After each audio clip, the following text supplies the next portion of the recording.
Ah, Mr. Washington. Hello, Dad.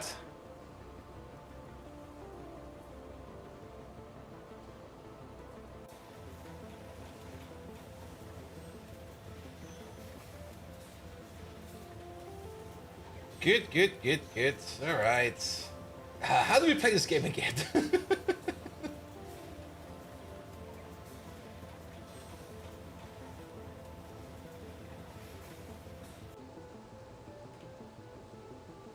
The Big Mole. Welcome, welcome, welcome.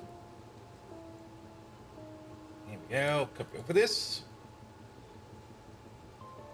Put it there.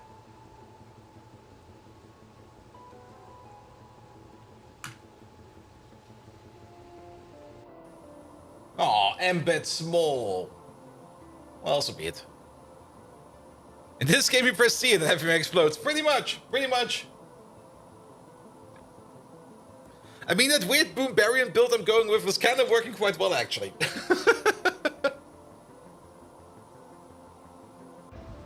He's now sitting at, what is it, 2,500 DPS with his main weapon? Just bonk everything very, very fast.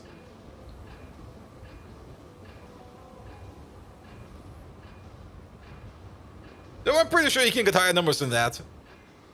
Spectre, welcome, welcome, welcome.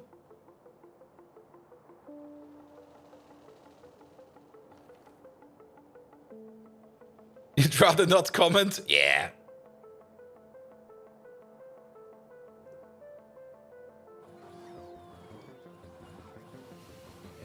Yeah.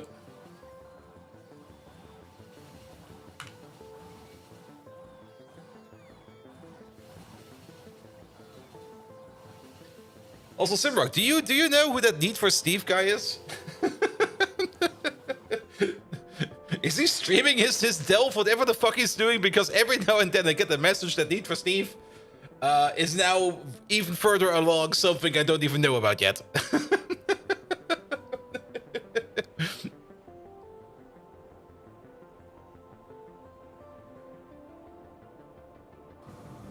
It most likely is probably a streamer. I'm pretty sure that the character got named by some kind of Twitch thingamajig.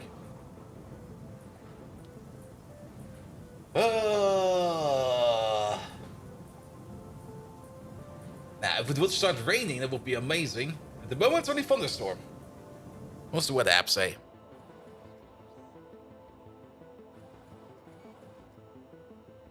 What app says it's 31 degrees. I don't believe you. Partly cloudy. I don't believe you either. Heavy thunderstorm. Yeah, that's more accurate. For like an hour, and then it stops. As always. Day News! Welcome, welcome, welcome. How you doing?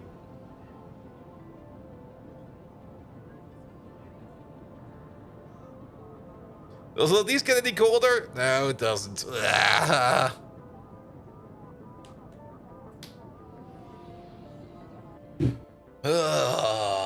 Alright, I think I still have to do some things over here.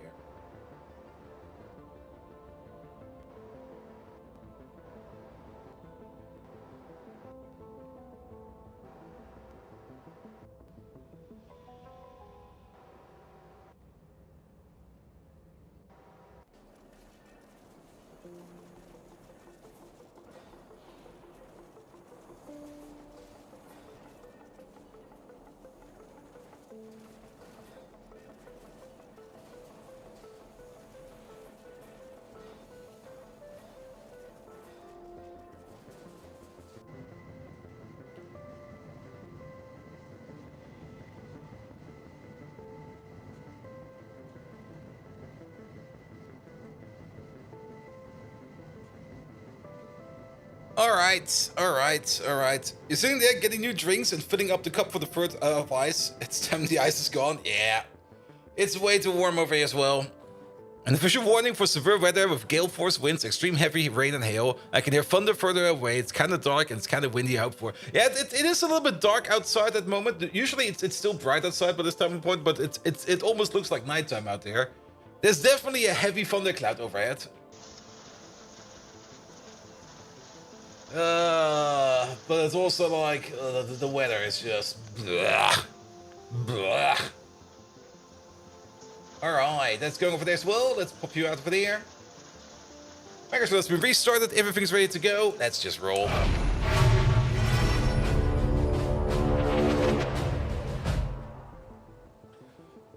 Ha!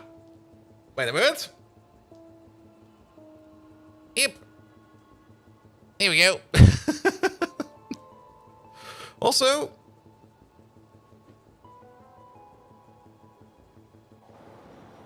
no, that was that was the shadow of the power pole in game. I was like, wait a minute, is there like a bar over there we're picking up? No, that's fine. All right, sorry about that. Welcome back, everybody. Good evening, Twitch, and there's thunder going on. I'm not sure if you if you hear it or not, but there's definitely a thunderstorm going out outside. A bit larger than usual. That could be the case. Maybe something has moved. Who knows? I've been moving some stuff around on my desk, and I still need to clean my desk a little bit more. But so be it. So be it. And currently it's 35. It feels like 45. Same. All right. I don't think there's any updates. No, there's no updates for us to go. I did not play Factorio over the weekend at all. My image is larger. Yeah, that could be the case. Maybe the camera just moved a little bit more into my face. Also, what we should do every now and then, just to make sure. Yep.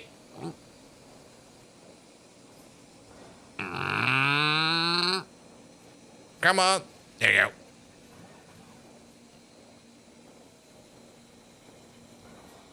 Yeah, that's good. Make sure you hydrate then. I definitely was not hydrating enough yesterday. That's definitely something I know. Good. Growing up. Welcome. How are you doing? All right. Solder. Yeah, we made some solder last time around. Good God, I've completely vented my brain over the weekend with Path of Exile. It's definitely scratching that itch I had for playing a hack and slay. And Grumble, now thank you so much for the prime sub. And I kind of got, I think, a little bit too deep into it. I kind of fell immediately into the deep end of it. My character is now level 80. Or is it already 90? No, it's 80. It's 80. Yes. More thunder.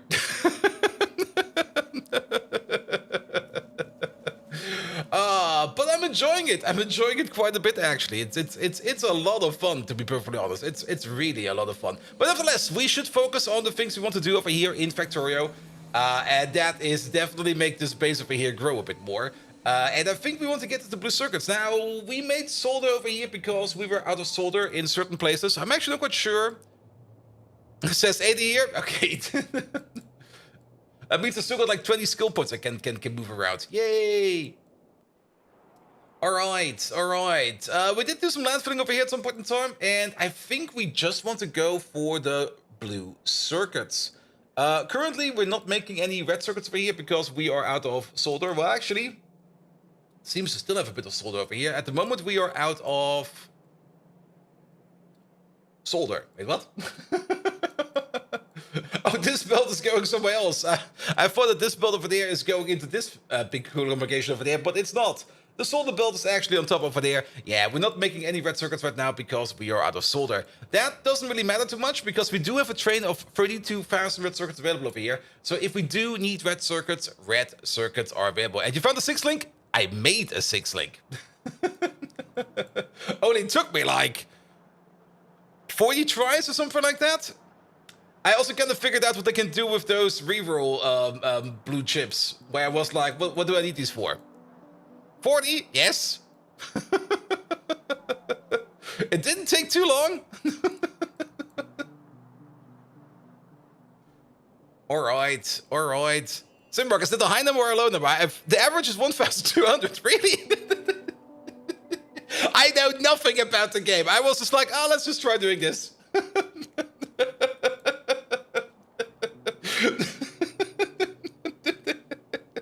Maybe it was 50, but it was definitely less than 100. Absolutely less than 100.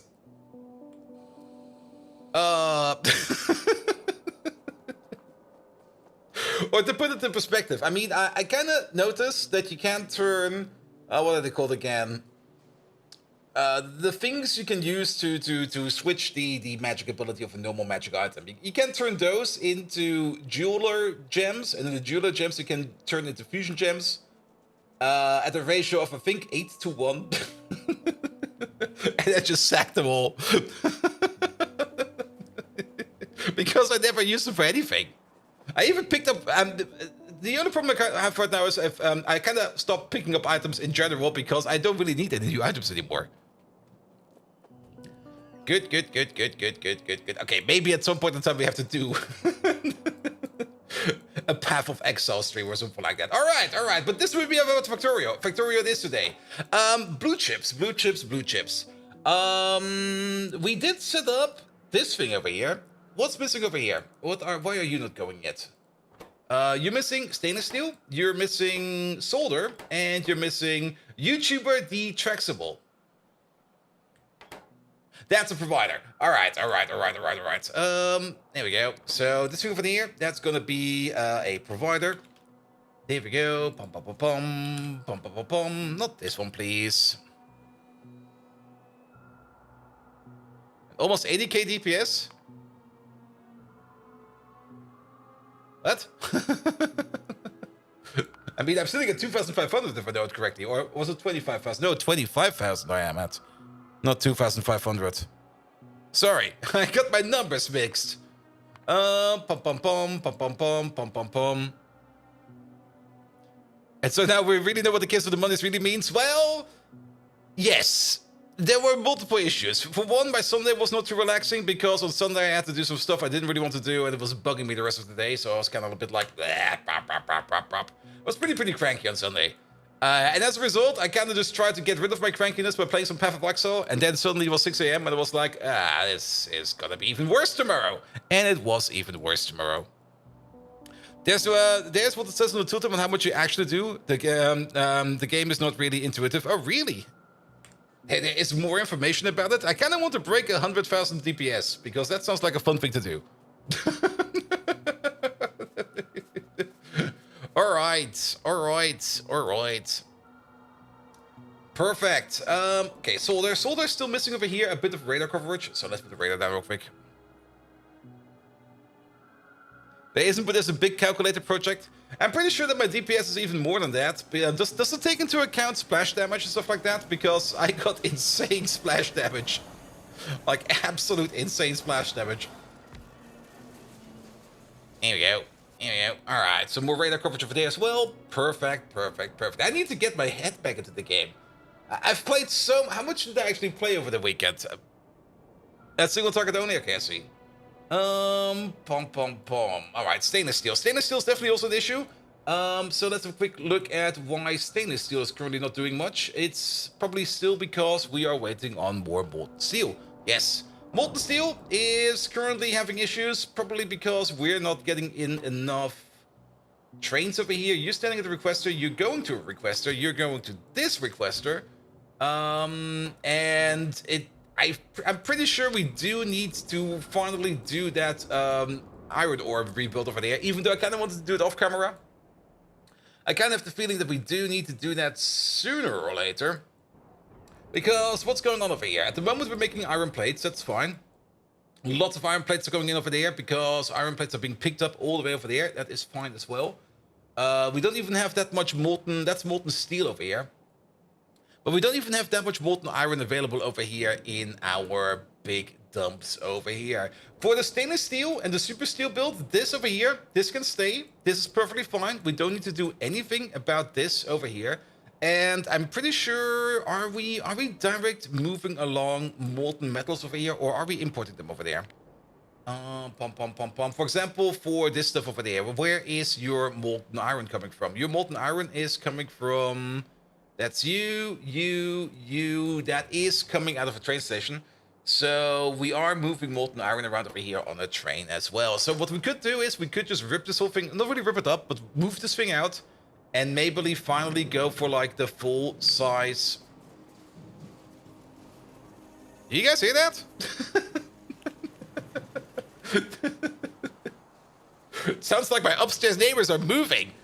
But they're not. It's thunder. Here we go.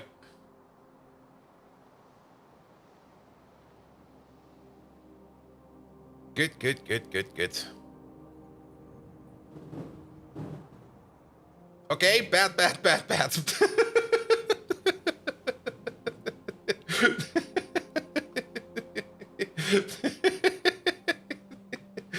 Thunderstorms are so much fun. Where's the next Iron Stage? That's exactly what we're going to go for. We're probably going to go for the next Iron Stage as well, because we already have the Iron Stage. We're currently using like something that's an in-betweener. I'm actually never quite sure if this is meant how you want to do it or not. But we are using our Iron Pulp over there to turn our Iron Pulp straight up into Iron Pulp Stage 7 over there, by means of going the way of the high-grade iron ore, or not the high-grade iron ore, the iron concentrate over there, which is something that we make out of iron pulp. We turn that into iron concentrate, and then the iron concentrate over there, we turn that into fine iron ore concentrate, which we can then turn into high-grade iron ore, and that's then something we can smelt down. The other way that you can do it is by smelting down unslimed iron into petroleum sulfonates, oleochemicals, together with some xylitol and then some organic solvent, of which we have pretty much more than enough. There's a stage of water in there. There's a stage, of course, with sulfuric acid in there, where we then also get a feedback loop. Oh boy, that feedback loop. I've been trying to dodge that feedback loop for so long. You know what? We're just going to do it. We need to start something. I mean, it is more or less going to be maintenance Monday, Tuesday. And iron is definitely the last thing that we do need to upgrade to the latest and greatest. So let's upgrade it to the latest and greatest. Steam says you've played 66 Path of Exile on the record now. 66 hours. And I've basically been binging it since Friday? Thursday?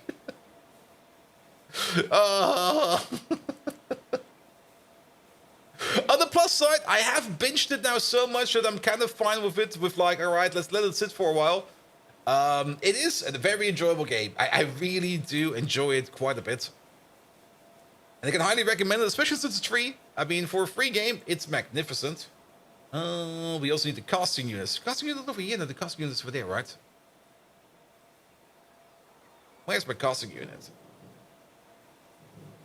Lovely little thunder. I thought for sure it would be next to these guys over here, but I guess it's not. The casting unit is, of course, sitting over there. It is. Tinker Tuesday. Oh, that sounds like a good one. Tinker Tuesday it is. Alright, so what do we need for the entire iron process then?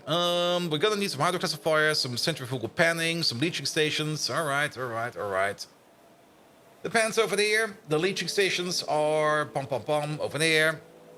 Wait till Hot Tuesday? Yes.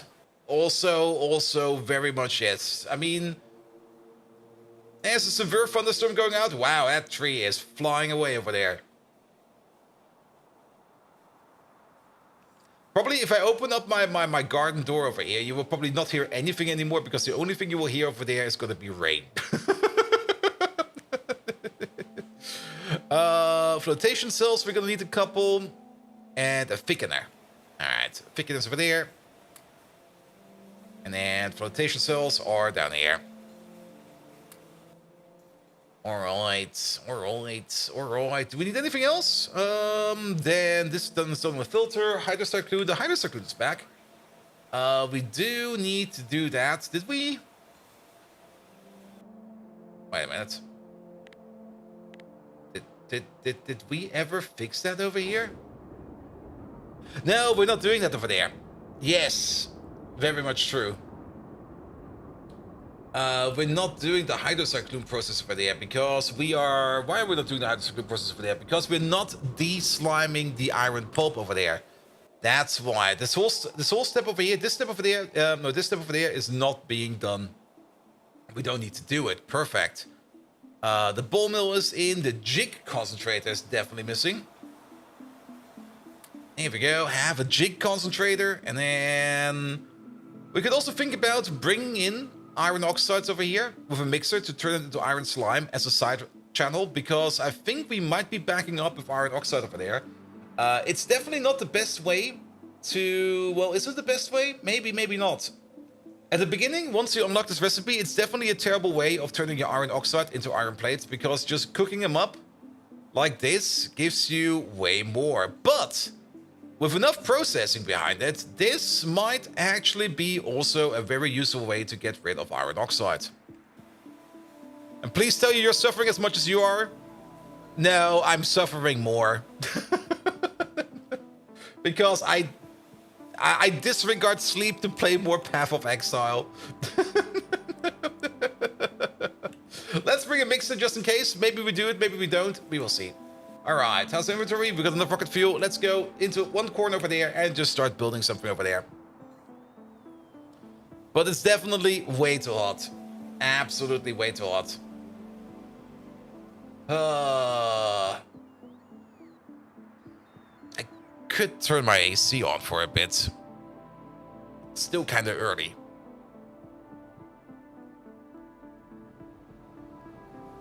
Tell me if you guys hear that thing or not.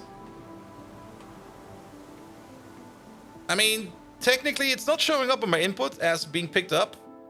But then again, it will probably not trigger my noise gate, so it might just trigger... But you might hear it when I'm talking. There's no sleep with these temperatures anyways? Yep, pretty much. Pretty much. Oh. And the AC, I mean, I've not really set up this place over here that the AC can cool down this room because it's not powerful enough for that. Instead, it's just blowing cold air onto my legs. It's amazing. It's fucking amazing.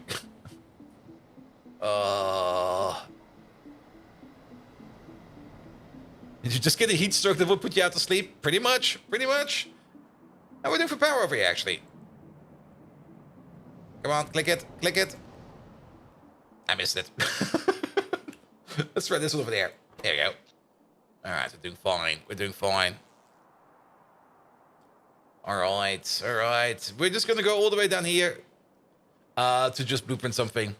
And Unbannable, hello there. How's it going? It's way too warm over here. And it seems there's a thunderstorm going on, but that thunderstorm either has no kick or no bite. It's just like... I think it's even too warm for the thunderstorm over here. Like, nothing is moving. Yeah, I'm just nuking these because I can. Alright, alright. We got a whole bunch of space over here. Perfect. So, we are gonna get in as the first step, iron ore grade 4, which is the step after the ball mills, right? Let's check over here where we are doing the iron processing. Where do we have that thing? That's where we do the tin processing. Where did we put down these iron mines? These iron mines over here. Yes, there they are. And we're getting the stuff that we're getting after the ball milling. There we go. So a mayonnaise thunderstorm? Maybe. Maybe. You cooking in the storm, sir? Maybe.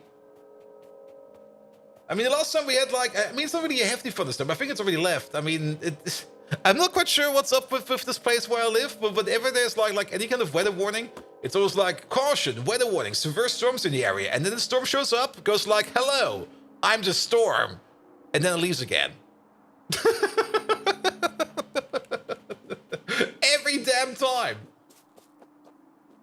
All right. What we need? We are going to... Did that bring everything we need? Did that bring... I never brought the hydroclassifiers. Nope. But we can copy paste them over. It'll be fine. It'll be fine.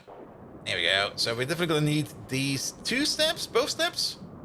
Are we gonna need both steps? So let's see. We're gonna be hydroclassifying you. Yes, we're gonna need both steps. Both steps are required. Actually, are they required? You're gonna make the slimed iron? Yes, they are. Good. So, let's just go over here step by step. There we go. There we go. Iron. There we go. Iron. That's the wrong iron grade 4, it seems. There's another iron grade 4? Not you. I guess it's just called iron dust now. That's the fine iron ore concentrate, iron ore dust. There we go. That's the stuff that we get at the end.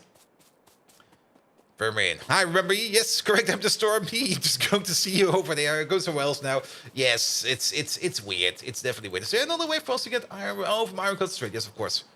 All right. But we want to turn this stuff over there into iron pulp and iron slime. We're just going to start off over there. Let's also get ourselves a beacon or 2. There we go. There should be a beacon right over there. Pom, pom, pom. Turn off your pocket stuff. And, of course, there's immediately a train at the fuel. And, of course, he's sitting in the middle of nowhere.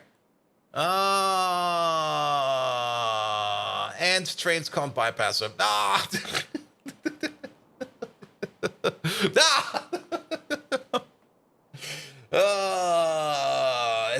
I'm gonna get a whole bunch of bite back for me not playing Factorio over the weekend, because all of these things you're gonna look at now are probably gonna be the things I kind of wanted to fix over the weekend.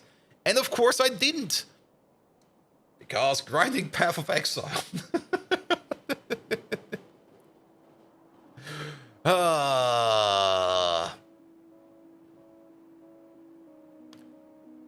Good. Now, the last time I was streaming where we had like a big thunderstorm overhead was also when we had like a thunderclap overhead, which actually cut out my internet for like a minute or two, which was kind of fun. That's already like 2 or 3 years ago. You don't sound like you're gonna stop soon. I'm definitely not gonna stop anytime soon because I'm having way too much fun with Path of Exile. Like it's a really fun game to play in my opinion. And it's also very generous. I mean, I still remember a lot from Diablo 2. And I remember how even Diablo 2 was always a bit grindy. Like, it was always like an absolute hassle to level up in Diablo 2. And in Path of Exile, it's just like, all right, up to level 80, it's probably going to be fine. And then after that, it's probably going to be hard. Which is fair, in my opinion. But I had like no issue whatsoever getting through the game at all. The only part where I struggled a bit was when I was in Act 5. Because there I kind of noticed that I do need to put a little bit more into my resistances because mages were one-shotting me.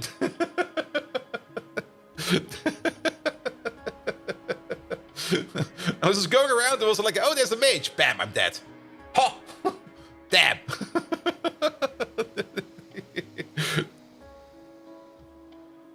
Good. And the only thing that currently ends me in Path of Exile is more or less me not paying attention and not noticing that the enemy has like some kind of death throw attack, and I'm just like, oh, well, damn. Or all of the minions of like a rare enemy have a death throw attack, and I usually all kill them like in one shot, and I'm standing in the middle of them, and I go like, oh, there's bombs around me everywhere. And that's usually when things go bad.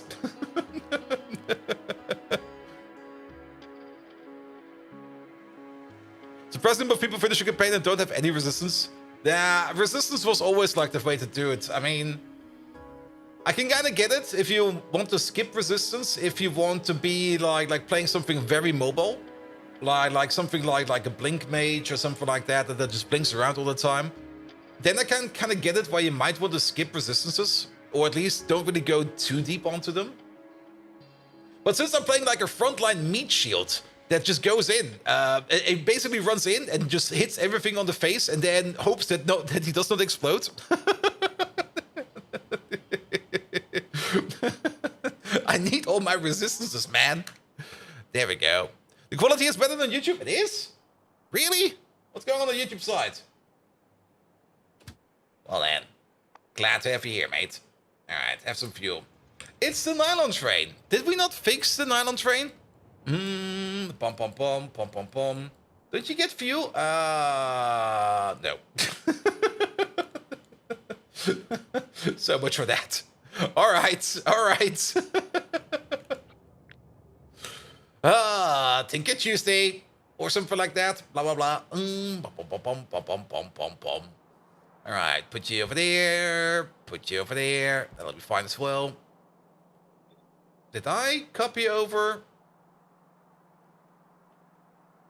that state, didn't it?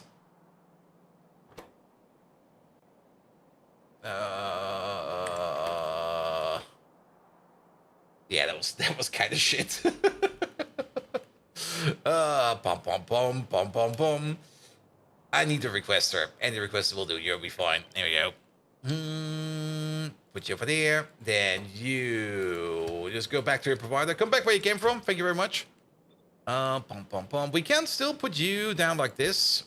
That'll be fine. And then we just copy you this time around and place you over there. Perfect. All right. That's fuel over there done. Then you over there. You need some more fuel. You might also want to have some more acceleration power. So here, have some more fuel over there. It looks a lot more complicated than the Factorio you ever watched. This. Welcome to Pyanodons. Welcome to our starter base. We're still on chemical science. Though, in between chemical science and production science, there is something called Pi Science Factory. And technically, we are... Where is it even? It must be around here somewhere. It's probably a little further along. Technically, we can do production science. We have it researched, but we can't make it yet because we're still missing, like, all the good parts for it. Good. And Magnata... wait, not Magnata. Magneta, there we go. Or just Manny. It could also just be Manny from Italy. Welcome. How you doing? Good. And Lichter, welcome as well. That just shows the reaction I've been seeing this whole time. I mean, Pi is definitely fun. It's different. It's also going to eat all your UPS. Let's maybe not watch it on the map mode, but like we are... Technically, we're just under 60, but my OBS is eating quite a bit because I'm not doing GPU encoding, I'm using CPU encoding. There's a whole story behind that, yada. But yeah, we're not doing too good in terms of UPS at the moment in time. Then again, we do have a massive base that is running on quite a bit of power. We're currently eating 300 gigawatts, and we have about just under a terawatt available. So yes. Good. And Profispieler, welcome there as well.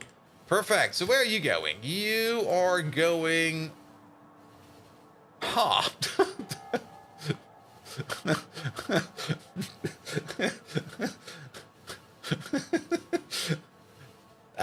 Yeah, just go for it. It'll be fine. I guess... Hello, Mr. Thunderstorm. I guess I never really connected this up to the good connection. I thought we were connected to this line over there. But in practice, we are hooked up to the mining station over here. Well, are the signals at least fine? Are these chain signals? These are chain signals, so that should work, right? We could just move this whole thing over. Well, it's over here now. That's fine as well. This thing over here is making the Kevlar, and Kevlar is currently not being made because we are out of... What are we out of? Don't tell me we're out of TCL. No, it's not nylon. Nylon's coming in. Oh, chlorine gas. We're out of chlorine gas. There we go. And chlorine gas is coming over here from the slaughterhouse, but the slaughterhouse is currently not giving us any new guts over there because all the guts over there are currently being stockpiled again, which is fine. Probably somebody picked up some guts over there. That happens. Overall, gut production over there could be better. We did set up the butchering of the Dilmos over there. The Dilmo butchering is still going on quite nicely. And of course, we're also getting some Kyphon over there. How is the Kyphon production over there? The Kyphon production over there is also slowly but surely filling up as well. Good. Are you still traveling? You're okay. No wonder you're out of fuel if you travel all this time. What about this place over there? You know what's missing over here as well? Oh, there you go. Have some of these as well. No, wait. That's not how you do that. There we go. And don't put you down. Good. And so hot today at your place. It's constant 30 degrees, and yesterday it's way too warm over here. It's way too warm. It's like bleh. Oh, all right. Let's steal some fuel real quick. There we go. And let's hope that you'll be fine from now. There we go. Here, I have a little bit more. Good. All right. Back to that iron processing building we're thinking about. We started the blueprint scratching over there. We could just do it over here. Let's do it over there. Or we could just do it anywhere we have got some space. We could just do it over there. That's just around the corner. And the AC is currently blowing at my feet, and that's kind of nice, but I can't keep the AC running all night, because then my upstairs neighbor will complain, which is correct. I mean, I would also be complaining if that thing would be going all the time. And Xerdos, thank you so much for the Prime sub, mate. But I think today we can keep it running a little bit more, because there is a thunderstorm outside, so nobody will probably care too much if there's like this whirring going on of the AC unit over here. All right. So we want to rebuild and optimize and speed up as much as we can our build for iron. So let's pick up some parts. Seems like something the landlord fixed that. Nah, the landlord does nothing over here, which is good and bad. It's good because rent is cheap because he does nothing. It's bad because rent is cheap and he does nothing. My bathroom over there, and also parts of the kitchen, with exceptions of the counter and the appliances, are from 1960. Or maybe for the Germans among us, when was the last time that brown tiles and green ceramics were popular? Now, nothing is broken. Nothing is still working. At least stuff is somewhat well maintained. Green or red? Green. Green ceramics and brown tiles. Small tiles. A long time ago? A fucking long time ago. I think it was in the 1960s. Maybe in the 1970s. A very long time ago, definitely. Green is mid-70s. Red was the 60s. Yeah, pretty much. But then again, rent is super duper cheap, and I can't really complain about it. I mean, every other apartment out there would be like half the size for twice the rent money, and I was like, ah, you know what? I don't mind if this place is a bit not falling apart yet.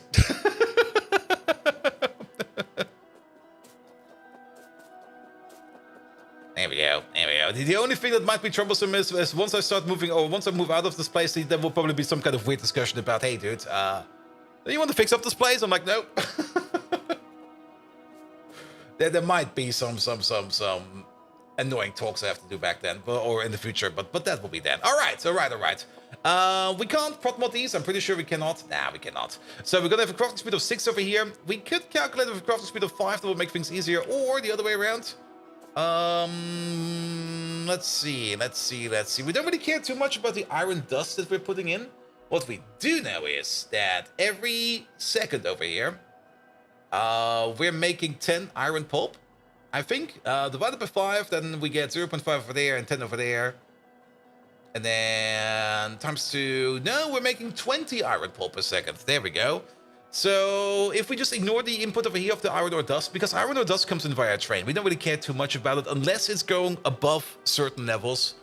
And even at a crafting speed of 6 over here, this thing will be at most eating 7.5, something like that. Iron ore dust, that is not a lot. So let's just ignore the input over there and we'll just start the calculation over there because it's a little bit easier. Good. Take Bezos money and cheers. Watching you on YouTube as a VOD. It's possible to throw your name over there somewhere. Yes, we can put you in there. Xeros. Let's do that right away, because else I will forget. Here we go. I'm always happy for some VOD people to come in. Let's find you. Normally we got like a user review or user score for that, but yeah, we're doing it right now. Or maybe somebody spends the points because we got way too many points going around anyway. Let's see.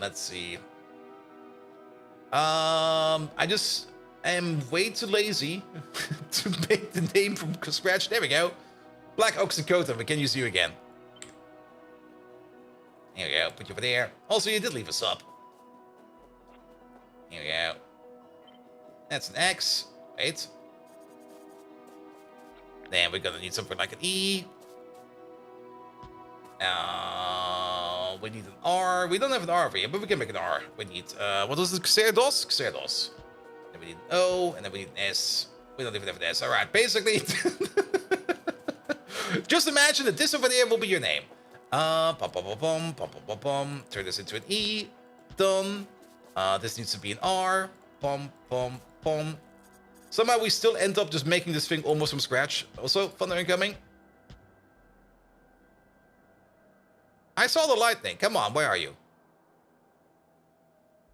Must have been a silent and deadly one.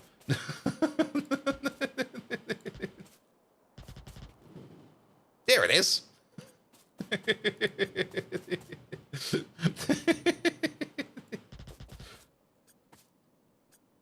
Here we go. And then we make an S out of this. How does an S go again? Like this, right? So you're open and you're open. That's an S. And here, make a snake out of it. Good. Off you go. Yeah, let's put you by the power plant or something like that. Not over there. Let's put you right over. Right over here. Perfect. Alright, the bots will do that for us at some point in time. Alright, take care of this. Good. So, back to the plan over here. So, we do know that every machine over there is going to be making 20 per second per crafting speed. So, that will be one way to... We should maybe, before we start thinking about how big we're going to make it, let's maybe start with ratios first. I mean, ratio calculation is going to be better. So, let's see. You are going to be making iron pulp 1, and then... Yeah, one of you, 20 per second, and then iron slime over there. Iron slime, turning that into unslimed iron. Or iron slime over there, turning that into nothing else. Unslimed iron is the only thing we can do. Running at a rate of 33 per second. You make 20, you make 33. That's not good. So 3 to get over there, that will be 100. And 5 to get over there, that will be 100. Well, that's a ratio or something like that. I guess that's what we're going to be working with then. Good. Are we going to get more unslimed iron? No. The iron pulp stage 1, we're going to be turning that into iron pulp stage 7 in the direct way. And then they're going to meet up all the way at the end into the purified iron stage. So that will be fine over there. The unslimed iron over there will then be going over here into a filtration pan over there. We're making 100 per second over there. One of these over here consumes... Wait, no, the other way around. We're making 1 per second over here. Perfect. And then 3 of these over here consume 4 per second. That doesn't fit either. We can put down 1 of these. That'll be fine. And then we're going to be making about 133 iron pulp stage 2. Oh, these numbers are going to be all over the place. Oh, what the hell, man?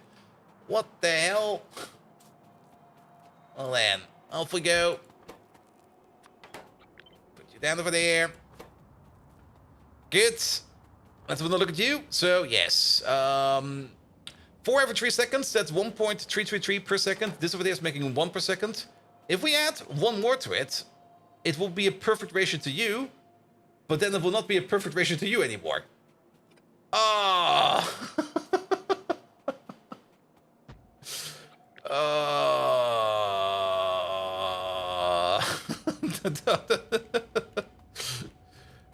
Let's put this like this as a reminder in there.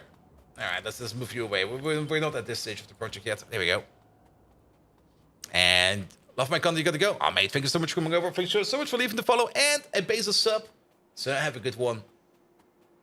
Not that Melon strikes again. Now this has been in here since the dawn of time, more or less. All right.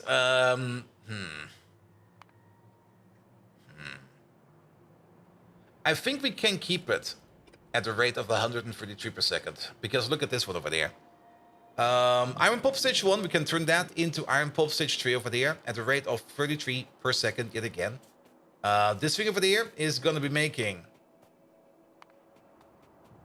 Yeah, you're going to be making 133 per second. So then we even back out over here after the centrifugal pan with the... What's the next step over there? The next step over there is going to be the leaching station. There we go. So let's get the leaching station out. Pom, pom, pom, pom, pom, pom. That'll be you. And then we'll leach that into number 3. That will be 4 of these. Pom, pom, pom, pom, pom, pom, pom. And then that 133 per second is going to be turned into 66 per second. Because we halve it down. And then the 66 per second over there. You over there. Wait a minute. Does this fit? You're doing 166 per second. Ah!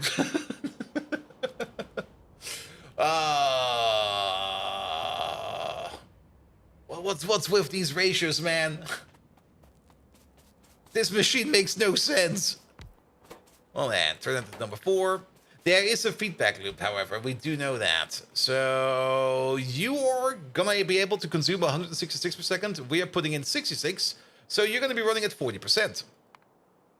Then you again running at the 33s, which means 2 more leaching stations over here to turn that into 4 to number 5. No worries for there. So we're gonna need 2 of these, bish, bosh, to compensate what's coming out of these over there. Perfect. And then once we're at number 5, we go to number 6 and number 2 again. And here's where the feedback loop starts. Here's where it then becomes a bit...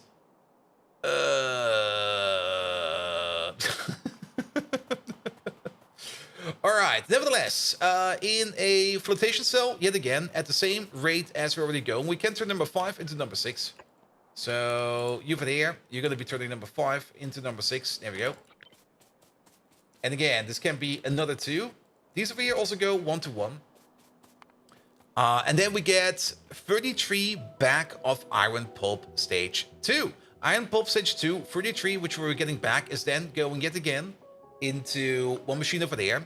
So we're gonna need one more over there to turn that into Iron Pulp Stage 3, which is gonna be 16 over there, which we can easily fit into there. There's enough space over there. And then we get another 16 out of it over there for number 5, which also means we need the number 6. And then we're going to go into a feedback loop once more. And to compensate for that one more feedback loop, putting down one more machine over here, one more leaching station over there, to feed and compensate for the feedback loop will be enough. We still got space in this machine, and these two machines are only running at 50% capacity, so this should be enough to compensate for the feedback loop. Sure.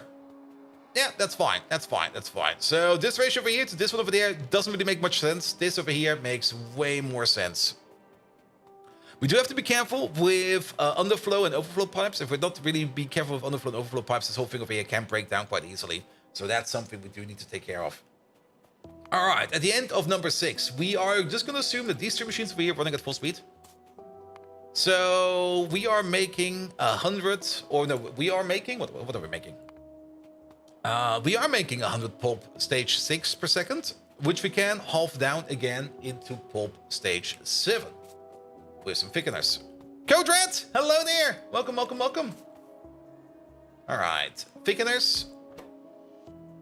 Number 7, 3 of these. Pom, pom, pom.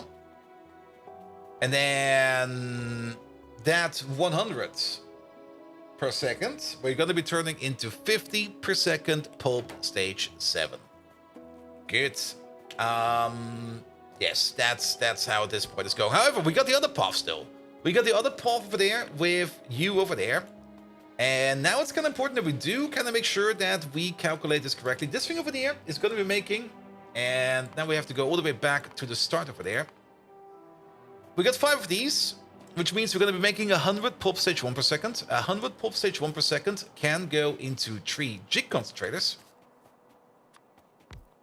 to turn that into iron concentrate. So this will be the top path. Let's maybe take this whole thing over there, move it down a bit. Top path, 1, 2, 3. Good.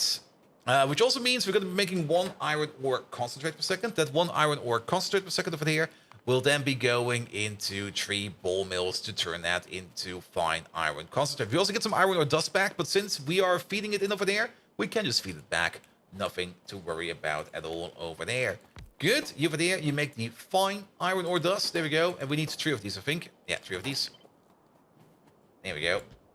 The stuff that we get back over there, since we are feeding it back all the way at the beginning, we don't need to calculate that part as part of the feedback loop, since it's just going back into like the overall ore dump over there. It will only mean that we are going to need less ores over here to run this thing over there. How's everybody doing? Well, there's a thunderstorm sneaking its way around over here.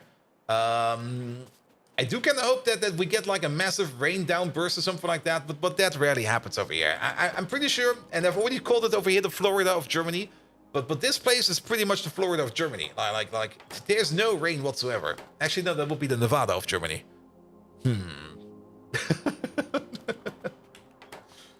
All right. Nevertheless, we're gonna make half a fine iron ore concentrate per second, and then you over there.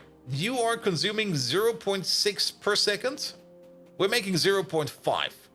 So 1 flotation cell over there is going to be more than enough. I'm calculating bullshit over there. We're consuming 3 every 2.5 seconds. That means we need to kind of divide this by 5. We're consuming 1.2 per second. There we go. Are we? My brain is on the fritz today. I've been looking at all the wrong numbers. 3 divided by 2.5. It's 1.2, right? It is 1.2. There we go. Double checking. With Alabama mapping to the Saarland, and Bavaria would be California, just far right. And Bavaria is a... Actually, yeah, Bavaria being California might actually fit quite well. All right, you consume 1.2 per second, so we definitely only need 1 flotation cell over there doing the work over here for us to turn that into iron pulp stage 7. And how so? Well, you got like the very hipster place, which is München, where you got like all the fancy hipsters. And then if you go to the outskirts, more like into the hinterlands, or like in the boonies of San Francisco, you get like all of the sand people over there. I think they're called sand people. I might be talking shit over there. And if you ever been like to any one of the outskirts villages in Bavaria, you know.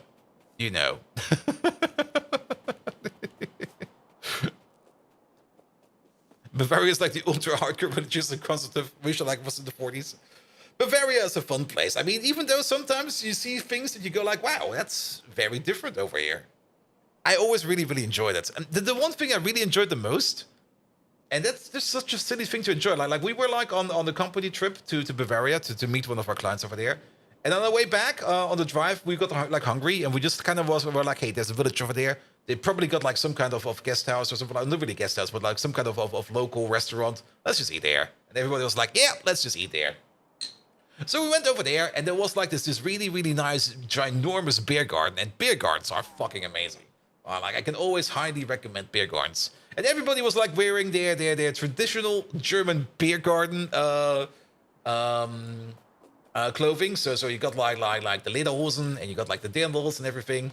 It was a lot of fun looking there. But the thing I really, really enjoyed the most was I was going to the bathroom, and I kind of walked past the entrance of the place, so the main entrance.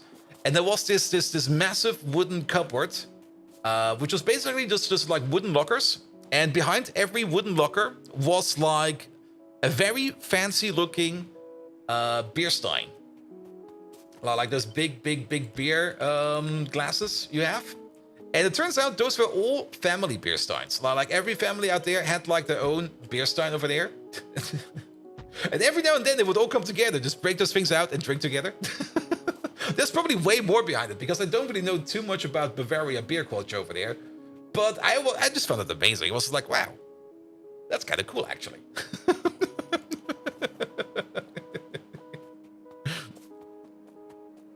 All right. And I got distracted again. So, this thing over there, you're running at half the speed, so you're making another 50 iron pulp a second. So, we can definitely say we're going to be making about 100. But then you have all the tech and automotive stuff over there. That doesn't map. Yep. Pretty much. Like the entire German automotive industry that is doing good stuff is in the south of Germany. And then you got Tesla in the north. But who cares about Tesla? It's a terrible company.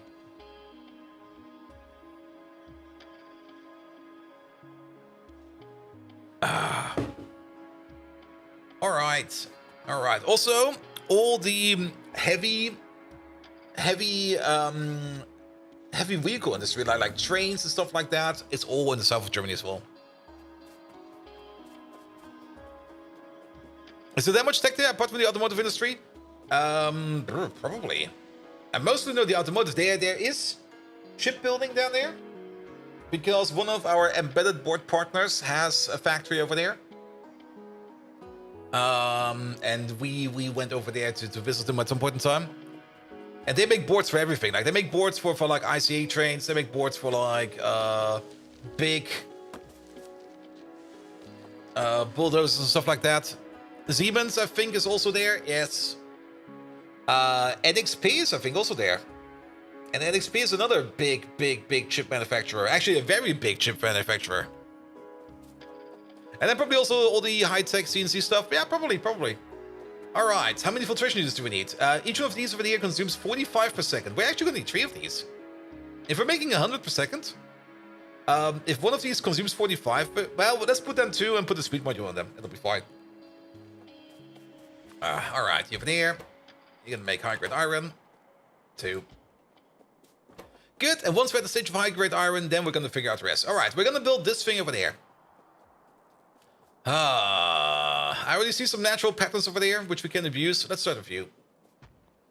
And nope, you're not here. Hello there. How you doing? Welcome. Good. All right. So you, and then something like this. We still got you over there somewhere, don't we? There you are.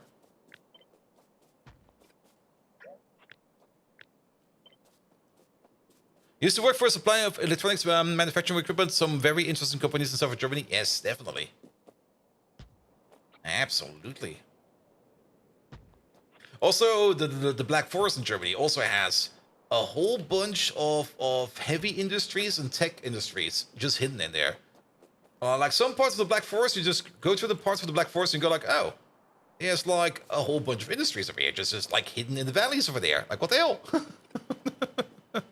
And Zeiss is in Baden-Württemberg, and they make all modern-day electronics right there. Nice. Is that where Tesla is? No, Tesla is in Berlin. So yeah. And Texas has a lot of tech. Well, Texas has Texas Instruments. Do they have anything else? So Bavaria is more like Texas. Actually, if you think about it, I'm pretty sure that Bavaria... Which Bundesland in Germany has the most guns? Is it Bavaria?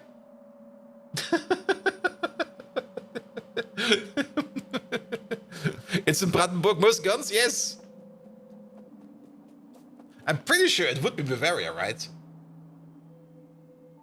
I mean, things like Schützenvereine, like shooting clubs, and for the people that don't know, like outside of Germany, like a Schützenverein is basically like something like a club you can go to, not really a club like a dance club, but like more like not really an institute. It's more like a group of people that like to do the same thing, where people just go shooting all day.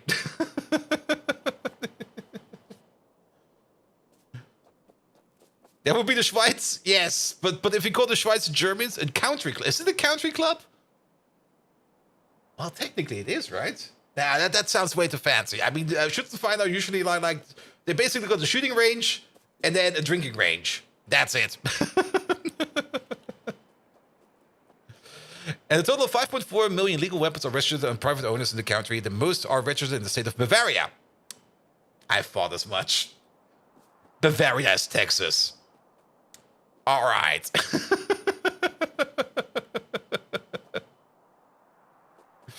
Wait, Rheinland-Pfalz has more? Okay, you probably have both different statistics, but yeah, Bavaria is Texas. Come on, it makes so much sense if you think about it.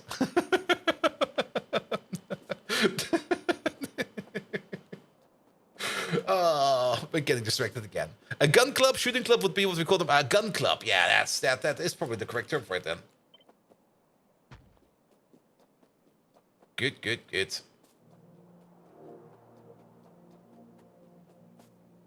Shooter-Gilde.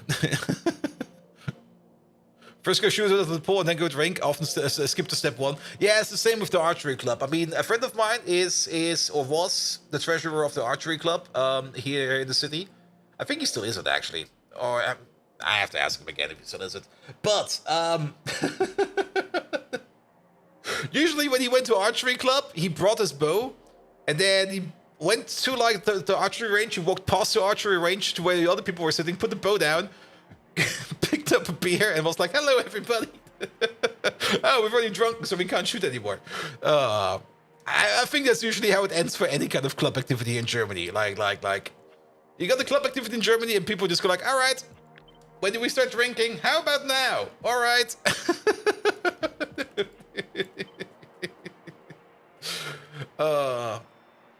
1, 2, 3, 4, 5.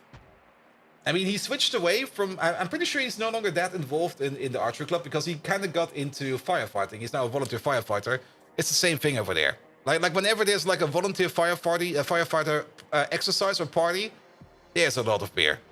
There is so much beer. The beer never stops.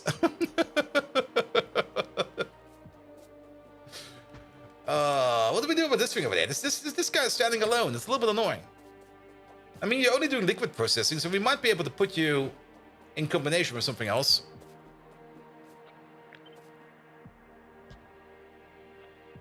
That fits.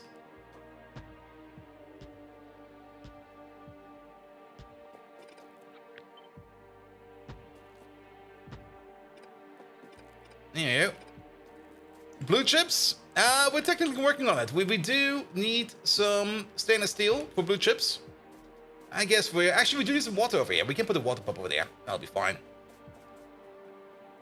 Alright. So that will be going on to stage 3.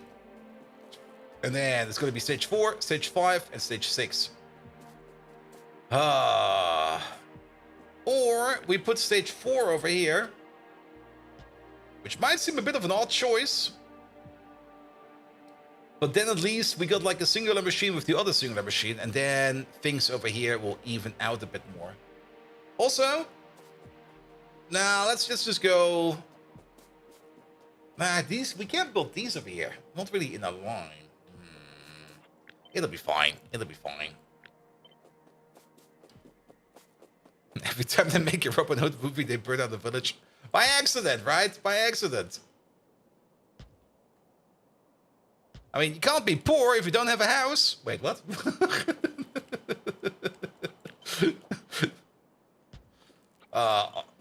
Alternative reality, Robin Hood is way worse than that. All right, you're poor? Well, I know one way for you to stop being poor. Get the knife. What? No, please.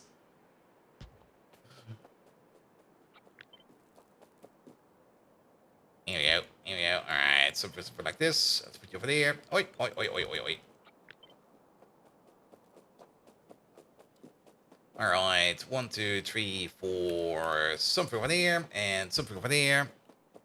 And then let's go on a little bit there. But just make one beat. There's much in blue chips going on. I definitely have not played enough Factorio over the weekend. I've been in exile over the weekend. I've left the country, I think. I'm not quite sure where I was. The only thing I do remember is I've been looting and hacking and slaying all day. Alright, that's a proper distance over there as well. Sure, let's make it a long facility. A long facility will be fine. We do have the other issue with the side path, though. And the side path, that's going to be these machines over here. I mean, at this point in time over there, we're already going to be at stage 7, which is fine. We could make ends meet over here, and then build the rest of the machine over there in a different direction. Sure, why not? Why not? Why not? That does kind of mean that we have to build this kind of backwards. 2, 3, 4, 5, but it'll be fine, I guess. Because these over here do go 1 to 1. We turn that into... we can't really... It might make way more sense. And we have to do the step earlier. Because we get iron dust back. And I don't really want to move this iron dust from all the way back over here to all the way back over there. So we're going to cut you out for a second. I'm just going to put you over there. You'll be fine. And we're going to start off with this step over here first. Which is going to be this step over here first. Where we try to... 1, 2, 3, 4, 5. There we go. Actually, if you kind of think about it, I do kind of want to do it like this. Oi, come back over there. Put you in, put you out. And then we're going to take the mills over there. One over there, one over there. And one over there. Alright, alright. With then you all the way over there at the end. You'll be standing alone, that's fine. We do need the water pump over there. Good. Got a split early morning prod deployment. Oof. Oof. Well, just push it to production now. I mean, what's the worst that can happen? I mean, you have to be there tomorrow morning either way. Just push it. Nothing bad can happen, right? Alright. And then we put this whole thing over there at the end of it again. 3, 4, 5. There we go. Perfect. And we did kind of say that we need a water pump over there. We can now still place a water pump all the way over there. And you're switching content management systems? Oof. Ow. Yeah. Alright. Nevertheless, this is the new iron machine. It looks so much smaller than the other one, but mostly because we've already kind of moved things around in other machines. We still need to hook up this entire thing. So let's start up with the hookup game. And for that, we're gonna need some power poles, as well as some lamps. And then we need to figure out how we're going to be moving around stuff in here. Especially how we're going to be feeding you and stuff like that. There's going to be still a whole bunch of issues we need to take care of. So, step by step. Alright, alright. There was another little thunder going on. The thunder is entirely gone. That rainstorm, that weather warning. Yeah. There's a reason why I don't really trust weather warnings in this place where I live anymore, because they are never true. They're never true at all. Like, even if I just like, even if I look like at the general German news, and it's like weather warning for the entirety of Germany. Everywhere there's like 5 meters of snow and stuff like that. And I look out of the window and it goes like, hey, the sun is shining. It's like 15 degrees over here. What the fuck is going on over there? Best friends, SpongeBob SquarePants? Yes.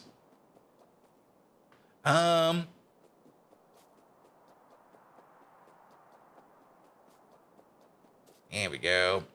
Megatron, do you know about Round Boy Circle Skirt?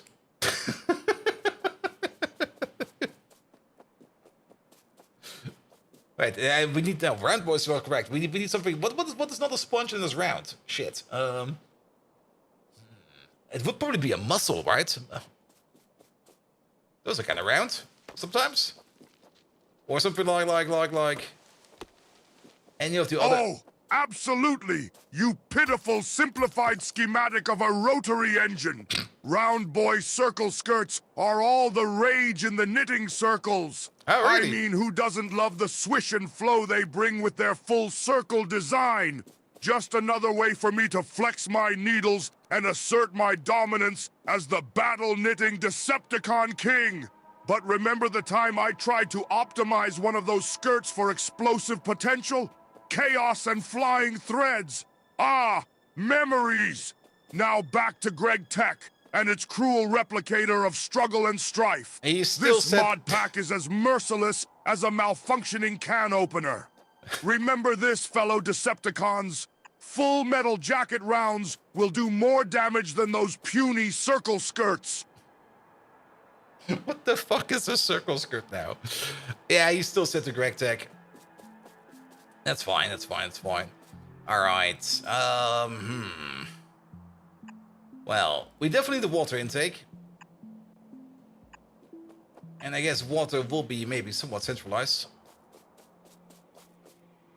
Then...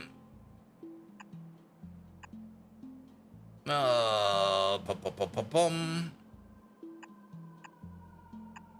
something like this? How about something like that? Yeah, that'll be fine. I see the way. You go like this. You connect over there. You connect over there. So you go back around over there. You go like that. So you're connected. Then we need to get the outputs over here together. That will be you, and that one on top. The one on top over there can go all the way down over there, where you will be combining up with these two. Don't place it, ghost it. There we go, that'll be fine. Top connection over there can also have connection in like this, where we will then automatically connect over to the ones that are down here. Perfect. That's the iron slime over here connected. Nothing to worry about the iron slime. Alright. Then, the water connection over there will most likely be a general water connection line that will either be feeding it from the top or from the bottom. I'm not quite sure where it will be yet. It'll be somewhere. But whatever we need in terms of water, and there's a lot of water going into this process, we can't just put whatever we need in water pumps on top. Or, since we're most likely going to be building this thing over there with the other smelting facilities, which is over here. Where do we even put it? God damn it. We could place it over here. Most of the liquids that we need are already available in stations over here in general. But there is a bit of an issue of where do we even put it? I do kind of want to have it over there somewhere. Well, do we still need it over there somewhere? Well, we will see. We will see. Let's keep on connecting this thing up for now, and then we'll figure out the rest as we go. Alright, your iron slime is connected, and then your iron pulp over there needs to be connected over here as well. This one together with you, this one for there together with you, and this one is standing alone. We do need you over here to connect to something. what will that something be? We could still just connect you over here via the top. Maybe we just do that. We don't need to worry too much about over here on the side lanes. Usually we keep the side lanes over here a little bit more open. But I don't really think we need to do that over here for this particular build. Alright, there's tailings coming out of this thing as well. Probably a lot of tailings. Every one of these machines over here is probably making tailings. All of them are making tailings. Ew. Well then, pick him up. Pick him up. That is tailings, right? No, that's cold water slurry. That is tailings. That is cold water slurry, which is a thing that we can process over there as well. We will turn in the cold water slurry over there into things like aromatics as well as benzene. And then we will just probably just send it out, recycle it, do something with it.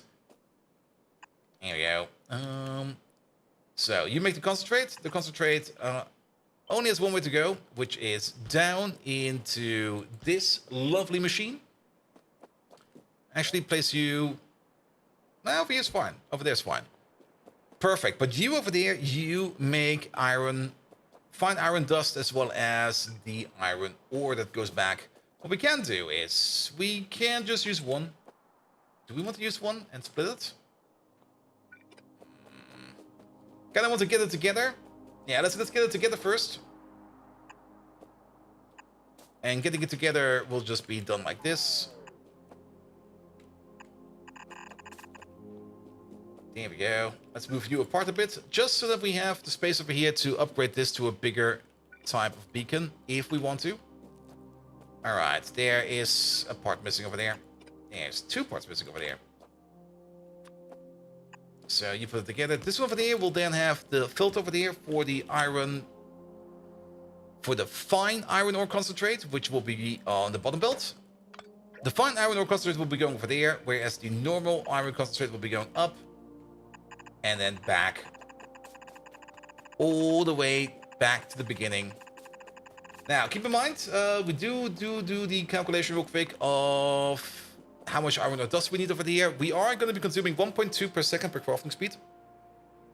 We got a total of 5 over there, so that's going to be 6 per second per crafting speed. Crafting speed is going to be 6, so we're going to be consuming a total of 36 iron dust per second. Which means we're going to have 2 red belts coming in over there, feeding these 2 machines over there. How do we feed them the best way around? That's a good question. I know a way to do it. It's going to be a bit of a weird one, but then again, we should already be used to weird over here. Alright, and then you'll be over there. With an input over there, an input over there. Pum, pum, pum. Connect you up like this. You'll get a singular input over there. And then we're going to do something similar, but slightly different down here. Again, we're going to be splitting it off twice. With you going in over there and you going in over there. Is it just me or are you? You are a little bit too high. There we go. Go a little bit lower. There we go.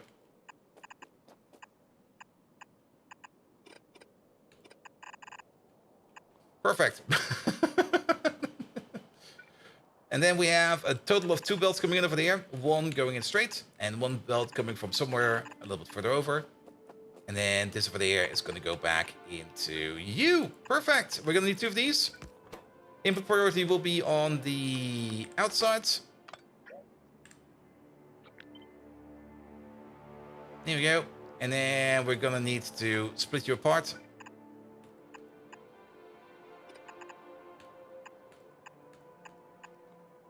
There we go. That should be fine.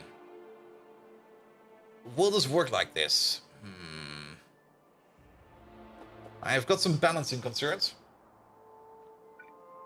And the best way we can deal with those balancing concerns is to if we make sure that this build over there will always... Actually, it should balance itself.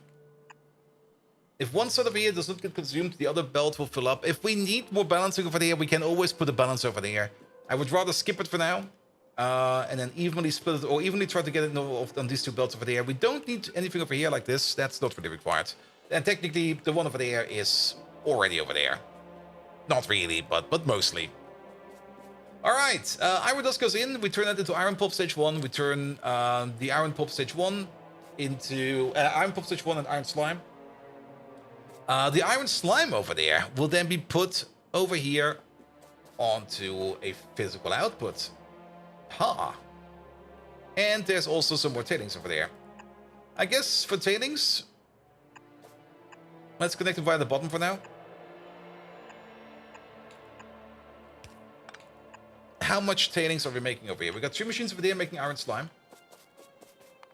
And that's going to be making about 100 tailings per second. At the crafting speed of 6, that's going to be 600 tailings per second. So this pipe over there is already pretty much full. I mean, 600 is under the limit of 1,200. Very, very, very true. But if we upgrade these machines, if we make them faster, if we make the beacons bigger, then suddenly that 600 over there will become quite full quite fast. So this tailing output over there is going to go into a tailing dump on its own. Which means we're not going to be connecting it to this one over there, nor are we going to be connecting it to... I think there's more tailings over here at some point in time. As for this one over there... Yeah, same for you. You are making 100 per second over there with these machines. Crafting speed 6, 600 per second. That's a lot. That's a lot of tailings. And that's quite a lot of tailings, actually. Alright, nevertheless, we are going to get some iron slime. That will be coming from over there. From over there, and I guess from over there. And if we make it a little bit more sexy, do it like this. New iron plant? Yeah, the thing I kind of wanted to do over the weekend, but weekend never happened because my weekend got exiled. It's going to be the thing we're going to be doing now. And we do need a new iron plant because it does kind of seem that the demand for iron and iron-related products is kind of high. There's quite a bit of iron demand going along.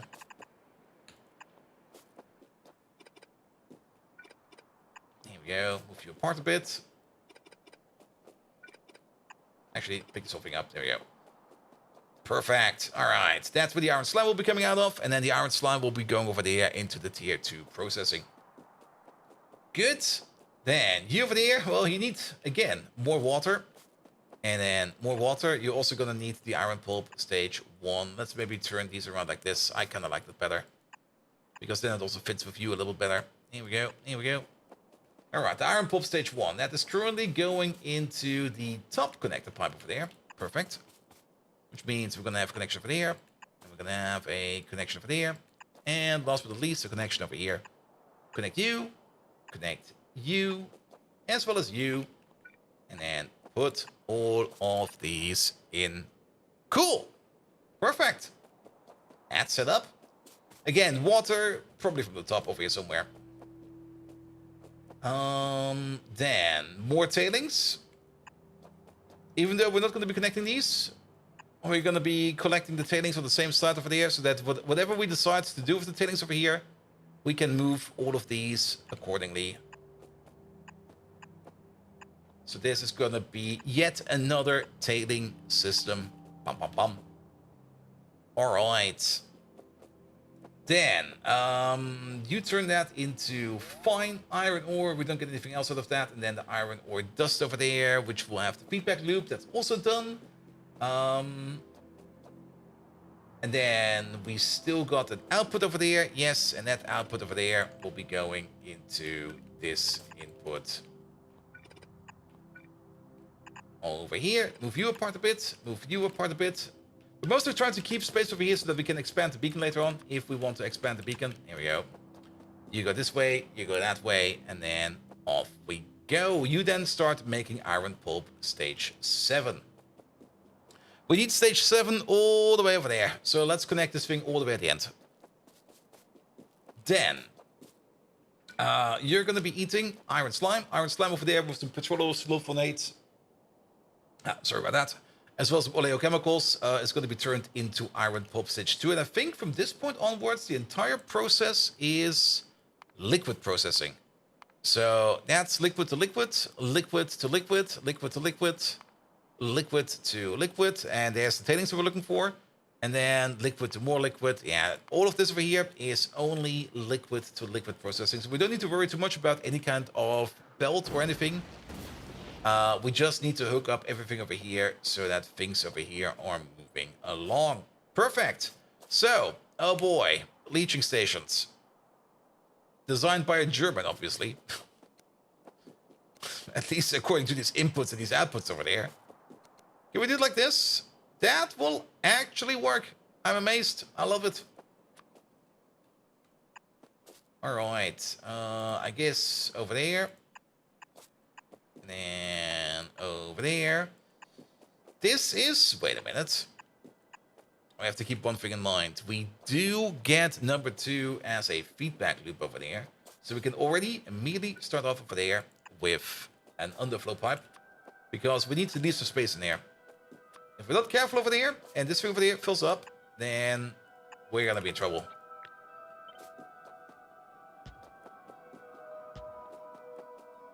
More machines to work with? Yeah, pretty much. Alright, at least the outputs over there will line up correctly, so that'll be fine. All the outputs will be going in over here. Ooh. That'll work.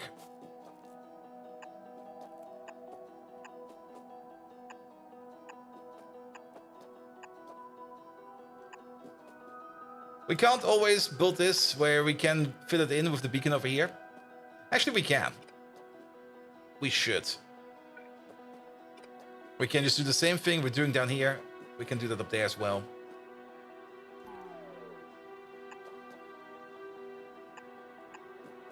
Yeah, that'll be much easier.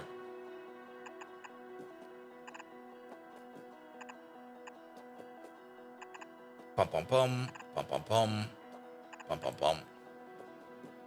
Perfect. Liquid number 3 goes in over there. Will be combined up with some organic solvents as well as some pressurized air.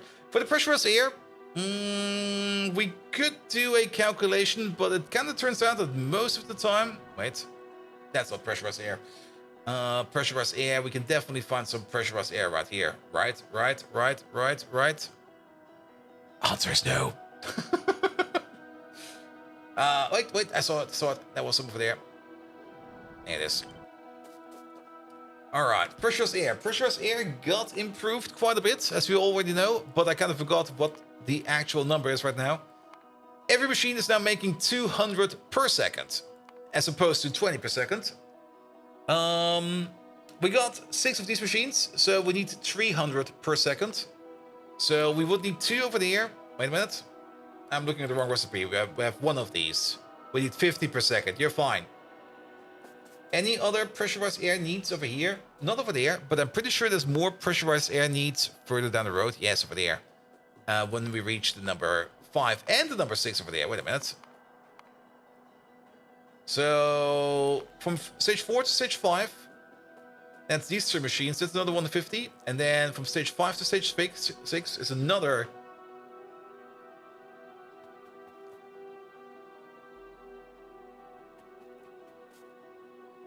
Something is off. 1, 2, 3. 1, 2, 3, 4. These were identical before. We don't need you. That's what happened. Good. Because these go at the same rate. There's no sense. It makes no sense for us to have 1 more or less of these. Either way, it's 50 per second or 150 per second over there, another 150 per second over there. Each machine makes 200.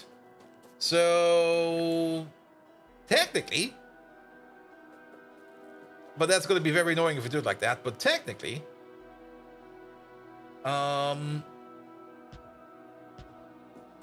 you over there, together with you 2 over there, would be enough to give enough pressurized air for all of these. But we're just going to dedicate 1 machine to these 3, 1 machine to these 3, and you just go over there. I mean, You will not be running at super speed, but I guess that's fine. That's just how things are. The only thing that's going to be super duper annoying is the connection over there. Well, I guess it's fine. It's just a bit of a weird pipe, in my opinion. Well, so be it. Alright, stage 4 comes out. Stage 4 goes all the way over here to stage 5. Let's also rotate these around. Actually, well, it might be fine. Might not be fine. With you in the way now. Alright, outputs for there will be good. Outputs for there will be good. There will be a single output. And then we got up to 3 inputs over there. Ooh, that could work. But that will not work. Oh, actually. That's gonna be terrible. We need space, man. We need these over there. And then we have to wiggle this in somehow. Well, we'll figure it out. We'll figure it out.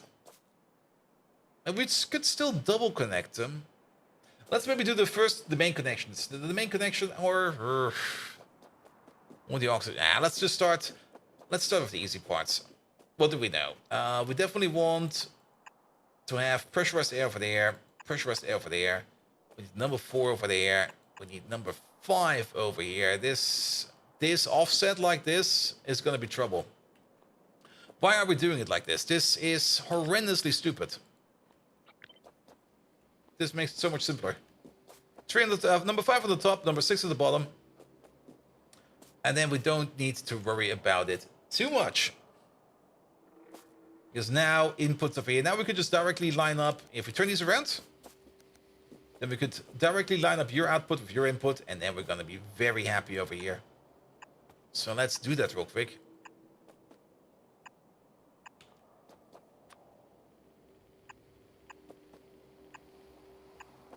Number 5, number 6. Here we go. What's going on over here? Nothing's going on over here. That can go away. And that can go away for now. Good. And then we're going to sulfuric acid. That will be coming probably from the bottom.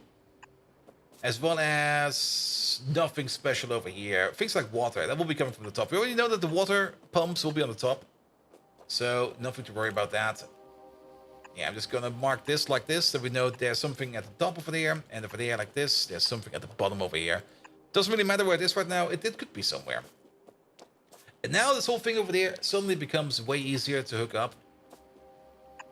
We're going to have the oxygen input over there. We're going to have the... Well, not really oxygen. This is pressurized air. Slightly different. Here we go. Here we go. It's still not going to be that easy, though.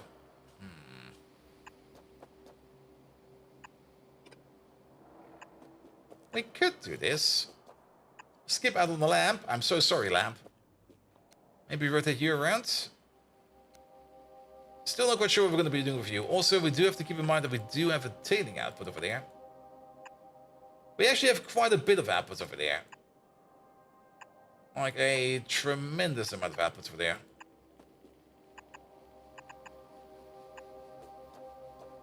So that's also something we need to keep in mind. But nevertheless, pressurized air, you are like this for now.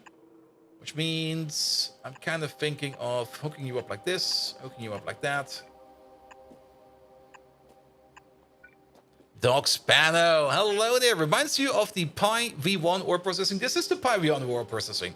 This is still the same process we did like years ago. But this time around, we are doing it a little bit more smarter. We've kind of matured a little bit. Or we just became more stupid without realizing. One of the two. Either way, it's a maturing process. As always. Alright, alright.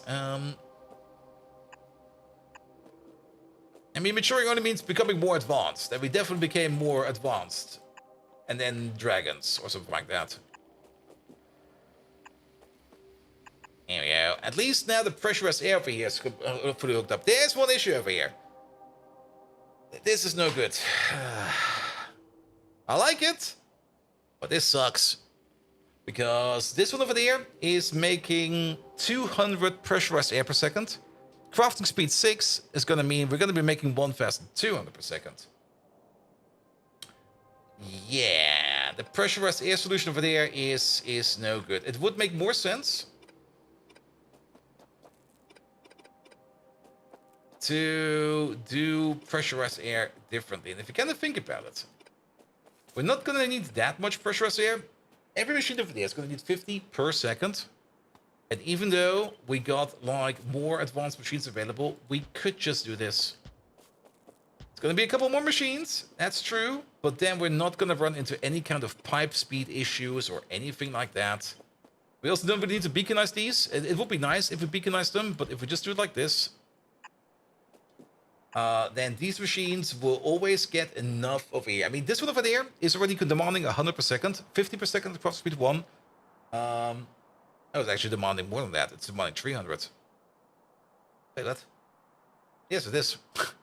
Wait, what? Yes, it is. It's 50 per second at crafting speed 1. It's 300 per second at crafting speed 6. This one is running at crafting speed 2, so it's making 400 at the moment. That will be barely enough, or just enough to speed this thing up.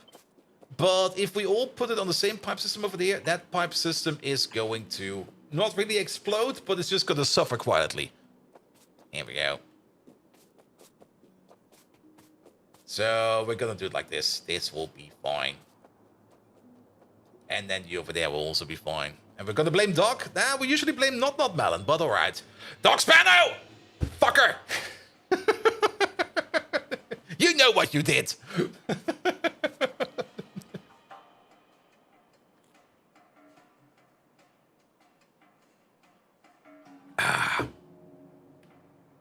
Here we go. Last summer and this summer too. Yeah, we were repeating the same mistakes. I mean, that's why we do them, because mistakes are fun. There we go. Branching out the blame game, I see.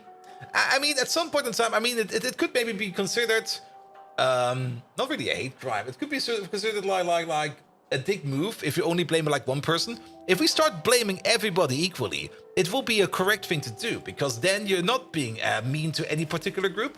You're just mean to everybody. Does my bot shell jokes? Megatron, do you have your joke module installed? You're not racist, you hate everybody equally. Yep. And we do know that Megatron hates everybody equally. Equal opportunity blame. There we go. Not Spano! No, wait. Of course, you ramshackle relic! What's a Decepticon co-host without a bit of comedy? Here's one for you. Uh-oh. Why did the Decepticon refuse to play cards with the Jungle Cat? Because he was afraid of cheetahs. Now that's a dad joke worthy of the Cybertronian archives.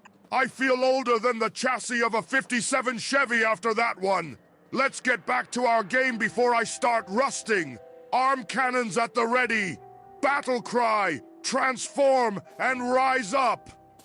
Yep, that was to be expected. Alright. It's a bit of a mess, but we're getting there. Alright, pressurized air is done. It's only liquid processing. Let's put the input in. So the input will be over here. Sadly, we can't put you over there. I was kind of hoping we could put you over there, but there's this pipe over here, which is coming from over there. But then again, the input might most certainly be over here. But then we're going to run into issues over here. Unless we go like this, and then we go like that. And then suddenly it kind of fits again. But then we're going to have issues over here. Unless we go like this, and we go like that, and then we move you over there, you over there, you over there, and you over there. And then this over here will be a bit better. Only a bit. There we go. And then you go like this, you go like that. There will be a water input at the top over there. Perfect. You love how he pops on before you start speaking? It's like winding up the snare. I mean, I kind of do enjoy the winding up a bit, because then he doesn't interrupt me too much and I get like a little bit of a head time. Or I just got used to it, one of the two. There we go. Alright. 5 goes down. 6 goes back, and 2 also needs to go further back. As for the number 2, I guess we're gonna have it at the bottom over here. I kind of wanted to have this a little bit more in line, but so be it. Just put you over here, over there, and over here. Off we go. Where did we put the number 2 in? I guess over here is actually perfectly fine. Right at the start. In 1992, you owned a 1957 Chevy Bel Air station wagon. The good thing about those very, very old American cars is you could easily repair those still. Like a car back then, what was it? It was more or less like a chassis, an engine, a transmission, a drive shaft, a couple of wheels, and then what else you need for that? And then like a steering wheel to connect to that, and that's basically it. Basically, the way you built Lego cars back in the 90s, that's what cars were made in real life. But it was killed by a drunk driver. I do hope that the drunk driver was somebody else.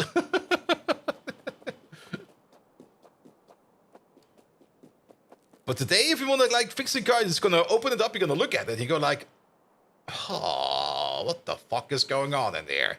And then you're gonna close it down again, and you're gonna be like, all right, I'll just pay the mechanic, and I'm just gonna leave. All right. Perfect. And then number 6 into there. Now it's much harder because they stopped making 90% of the components that fit, and now physically specialty parts from the sections of the 1980 trucks. Yeah, that's the other part. Like when my best friend had to, or nobody had to, but when he he had this amazing Opel Fiesta. It was like the best party wagon we ever had because we were always going with that on weird trips. That Opel Fiesta had probably like, what was it? Something like a couple 100,000 kilometers on it because it went to all the festivals all the time. Oh wait, there's a couple more of these. Oh, I thought we only had one. We have a couple more. But at some point in time, that car also kind of was like, yeah, it's not going bad yet, but there are already some issues with it here and there. Was it the Fiesta? No, it was something else. It was an Opel, I think. The Fiesta was. It doesn't matter what it was. It really doesn't matter what it was. But at some point in time, that car was also kind of like breaking apart. And he brought it in for maintenance, and it was like, yeah, your seat is broken. We can't replace it. He was like, why? Yeah, the parts are not being made anymore. I'm like, oh. But the mechanic at least was like, I can make some calls. Maybe I can still find a part. And then it took him like, I think a month or something like that to find like the last remaining seat for that particular car. At least apparently the last remaining seat. Which he then bought from the scrapyard and then installed. And he was like, all right, dude, this car has no more spare parts available. So the next time something breaks, you have to buy yourself a new car. And I was like, all right. Time to save up some money then. All right. And that's all gonna be number 7 at the end. The number 7 at the end, we don't really need to balance it or anything like that. It all goes in here.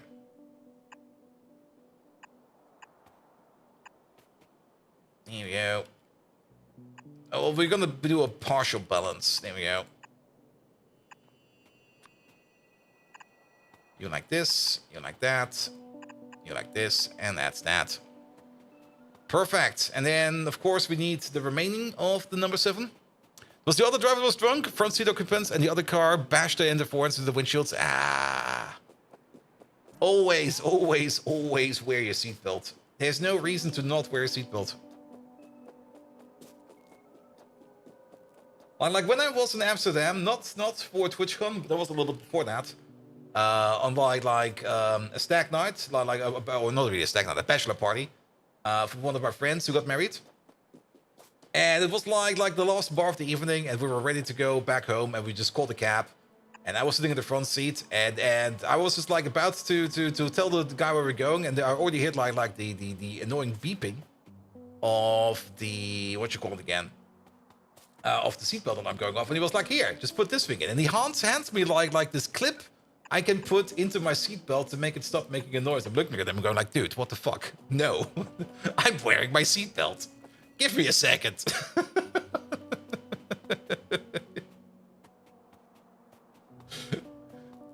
Perfect. Yeah, we don't really need to balance this. I mean, there is a reason, or there could be an argument being made over here to put in some kind of priority at the end over here for the stage 7 stuff, but we are already like at the final stage over here. Whatever comes out over here is just going to be either put into molten iron or it's going to be processed into some kind of other process at some point in time. But these two over there have enough capacity to consume the entire machine over there, so it'll be fine. Those are just the regular clips you cut from an old car seatbelt? Yeah. But I was like, no, sorry, man. I want to wear my seatbelt. I'm already drunk. So please let me wear my seatbelt. You was wearing your belt? Nice. Good one.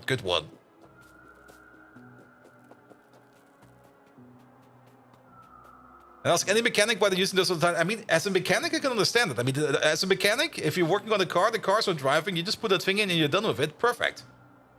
That's crystal clear. Because I would also be annoyed if I would be working on a car and it would be beeping at me all the time.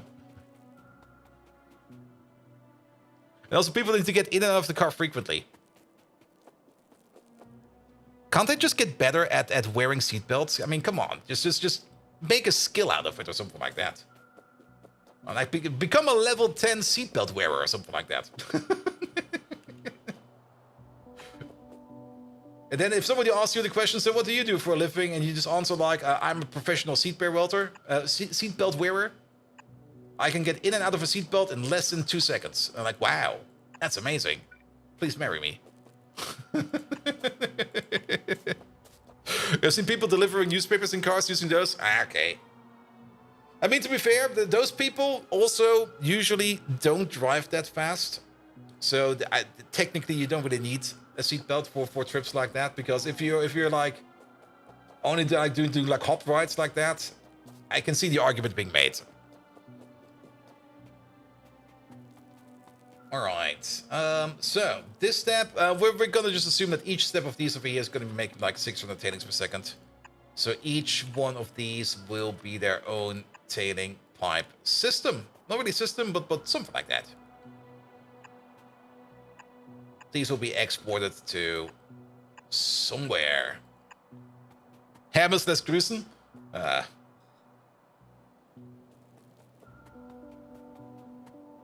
Though, to be perfectly honest, Hammers drivers should be like the people that should be wearing the seatbelts, because they also drive like crazy, even if it's only like a couple hundred meters. Alright, alright, alright. That's there, that's there, that's there. Puff, puff, puff. Bish, bosh, bish. A driver who's not going fast isn't a problem. It's the idiot trying to break land speed records in the wrong lane and start a threat. Yep. Yep, yep, yep. Also, driving cars, man. It's amazing how things sometimes just really, really work well, and then sometimes they just absolutely not. Best example, it starts snowing in Germany, and everybody on the street goes like, "Ah! What is this white stuff on the road?" Alright, alright. I think we got everything. You over there at the end, you're gonna be making high-grade iron. We're gonna get 100 pull per second, which means we're gonna be doing this recipe at 1.9 times... Wait, no, that's not really correct.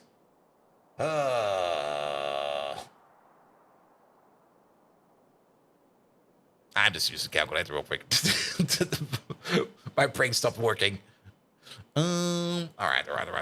So, 450 to make 7. So, 7 divided by 450. That gives us at, and then we multiply that by 100, because that's what we take. We're making 1.5 per second. There we go. 1.5 is what we're going to be making over there. Sure, let's use some inserters for this, right? You over there, you over there. Perfect. 1.5 per second at crafting speed 1. We're at crafting speed 6. Wait a minute. That's a little bit faster. Loaders. There you go. Good, because 1.5, what's that for both of them? So 0.75 per machine over there, so 1.53, it's 6 per second. That's still, yeah, that's loader. Wait, we're making 12 cubes per second? 1.5 times 6? No, we're making 9 cubes per second. I can calculate. 9 cubes per second. All right, and then 9 cubes per second over there. We can turn that into, that is a lot of cubes. We can turn that into 1,350 molten iron per second. And then we can also turn that into 1,350 molten steel. How much does the cube of iron make? Quite a bit. Every cube of iron makes 150. Oof. Yeah, that's gonna be great. That's definitely gonna solve all the iron issues that we have. And then we have never to worry about it ever again. Until we have to worry about it again. And then we worry about it. We also may need to make a smelter for that. Making the smelter for that is actually going to be more of the issue. Because... that's... That's actually not too big. We're gonna need 9 smelters, more or less. We could go for 8 and just overclock them a bit. Let's go for 8 and overclock them a bit. That'll be fine.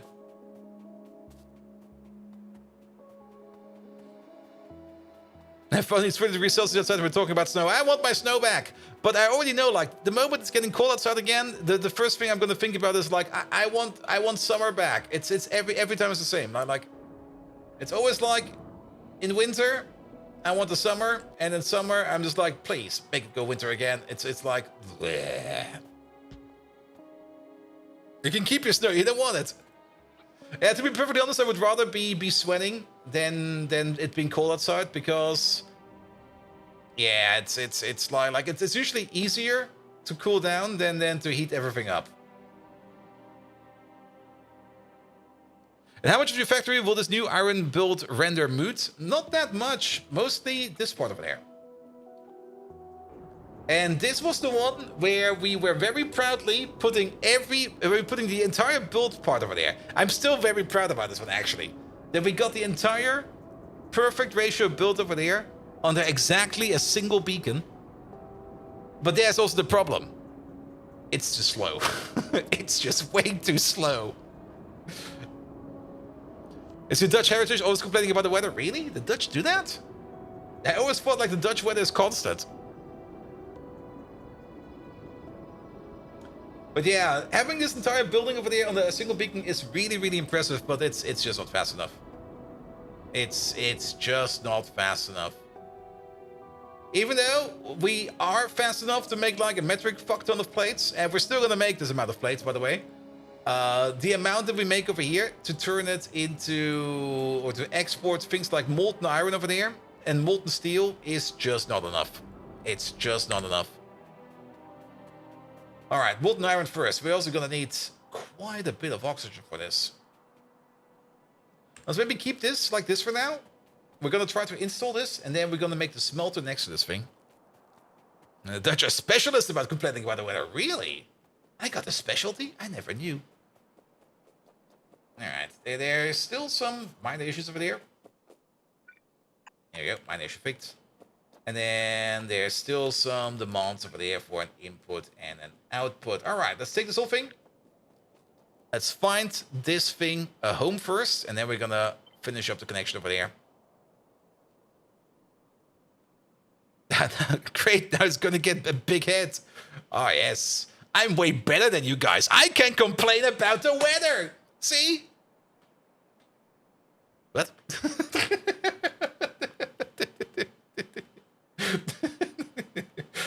Suddenly it doesn't feel so special anymore. We could put it over here. What is over there? Organic solvent? We don't need Mimic, I think. Oleochemicals are over here. That's good. Sulfuric acid is over here. But that's being exported, not imported. We got some of the uranium parts over here. Do we really want to build it on top of this one? It would feel so silly. Especially having like this big bracket of train stations over here. I mean, I don't really care about the zinc field anymore. It's 2.4 million. It's not worth our time anymore. That can go away. Then again, if we put some signals on here, I think it will be fine. We're gonna place it over here. Though there's a couple things we need to do over there. Landfill this area, and then probably just disconnect and reconnect you somehow to figure out where you're gonna go. All right. Also, pick up these real quick.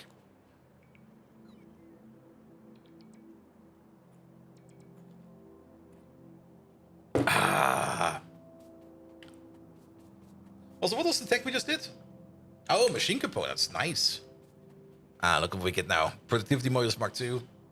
Speed modulus Mark II. Efficiency modulus Mark II. We can also put another tech in over there. And actually, we do want to put another tech in over there. Because we do want to put in over here... What is this one? Oil? Oil. We want gas. We can't do gas. For gas, we need biopolymers. Wait, what? How's the gas power? What? What is this shite? Do you need you do need biopolymers. What the fuck, man?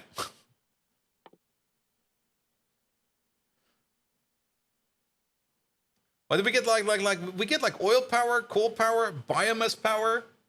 We get it early. I can understand why we get nuclear power a bit later, and then gas power is just sitting there going like, actually, it's, well, to be fair, it's the same over here for gas power stage 4. Was it the same for gas power stage 2 as well? If that is the same, then I will stop complaining about it. All right, I'll stop complaining about it. It is the same for everything else as well. Think you saw the storm has arrived in Trier? Yep, it probably went that way. Also, yeah, the thunderstorm over here did nothing. Like, the weather over here is just still like, ugh. I probably have to turn off my AC now. Just a couple more minutes.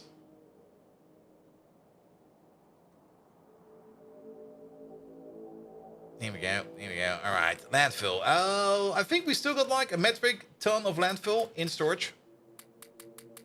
Even though, or did we pick it up? Did we pick it up? Or do we still have it? There used to be a chest over there. Okay, 36,000. That's good.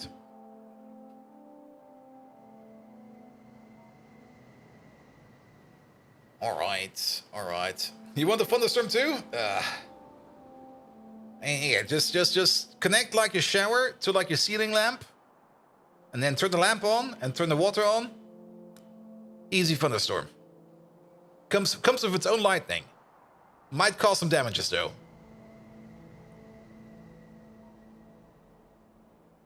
Good. Yeah, iron, copper is done, lead is done. Next lead still needs to be done, but that's not a important priority right now. But yeah, with iron now in, I guess we should then move on rather quickly to the rare earth processing if we need to. We can probably still skip on the rare earth processing a little bit more. I mean, we still got the old build that's still like giving us stuff. But we do need tin rare earth alloys for the blue chips. That is definitely in there. Yeah, we might as well do this one as well. Because then we have that over here also completed. I need to pick up landfill. Where the fuck am I going? Down, down, down, down, down, down. Also, speaking of the landfill, are we getting landfill from over here now? Man, that thing is empty. There is nothing in there. Alright. And the bots might also want to empty out my pockets and everything, and they probably also want to give me some stuff. So you know what? Let's stand over here for a second, let the bots attend to us, while I'll go to the bathroom real quick, grab myself also something to drink, and then we'll be right back. Good, good, good, good, good. Let me also press the add button real quick, so that we can move those ads up while we are going. Here we go. So, quick bathroom break. I'll be right back, and then we shall continue.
Yeah, that rainstorm is gone. It's not even raining outside anymore. It's just like, bleh.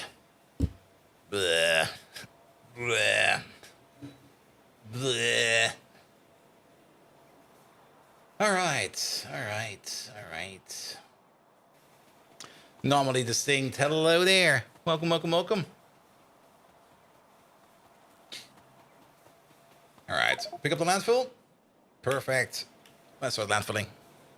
What's the schedule for today? Well, we're currently working on iron. Basically, all the things I kind of wanted to do over the weekend, I just kind of did not do. Remember I started talking about scratching that itch that I had for playing some Diablo 2? Well, I started playing some Path of Exile. And then it was Monday.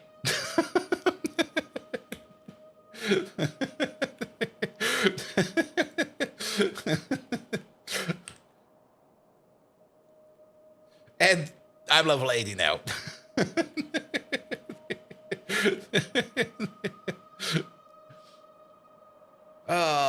Pum pum pum. Pum pum pum pum pum pum.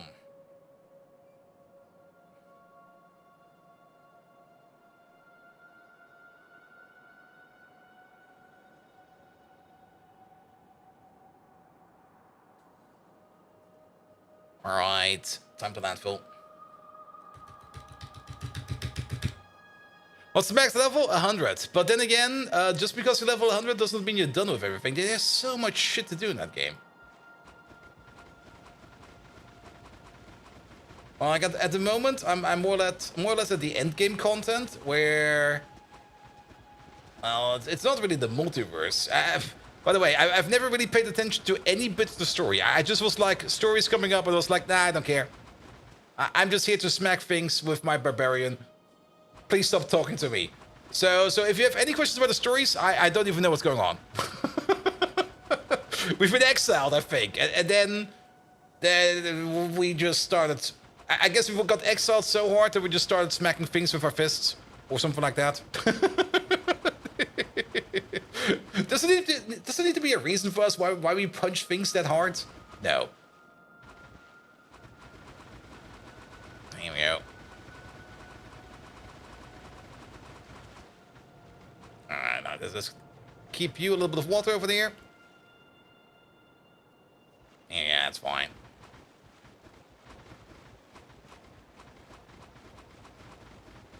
Perfect.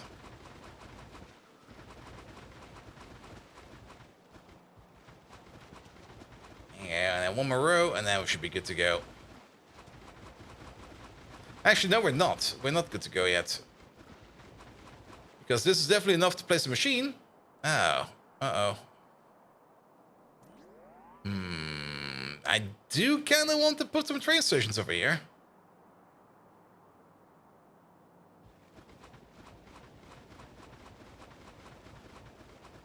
Okay, let's go all the way up to over here, because else we got the same issue again, that it will be... I don't think we need that many train stations, because we can most likely grab stuff from existing train stations. But we do most likely will need a couple. Okay, we still got some landfill in there.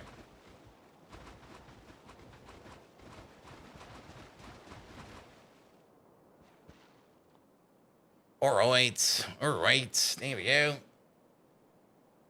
Yeah, we could technically also put some more stuff over there. That'll be fine. So, the machine we're looking for is this thing over there. It's very long. The smelting will also be built next to it. So we're not going to be placing like two of these next to each other. That's not how that's going to go. But there will be a part of smelting somewhere. And I think the smelting will be on this side, because we want to put the train stations on that side. So it's going to be somewhere over here. If we make this a little bit smarter over there, if we do it like this. Here we go. Then we can immediately see over here what we will need to take out and move. Well, I put it horizontally on the top like this. Oh, over there you mean? Oh, wait a minute. But there's usually a reason why we build it like this.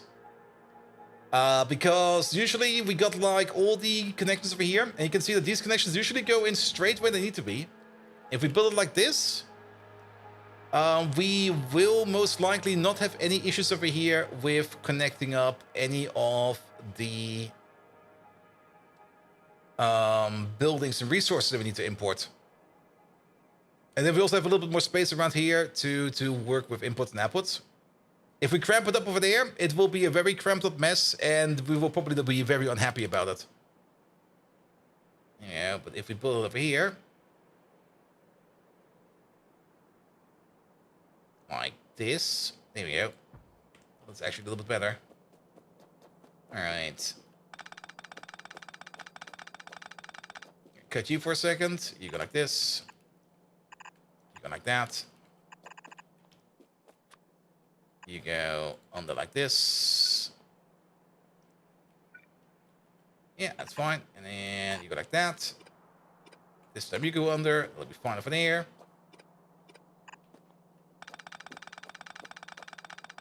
There used to be a building over there. Pom pom pom pom.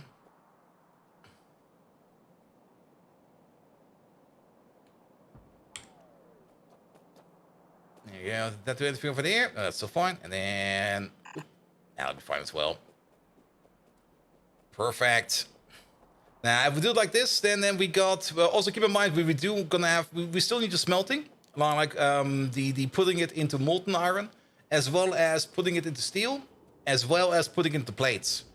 And that's gonna be this area over there. So if we would cramp it over there, then that would just be no. How much iron will we be making? Well, it's iron plate. It's going to be making the same amount as we're making over here. Where's this thing? There. Because over here, we're already making like 6 belts of iron plates, and that's probably going to be more than enough.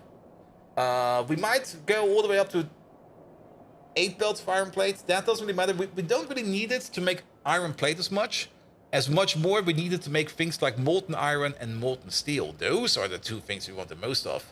The amount of iron we're going to be spending over here on plate will be insignificant compared to the amount of molten iron and molten steel. Because we need molten iron, and especially molten steel, to bring it over here, where we turn it into stainless steel, and over here, where we turn it into super steel. As we currently have an issue that we are not really making enough stainless steel. We're good for super steel. We're completely backed up on super steel, but stainless steel, that's a bit low. And the main reason why we're low on stainless steel is we are out of molten steel. So even though we're going to be making some plates, and those plates will most likely just back up almost instantly. And we might still keep this machine just for now, because this machine is still making us plates, it's still making us steel, and it's still doing its job. The only problem is it's too slow. Also, oh, we're going to have so much ash going around, I just noticed. Looking at that machine and all those ash belts over there. Well, let's go. Let's just make it. Let's make this thing a thing. Alright. And there's also some cross connections over here, which we need to figure out again. Let's start off with the easy thing. 2.8 requester. And of course, everything is in the way.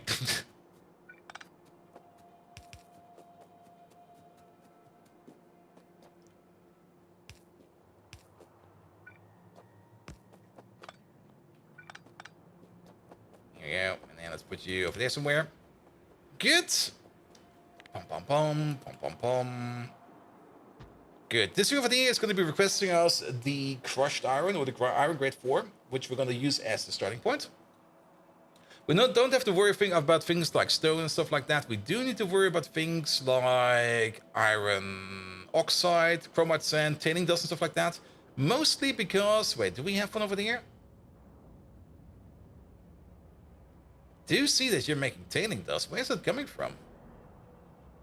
Oh, we do have one over there. It's coming from over here. Perfect. Also, are you backed up on tailing dust? You are backed up on tailing dust. Ooh. Well, you're not backed up yet. Which is fine. And the main reason you're backed up is because you're also kind of getting backed up over here in coal dust. Because nobody's picking up coal dust. Good thing we take a look at this one. All right, let me guess. Yep. You over there, you are chromite sand. Come on, fingers. There we go. Also, did that make you a requester? No, oh, I did. What the hell?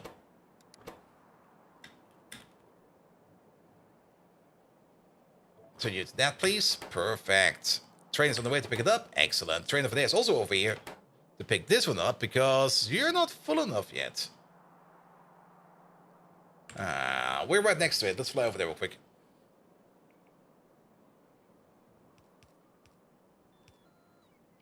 And what are the top 5 all-time produced consumed items for this run?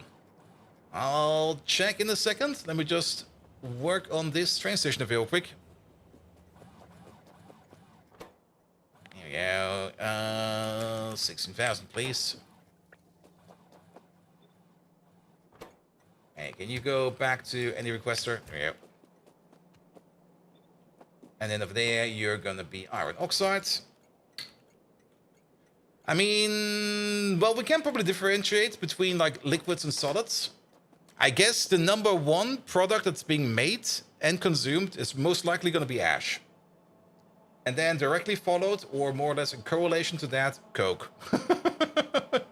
Coke and ash are probably going to be the 1-2 that are going to be all the way at the top. Sand is probably also going to be in there. Soil, very much as well. And stone. Yeah, pretty much. I would also expect exactly those. All right, of the last hour. At the top, we got coke, ash, coal, biomass, soil. Those are the top 5 that are being produced, and also the top 5 that are being consumed. Though, interestingly enough, we're consuming more, and well, actually good that we're consuming more ash than we're making it, because that tells us that our sinks are working. But yeah, we are definitely consuming more ash than we're making, which is fine. Nevertheless, we are producing 40 million, no, not 40 million, 40,000 ash per minute. What is that per second? My brain is not here today. It's somewhere else. Oh, that is 666 per second. Lovely. That's actually not that much. Actually, 666 per second, that's 12 red belts, if you think about it. Actually, no, it's more than that. That's 24 red belts. Just casual 24 red belts rolling ash all day long. For the fluids over the last hour, I mean water, because everything runs in water over here, that should probably be obvious. And then molten salt and hot molten salt, because that's part of the power cycle. And then pressurized water, because that's part of the power cycle. And then pressurized steam, because that's part of the power cycle.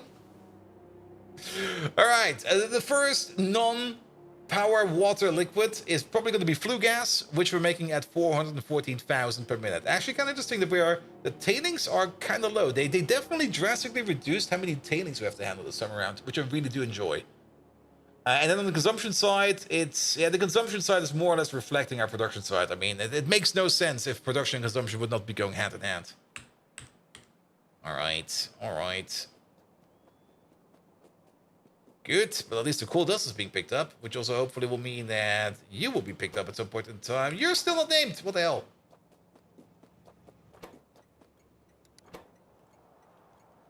Tailing dust. Provider. There we go. Though these over here only rarely go around. Tailing dust, I think the only place that's currently eating tailing... There's 2 places that are consuming tailing dust. Place number 1 is going to be the vanadium build over there, because we need the tailing dust over here to turn that into blue liquor. And then blue liquor is more or less the basis for our vanadium, but we're completely and utterly backed up with vanadium. Vanadium is fine for now. And part number 2 is going to be... Not you. Is going to be our bitumen build. And our bitumen build over there is currently also completely and utterly backed up, mostly because we are utterly and eternally backed up by bitumen. And wax. So there's nothing going on over here. We could technically try to vent the bitumen somehow, if we would want to do so. What do we do with the extra? The extra wax is going to be turned into lubricant, yes. But the bitumen over there is currently not really being picked up because you're already standing over there with a full load of bitumen. And the bitumen, the only place the bitumen is going is over here into this place. And now I'm a little bit surprised that you're off. Because you're full, that's fine. You're probably off because there was an issue over here. I remember syngas. Syngas. There was an issue with syngas. Oh, let's look it up real quick. Yeah, there was something wrong down there. And we need to fix it, because that's also our main syngas making machine. And if syngas is not going, then a lot of things are not going, which is also phosphoric acid, which is also one of the reasons why circuits are not going. So, technically, working on circuits again. If you add up tailings to muddy sludge, you should end up at the same old tailing numbers, right? No, not really, I think. Because muddy sludge is also going into a lot of farms, like early stage farms.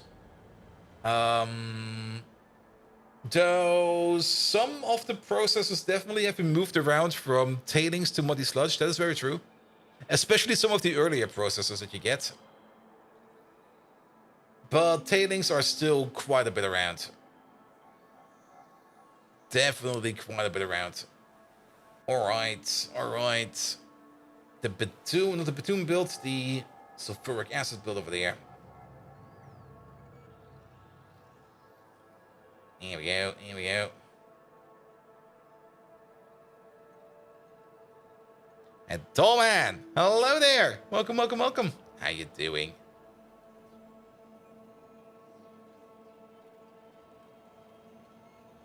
All right, here it is. So, these two tanks over here, actually these three tanks over there should most likely always be full. Something is wrong over here. Something is not going as expected. Let's have a look. So, you're currently not making any hot syngas because you're missing purified syngas because you're backed up on flue gas. And you're backed up on flue gas because you're backed up on acid gas. We are not making any acid gas over here. And that is fine. The acid gas is going this way. The acid gas is going that way. We do want this process over here to not get stuck. So if this acid gas over here cannot be processed or moved along over there,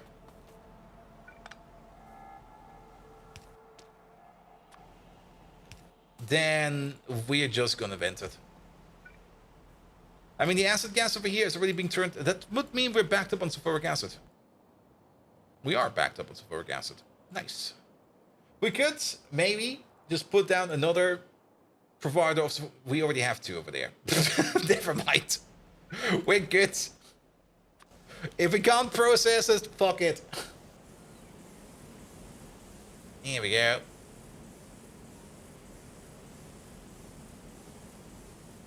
Alright, and now the process over here is starting up again, making syngas. There we go. And I think if the syngas over here is backing up, then we will even be starting to make over here some refined syngas. Let's look at this real quick. Syngas over there, syngas over there.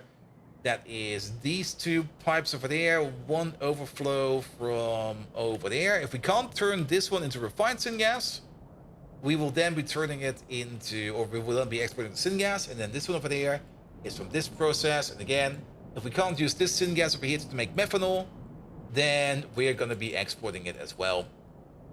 As for the refined syngas over there, this part over there, we don't actually have a dedicated refined syngas maker over there. Why not? What are we doing over here with the refined syngas? Probably because this process over there is also making acid gas on the side, and that is also backed up yet again. Which I guess is fine. So the refined syngas over here, that also has an overflow. So yes, this process over here also cannot anymore export its syngas over there, or it's what should we call it again? There you go. If you also can no longer export your acid gas, then you're also going up the chute. Because I would rather make refined syngas, which is worth way more, than not making any at all. And then... Oh, I just noticed this one over there. You're probably being blocked. How are you being blocked? What are you being blocked by? AM55? You're a 3-5, and then we got a 3-4 over there. I see.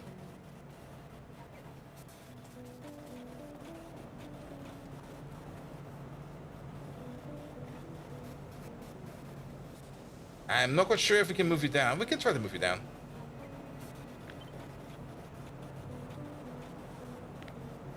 please. There you go.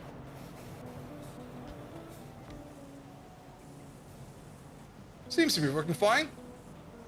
Perfect, now you can work again. Also notice something else over there. You're missing one. Only you are missing one. What the hell?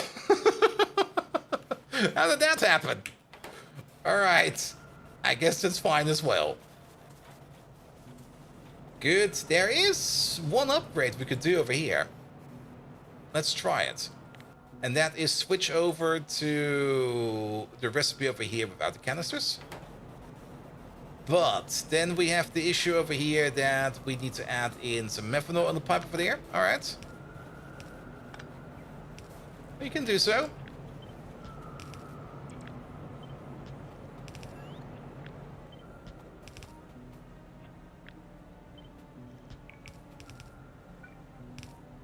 We got some space over here for like another input.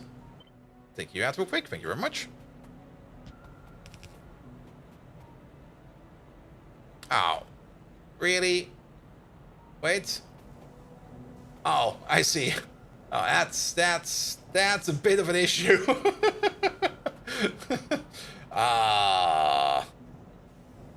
We can wiggle you around.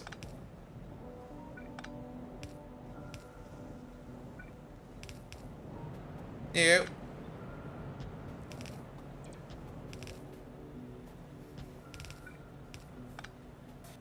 Good. And then let's move this recipe around. All of you are now running on the other. We now no longer need canisters over here. And not having the requirement of canisters over here anymore is going to be great, because now we can do the following. Add prot mods to it. Here we go. Which also will mean that these canisters over here will most likely back up in here anytime soon. These ones are empty, these ones are filled. I'm just gonna send you off. I can't send you off?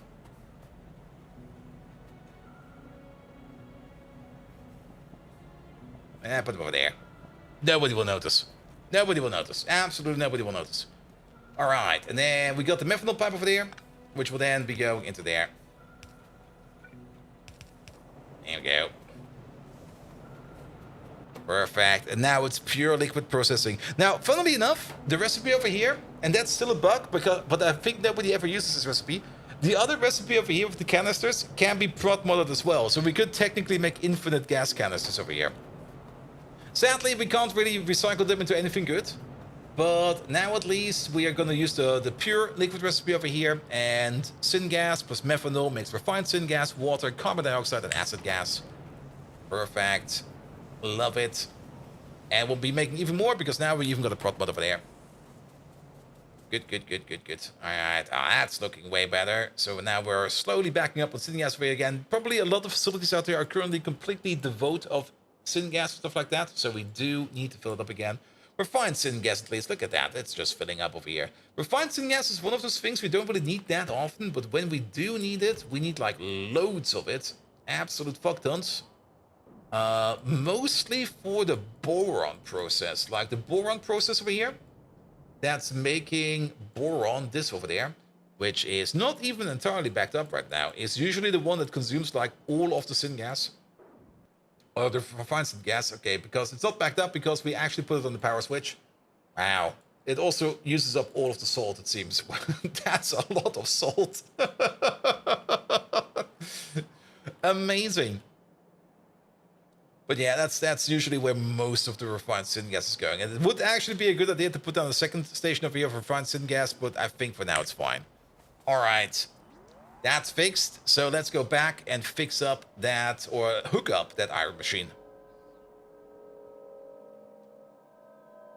Alright, alright. I also kind of hope that by the time we're done with hooking up the iron machine, that phosphoric acid will be going again strong enough that we can see some etching solution being made.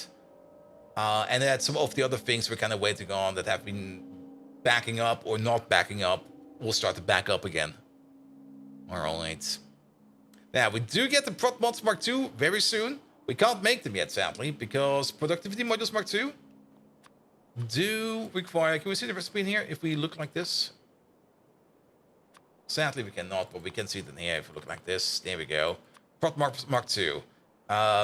It's only 4 items in total, like the previous tier prot mod, and then control panels Mark II, electronics Mark III, control panel Mark III, electronics Mark III, and utility box Mark III. The utility box Mark III, blue chips, so well, we have to do those first. And then about another 100 green chips. Wow. That's expensive, man. There's like 100 green chips in every utility box Mark III, in every prot mod Mark II. That's a lot of green chips. I'm very happy that we did upgrade our green chip machine.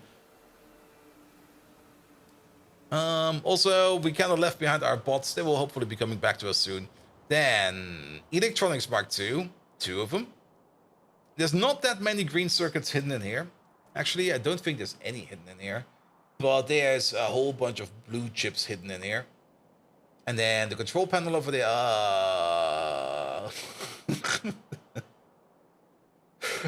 That moment when you see the bio battery show up in Pyanodons.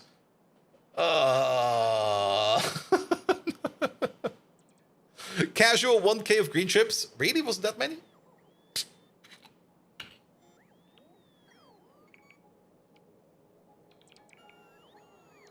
Should be 100 per module. I mean, there's no green chips, or not that many green chips. There's actually a ludicrously low amount of green chips and blue chips, if you kind of think about it. I mean, you need 1 green chip to make 5 red chips, and you need 1 red chip to make 5 blue chips. So every blue chip has 1/125th of a 1/25th of a green chip in it, which is kind of weird. You would expect it to be the other way around, but nah, that's somewhere else. All right. Is that the bio battery showing up as a product or as a component? As a component. And okay, let's have a look. Actually, it's not too bad. Most of these, okay, we do need to bring in a whole bunch of mechanical parts for it too. I guess it's about time that we make a proper automation for this one as well. And then cobalt, the alloy I think we already have. Yeah, I think we already have that one. Alien bacteria is a thing we don't do yet, but it's not too bad to be made. The lithium niobate the last time around was the annoying part, and it's still the annoying part because we do need helium. Is there a hot air one? No. What's this one? It's not really gonna make it any better, I think. We still need boron, we still need lithium chloride, and we still need helium. Lithium chloride is not too hard to be made. It does eat up a metric fuck ton of hydrogen chloride again. And the boron process is already eating up like a metric fuck ton of hydrogen chloride.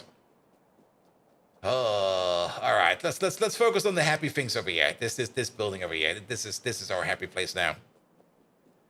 All right. And let's just start at the bottom. Let's just work our way bottom to top and just connect up what we need to connect up. And we got to start off over here with 2 builds of iron dust. There's already lithium products, no but tons of REOs. Yeah, I mean, the lithium process is already there, and the lithium process is already going fairly strong.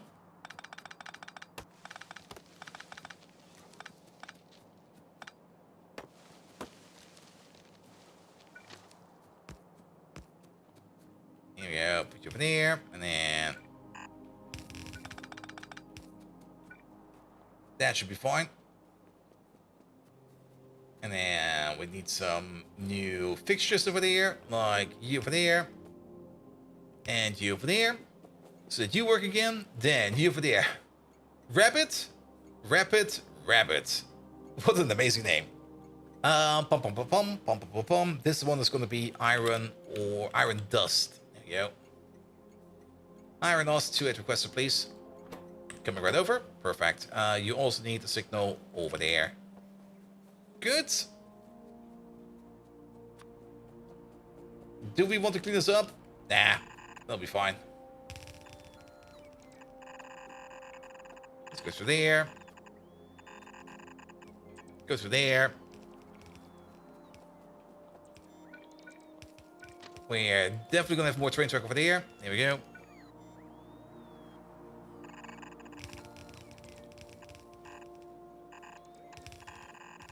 And off we go. Perfect. And let's help these spots out real quick. Here we go. So we can at least start off with the first process. And I think the first process is just douse the dust in water. And then let it settle at the top and the bottom.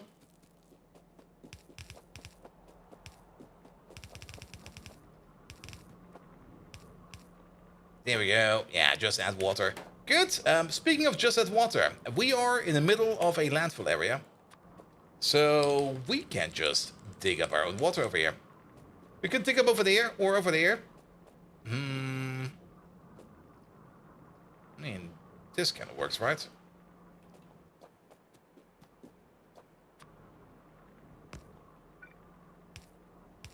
There we go. And we're not really going to be caring too much about this. Actually, let's put them on the other side because this stupid island is in the way. Yeah, let's put them over there. Over there. Over there. You also need water. And now they're no longer symmetrical. So, there. And over there.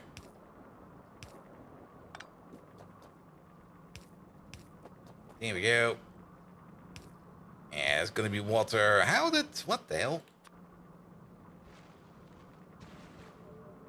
Yeah. I think that's gonna be enough. There's another... Yeah, that's not gonna be enough. We could technically also just dig it in. It's still off by 1.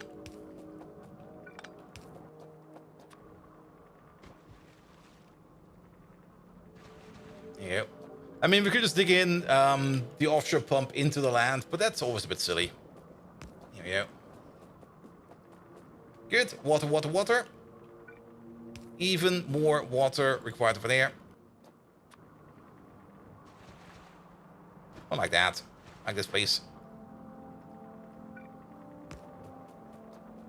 Here we go. So you're good for water. Perfect. Just awaiting the iron slime, the iron dust. Iron dust will be coming in over there. Good, good, good. Turn that all into that. Then... Oh, I see what happened over here.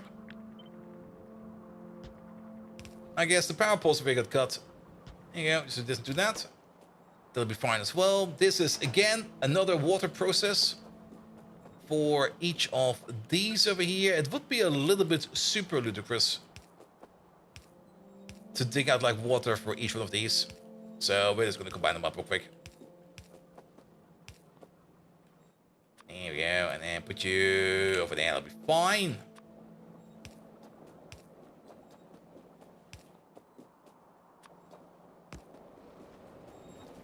Alright, that's already going. Ah, we kind of forgot about the cool water slurry over there. We still need some machines for that. Alright, but at least we can now watch if things over here are going fine. You are... Why are you not doing anything? Because you're already backed up on the cool water slurry and stuff like that. That is perfectly fine. Things we are going to need. We're definitely going to need our own little tailing dump sink setup. And is this one going to be powerful enough? I don't think so. I think we need a bigger one on that. Then we have like... Where's the copper place? The copper place is also making... Yeah, there we go. That's a tailing sink setup. Yeah, give me all of that.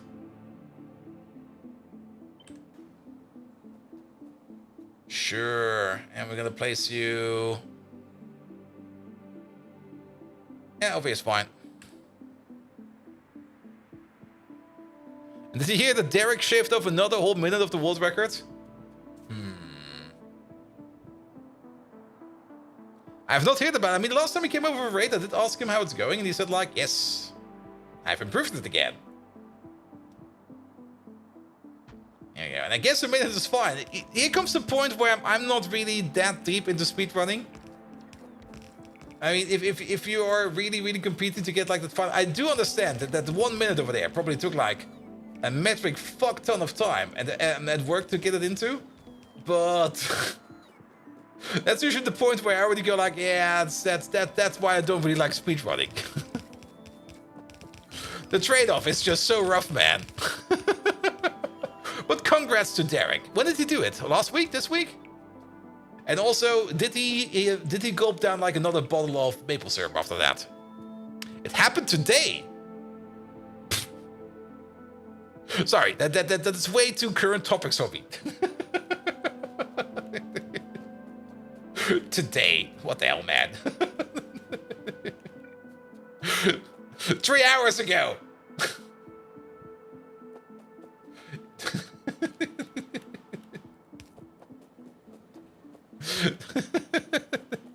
You also don't feel like it, but the whole minute is crazy? Yeah. Then again, I mean, not that I know too much about it, but any percent full all achievements, Factorio still seems, it's probably very much refined, but whenever I look at it, it still seems very chaotic. And I still have the feeling, every time I look at it, I still kind of get the feeling that there's still way more time we can shave up on that. But yeah, I'm not doing speedrunning and I don't want to get into it. So congrats to him. I don't want to be a speedrunner. And I do know it's a lot of work, but every time you look at it, you always go like, wait, could you not do that faster? Reverse speedrunning here? Yep. You're looking forward to some 2.0 speedruns? Oh, yes. Also, no, you know what? How do you put it up like that? What kind of new achievements will we be getting? There was no talk about achievements yet. Every Friday Factorio effect up until now was like, here, new mechanics here, new mechanics there. But what will the new achievements be? That's something I'm more looking forward to. And I'd be like, here, you get like these new things you need to do. Like maybe there will be a lazy bastard 2.0, even lazier bastard. Like something like never move. Like only like the 111 handcraft and never move.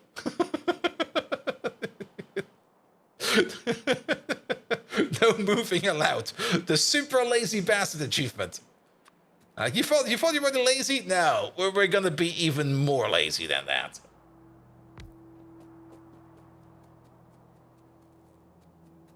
You did see someone do a never move around, place belts to move your character around? Yes. And I do remember one charity stream I did where I was selling keys for my keyboard because I got like a hot pluggable keyboard. And I can just take the keycaps out. Where donations would steal my keys. I was fully prepared to move around my mouse at the end of the game. But that really didn't really happen too much. I still had like some keys left. Debating whether you will watch a 2.0 streams or do a blind play yourself? Same. There's already plans going around of... I should not probably, by this point in time, turn the AC off. Oh. There's already plans going around of doing like a big group start of Factorio 2.0. And it sounds like a great idea. It's probably a fun idea, but at the same time, I'm also kind of sitting there going like, but maybe I want to play it on my own. The laziest bastards. All motion required under character build construction, only 15 crafts per minute. 15 is a bit low. You do need like that 111 is what you need, because or unless they fix that. It used to be that you need to make like the first refinery by hand, but maybe you can now finally make that in a machine. I'm not quite sure yet. It's been a while. It's definitely been a while. Can be done with like 80 or something like that. Yeah, there was definitely a change not too long ago that kind of mixed up some stuff. All right, so you go for there, you go for there, and then these over there will be our inputs. Sure.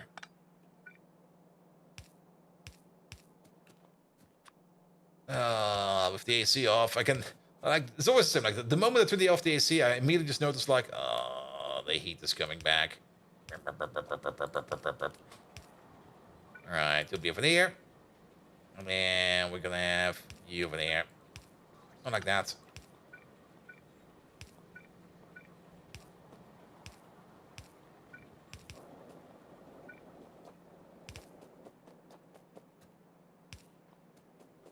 Here we go. Here we go. Oh, wait, we still need you.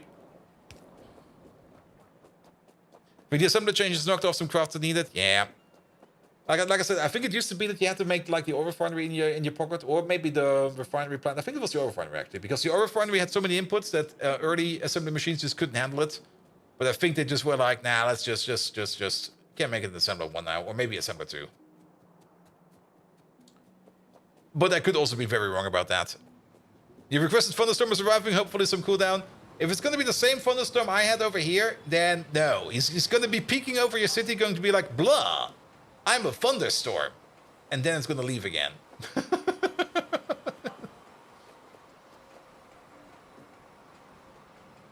All right. we're gonna need some connectors over there. We can actually go inside like this. There we go.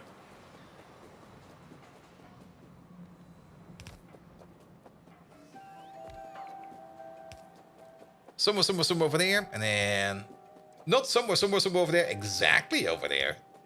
Lovely. Yeah, this pump is always active. That'll be fine as well. There you go. We do need a wire over there for you to do, and then we do need the same condition over there. Here we go. All right, tailings. Splurge. Alright, at least now the tailings over here can start to be thinking about to being processed. We do need these connectors all the way over there. And just take this whole thing over there, flip it around, put you over there, and then realize that the pocket bots will probably take forever to do this. And then start building it by hand. Yeah, over here's fine. Alright. I'm quite sure which bolt over here is which one yet. We're just gonna move them over first, and then we're gonna see where they're gonna go. Alright. You. I'm pretty sure we can't make the entire jump to the other side, so we're just gonna do it like this. And then like this again. Ah, petroleum sulfonates input over there. That will probably be fine over there. And the petroleum sulfonates, I think we also still have to make them on-site. Because I think the only place where we use petroleum sulfonates is this area over here. So that's also going to be an issue. Yeah, let's extend these like a little bit. And then once we see some items on the belt, we will know where we need to connect these. But these over here will definitely go into these 4 stations over there. Alright, petroleum sulfonates, oleochemicals. Oleochemicals are right over there. Look at that. I'll take you.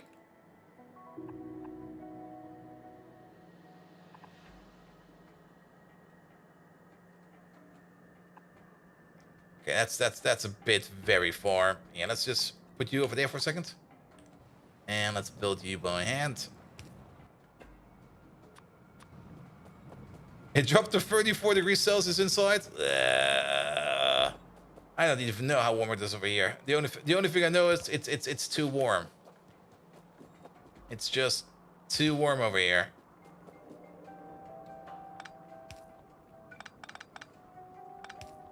Here you go. Do it like this. Do it like that. Move you over here. Perfect. Oleochemicals going up. Then we still need to do something with these cold water slurry over there. The cold water slurry can be processed over there into things like aromatics and benzene with these 2 machines over there. The big question, of course, is how much are we making over here? We are making 50 cold water slurry per second. And 50 cold water slurry.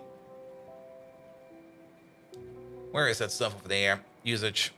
Well, 50 per second per crafting speed. And that means we're going to be making about 300.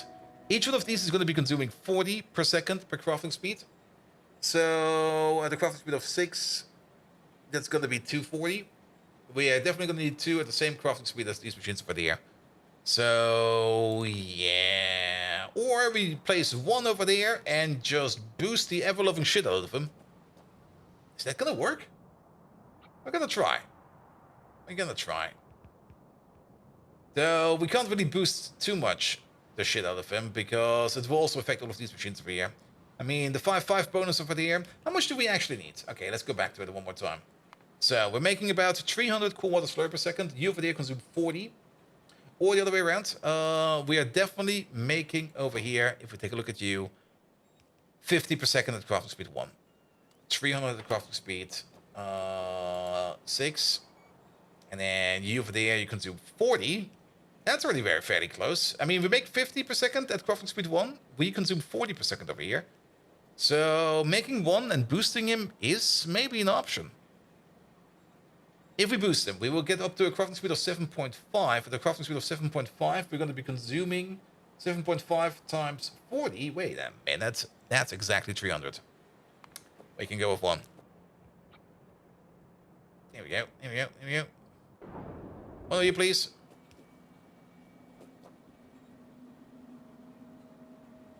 There's a pipe in the way.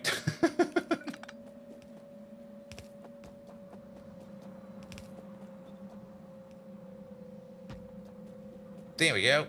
And then we also don't need to move the stuff around too much because it will just be going... It will be coming together over there. Not like that, but more like that. We're going over there, into there, and that's that.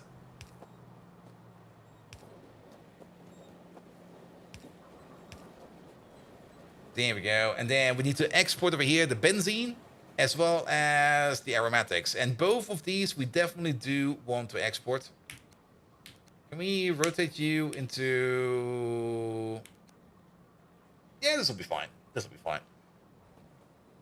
Both of these are definitely worth exporting, but both of these will most likely also be voided because we don't want this over there to be stuck trying to make the stuff over there. So how about one provider over there and another provider over there with an optional overflow over there. Also, wait a minute. Come on, Bolt. What the fuck do you do over there? Pull this back. Pull this back. Here we go. You over there. And you over there. We also seem to have a bit of a supply issue over there, but we can fix that by hopefully placing you over here somewhere. Let's just pull this back a little bit more. Here we go.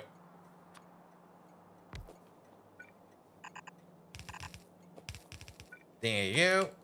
Done, done, done. Perfect. And then back end. Back end also needs a little bit of work. So let's go all the way to the end over there. Well, yeah, the heat is definitely an issue. I've definitely not have been sleeping well the last couple of nights. Not only because I've been overindulging myself in Path of Exile, but also because it's just way too warm. Like when I try to go to bed, it's just like it's too warm in here. I can't sleep, so I just end up waking up again, playing like a round of Path of Exile or two, and then going like, okay, let's try sleeping again. Nope, not gonna work. There's something odd going on over here. What's this?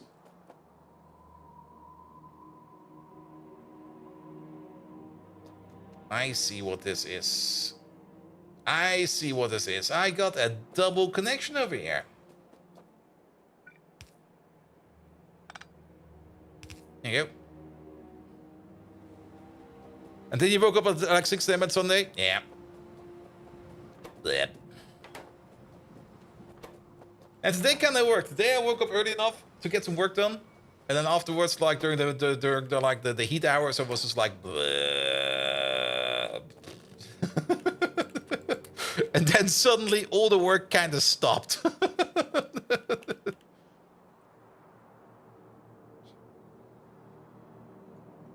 But then again, it seems everybody on the client side of the company is also on vacation, so nobody really cares at the moment. Like, every important project currently is just on hold. Nobody's there. Everybody's on vacation. And everybody's just like, but everything is on fire. Yeah, but we're on vacation. Okay.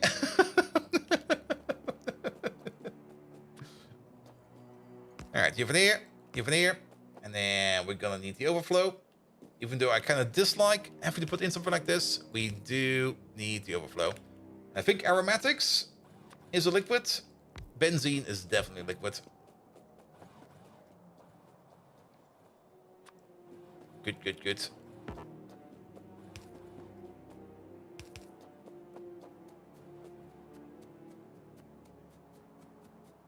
Alright, put you over here. And then we're gonna need you somewhere over there. And put you over here, and then we go up. We can probably, actually, let's combine over here. And over here, I mean over there. Don't forget the corner piece, because we always keep forgetting these damn corner pieces. Actually, now that I think about it, nah, we are, actually, nah, that'll be fine, that'll be fine. Yeah, you over there, and you over there.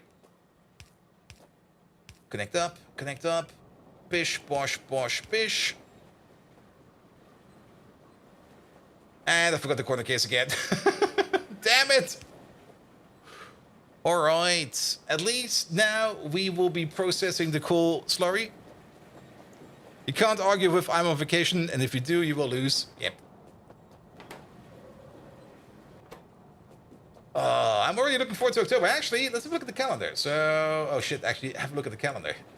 Okay, we still got the whole of September at least. But 2 more weeks in October and August, and then 4 more weeks in September.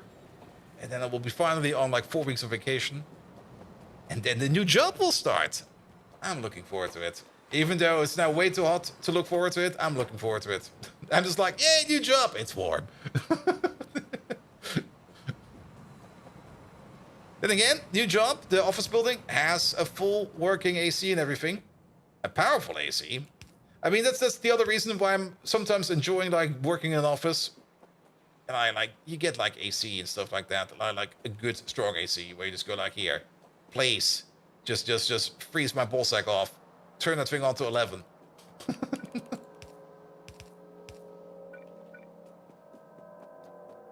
And if the coworkers complain, well, send them off. Just ask them to go to home office. I'm here to enjoy the AC.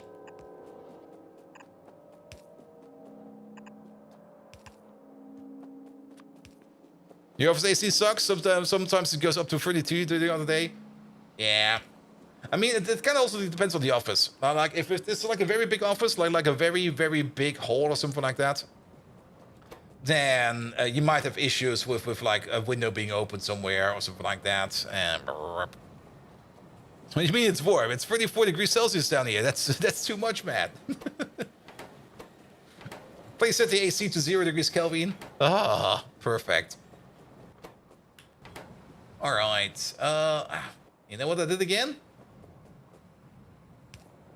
All right. Organic solvent is in over there. You're missing the pulp stage 3. You're missing the sulfonates. Then, before we go for the sulfonates, let's just go through these steps over there. You also need the xylitol. I'm actually not quite sure if we're making xylitol yet or not. But you still need water over here. So you get the connector over there and the connector over there. As well as a connector over there. You already know how this is going to look like. There we go.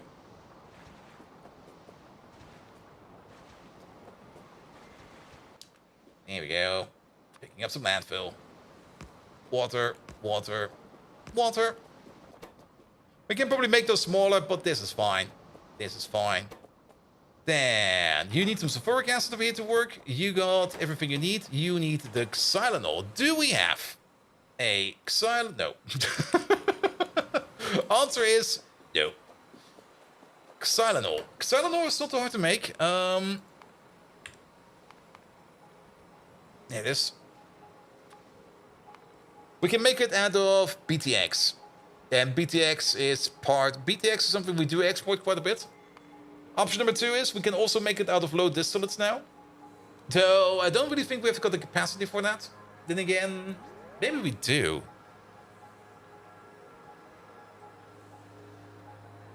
Are we exporting low distillates over here?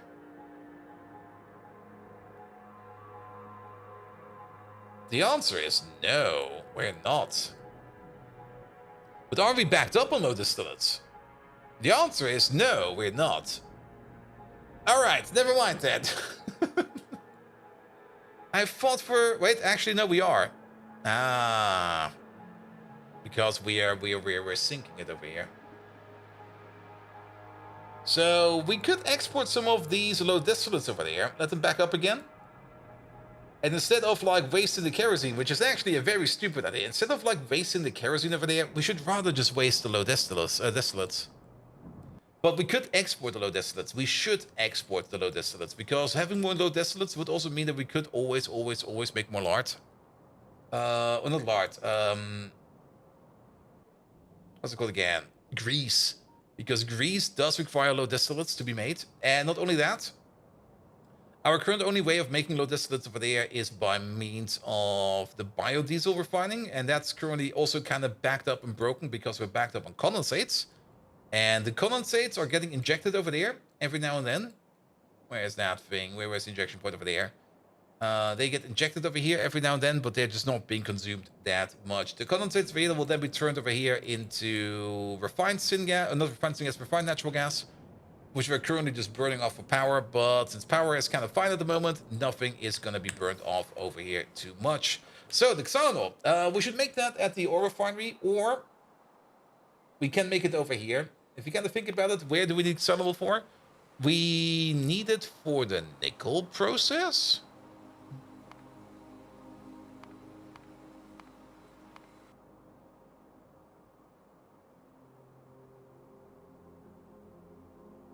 Huh! Would you look at that? Ha! I even named that one correctly. It just didn't show up. Alright, we're making it over here. We need it over there. We could pipe it over. Would be a bit of a hassle. Could do it. Or we can bring it over by our train. Let's keep that decision open for now. If we run out of space over here, then we pipe it over. If we have enough space, we will probably put down like a train station over there. And it's working with an amazing AC. A freeze rate goes down to -20, but damn, the temperature change between 30 is like struggling sometimes. Oh yes, it is. My previous apartment was like a cellar apartment, and during the summer it was like nice and cool. It was just like really nice and cool. And like usually when I would go to work or something like that, or if I would go outside to do some grocery shopping, the moment I opened up the front door to go outside from like a nice cool cellar apartment to like 30+ degrees outside, was always like where did this come from? All right, we do need the RMAC 12D. RMAC 12D, is that being used somewhere else? RMAC 12D usage. It's of course used in iron, and it's used in exiled. So RMAC 12D is definitely something we need to import. So let's request some of the RMAC. Liquid requester, please.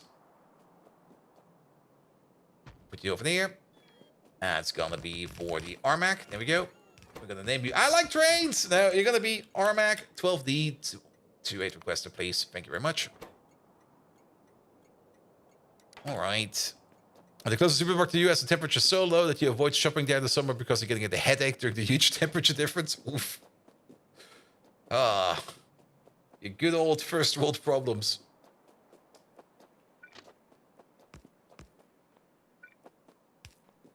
Alright. Alright. Alright. RMAC 12D will be coming over. Yeah, let's work on that real quick. We definitely do have an RMAC 12D making machine out there and a train station for that, so nothing to worry about. The only thing we need to worry about is hooking this thing up correctly. Can we get through here? There's a pipe in the way. Start flying. Alright, where does the RMAC need to be? Over there. We are fairly close by. Not over there. Put you over there. Put you over there. Put you over there. Put you over there. Put you over there. Bish bosh. Bosh bish. At least this over here will allow us to make the iron pulp stage 7. So that could really start off over there. Then petroleum sulfonates are still missing. Let's have a look at those real quick. Petroleum sulfonates. I think we might already be making them somewhere. We need them for iron pulp. Okay, we're not making them anywhere then. If we only need them for iron pulp, we're not making them anywhere. We should also not be importing or exporting them. Petroleum sulfonates are being made by combining... Oh, what the hell is this? Crude oil, sodium hydroxide, saline water, and sulfuric acid. Now, sulfuric acid we definitely have going around. Sodium hydroxide. I think we got that over here as well somewhere. There it is. Perfect. And that's not too far away. Sulfuric acid should also be available around here somewhere. Again, we might just make another sulfuric acid requesting machine because sometimes these stations over here, we will most likely request some more sulfuric acid. I see no reason not to request more sulfuric acid. I mean, sharing pipes for everything is cool, but if you just are going to be like out of stuff all the time because of that, that's less cool. So instead of squeak through, which reflects mundane planning for maintenance, access, and all the parts in the factory, you just jetpack. Yep. I mean, like I said, if I would ever be like an interior design architect or something like that, I would just skip on stairs entirely. And everybody who wants to live in the house or the apartment or whatever I design just gets a jetpack. Free jetpack if you buy this house. Wait, what? Oh, cool. I want a jetpack. Give me the jetpack, please. Why do I need a jetpack? Ah, because there's no stairs. There's only shafts everywhere. Oh.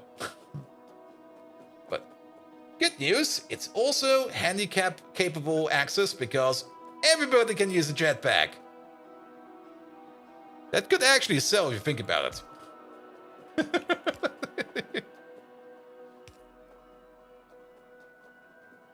Alright. So, you over there. You're gonna be then more sulfuric acid. We're also gonna ordering in crude oil. Liquid requester. You're working in a cooled warehouse, so it needs to be cooled. So yeah, no, actually AC.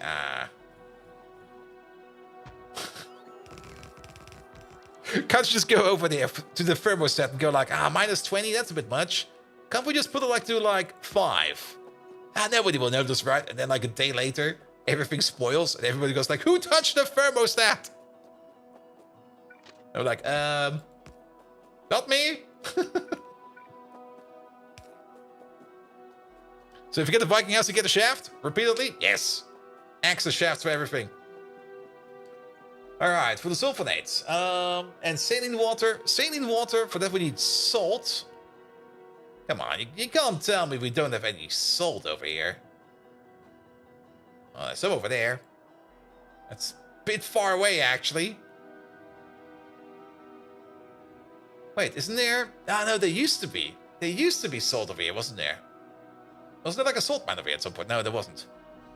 There is salt up top, actually. Also, kind of amazing that this machine over here is still working. But then again, I don't really want to connect to these things over there. We probably want to decommission Coal Power Island, or Coal Island over there entirely. So we will most likely have to do something about salt somewhere else around. There you go. There's also nothing particular over there and nothing particular over there. I mean, we can't just grab a belt of salt from down yonder. I mean, how much salt do we need? We need it for saline water. So every piece of salt makes 10 saline water. We would still need 20 salt, really?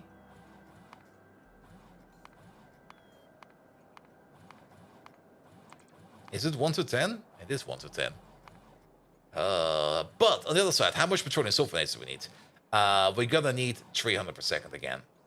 At most. No, this one is gonna be slower. This one is gonna be 100 because this is the panning machine over there. This one over there. We only got one of them. So we're running this recipe already at like a third of, well, once every 3 seconds. At crafting speed 6, we're gonna need like 100 petroleum sulfonates per second, and then we're already gonna be making this at more than 100. So we're gonna need 20 pieces of salt every 3 seconds. That's 6.66666666 pieces of salt per second. Yeah, we can belt it up there. Same for the sodium hydroxide. The only thing we do need over there is gonna be power fine. It is. It was so suspiciously dark over there. All right. Petroleum sulfonates. And we're probably going to be making that over here somewhere. Do we even need this to be running at full speed? The answer for that is no. This machine can just be sitting around over here somewhere. It really doesn't matter where this machine sits. We do need a rectisol, and we do need to properly look at it in here. So, petroleum sulfonates. There we go. There they are. And that's going to be you. And we're just going to place this machine right over there.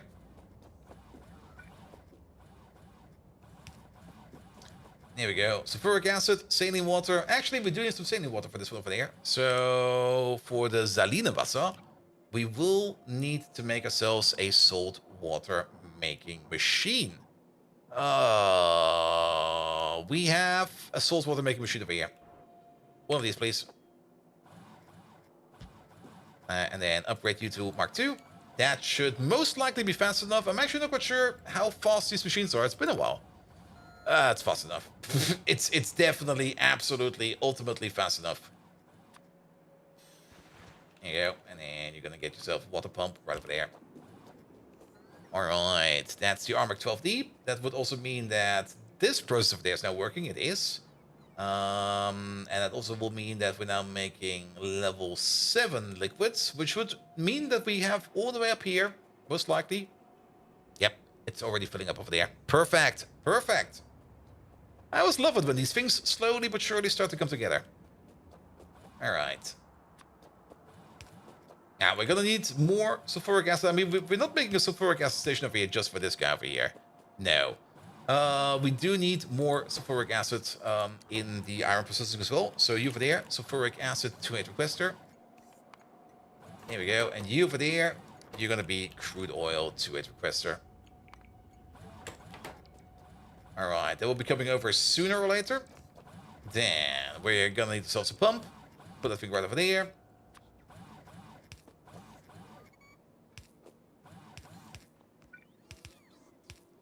That'll be fine over there. And then we're gonna need the pump over there.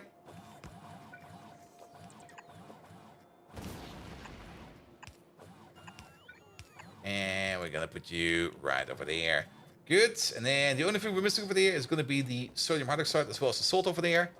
So let's get ourselves 2 builds up over here.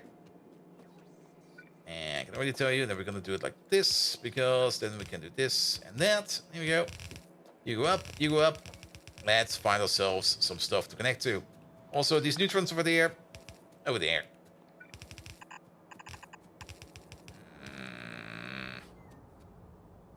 I already disliked that we're going to go under the pump over there. So, this belt. We're going to fix up the other belt over there afterwards. And it's already kind of cramped over here. But on the plus side, we did already find some salt over there. So, congratulations. Salt. Alright, alright.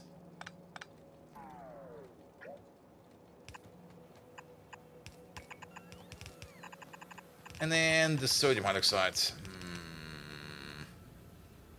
Yeah, I'm just gonna bite the bullet. There you go. It's right over there. And actually, wait a minute. If it's right over there, that kind of means that this belt over here is really sodium hydroxide. We don't need that much sodium hydroxide. We are just gonna need like a little bit. I usually don't really like doing this underground in underground, but it's way too warm. It's way too warm. It's hot. Like if it were like less warm outside, I would probably be more accurate with this, but not now, not today. Definitely not today. All right, this is the salt belt. You go in over there. And now you might already immediately spot an issue. Well, actually, nah, it'll be fine. It'll be fine. Hydroxide output.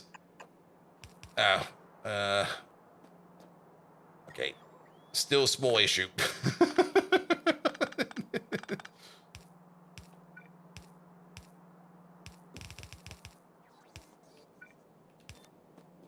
There we go. Petroleum sulfonates over here are also done. We don't need them anywhere else, so a single building over there making petroleum sulfonates for us will be perfectly fine. All right, these petroleum sulfonates need to go all the way over there, all the way over here, all the way over there, all the way over there, and that is this part done. Good. You're ready to number 3. Number 3 is coming from over there. You need xylanol. All right, the xylanol. I think we're just gonna... I mean, I don't really... We don't need the xylanol for anything else, do we? No, we don't. So, we're not gonna make a train for that, then. We're just gonna move it over here with a pipe. It's gonna be a long pipe. Very long pipe. It's gonna be a little bit annoying to do so, but it's gonna be getting piped over. When you say that, well, no one touched the thermostat, but someone outside hire did clean the massive main electrical box with a pressure washer.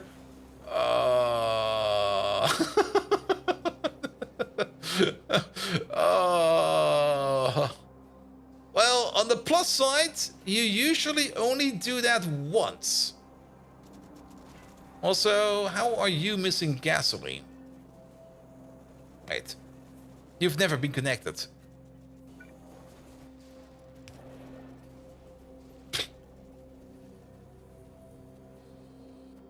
Alright, Illinois. That's molten nickel over there. Maybe we should probably just grab it over here from the tank.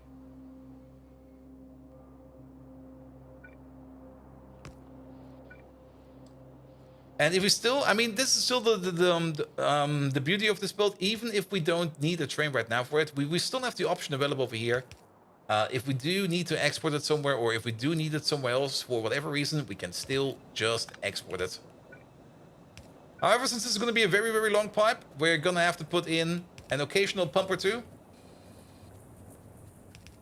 So let's place the pump over here. And not that we need like the pump for like high speeds or anything like that. It's just like to make sure that things are moving.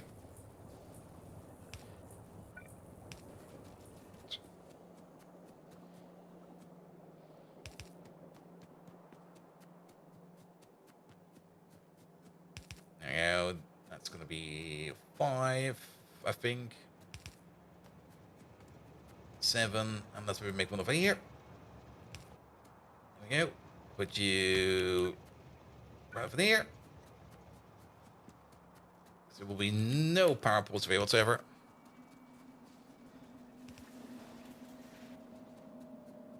If it were well designed and maintained, pressure washing the electrical box shouldn't have caused any issues. True. And designed for account for industrial cleaning processes and extreme weather events. Very, very true. But it also kind of depends on how you clean it. I mean, if you open the box up and you just start like hosing it down, even if it's up to made for certain specifications, it might still not be the correct way to do it. But it kind of reminds me of something else. That was when I did the catering for a rather large event. And because it was such a large event, the people that organized the event were like, all right, Walt, since you're going to be cooking with a team for like about, or you and your team are going to be cooking for like about 200 to 300 people.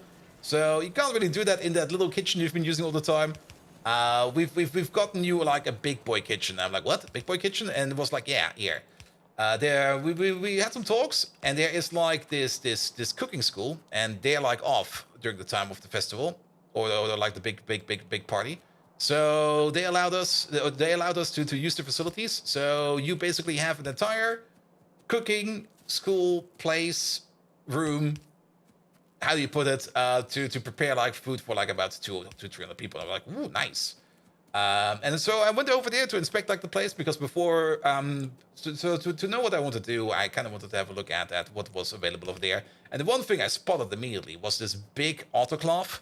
Like this big, ginormous, multi-function, multi-purpose oven, more or less, which could do like a whole range of things. Like it could cook with steam, or it could bake with steam. It could bake with exact temperatures. It came with like all kinds of fancy features, even an Ethernet port. And I was like, what? Why the fuck does this oven have an Ethernet port? Didn't really look too much into that, but I was like, I want one of those as well. I looked up how expensive it was, and I was like, all right. We're gonna handle this thing with care if we don't want to break it, because we definitely don't want to buy it. But nevertheless, while we were like working in that kitchen and while I was making some plans and everything like that, at some point in time it came up to the point where we had to like clean up stuff. Now that magnificent oven came with like a self-cleaning function, like a Pyroluse self-cleaning function. And it worked basically like this. You just put in like the cleaning liquid into the oven. You put it into the Pyroluse option, which basically sets its own internal temperature to like something like 300 to 400 degrees Celsius.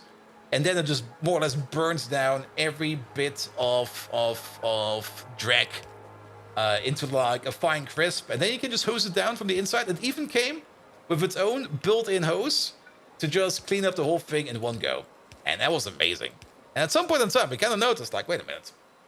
All this cooking equipment that we have over here is made out of solid stainless steel, and it's all rated for the temperature. Why are we even scrubbing dishes anymore? We just filled that thing up with like whatever we could have found that was like more or less stainless steel, and just used the Pyrolise option for it.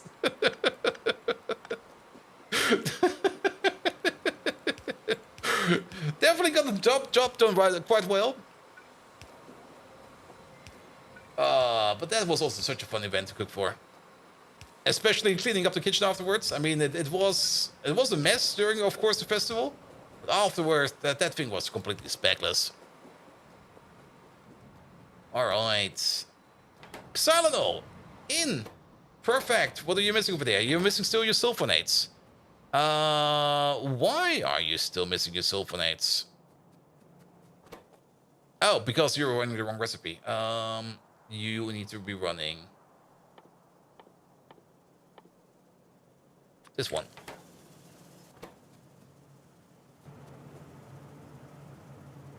Are you actually too slow? You're making 100 every 2 seconds. You need... Oh, you are actually too slow. Never mind. There you go. So you now more or less double the crafting speed. Yeah, it'll be fine. It'll be fine. It'll be fine. We also really do not need that much of it yet. It will back up quite fast. It'll be fine. Alright. Iron Pulp Stage 2 over there. Iron Pulp Stage 3 over there. Iron Pulp Stage 4 over there. Iron Pulp Stage 4 then goes all the way over here to where it will be turned into Iron Pulp Stage 5. Iron Pulp Stage 5 over there is backed up. Iron Pulp Stage 6 is missing sulfuric acid. Alright. One more step, and then we're good over here as well.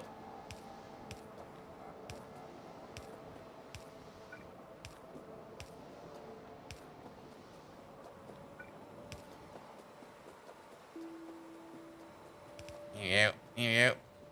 And it can lead to strange errors. The malfunction between everyone, night between 1 and 2 a.m. Yep. That's a very, very classic joke about the cleaning lady just unplugging a server rack.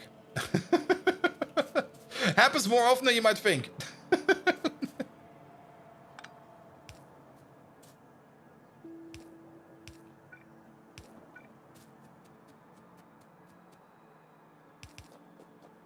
Here we go. Alright, and I think sulfuric acid is right over there. I'm just going to connect you to this and hope it's correct. Yep, it was correct. Good. And then you make the pulp stage 6 and the pulp stage 2. The pulp stage 6 over there will then be turned over there into pulp stage 7. Excellent. And then all of the pulp stage 7 comes together. Wait, all of the pulp stage 7? Yeah, all of the pulp stage 7 comes together. And will then be turned over there into the cubes. Definitely classic, you got 3 months credit to Asheron's callback in the late 90s because it happened to one of their servers.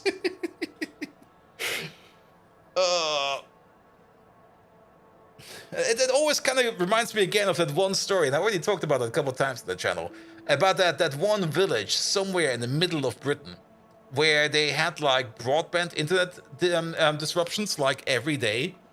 And it always started at somewhere at like 8 a.m. in the morning, and it always stopped somewhere at around 11 p.m. Something like that. Every day.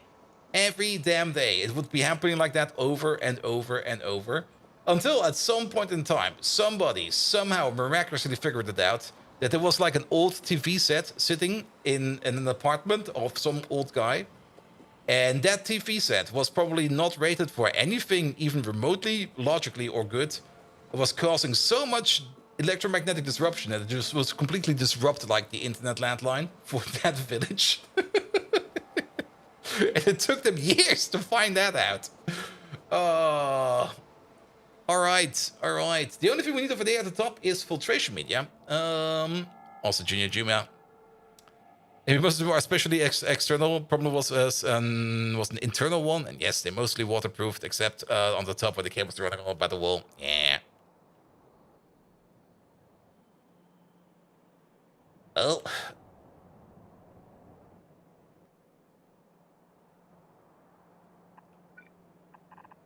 Alright, up we go.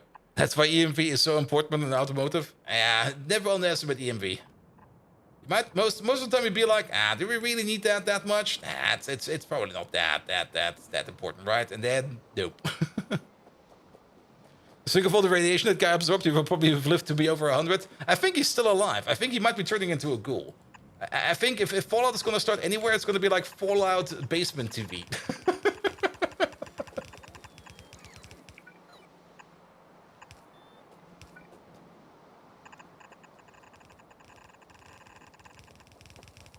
There we go. I mean, this story was not... That story is not too old. Let me look it up again. What was it again? Internet, written, disrupted, old TV set. That's a story from old TV set interferes with village DSL internet each day. Ars Technica, 2020. So, wait a minute. Yep. That was like 4 years ago. A 400 resident village in Wales, sorry, it was Wales, suffered 18 months of DSL internet outages each morning until the culprit was identified.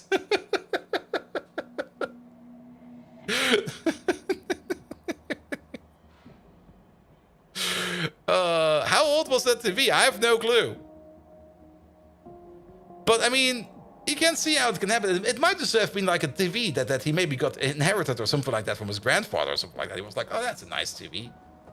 And it was probably also not maybe even a TV he was like actively watching on. It could have just been like one of those backward nose TVs. I mean, he might have just put it on over there just to have like some noise going around. Who knows?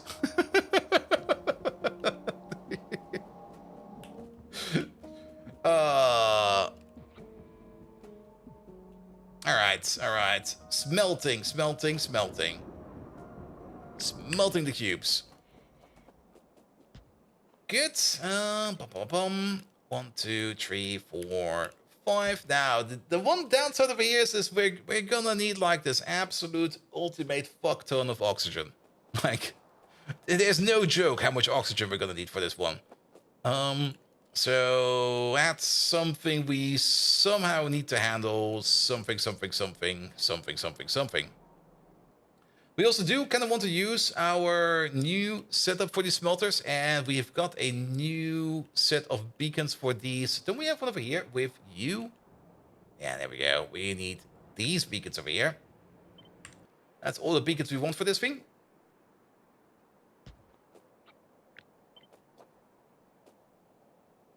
With...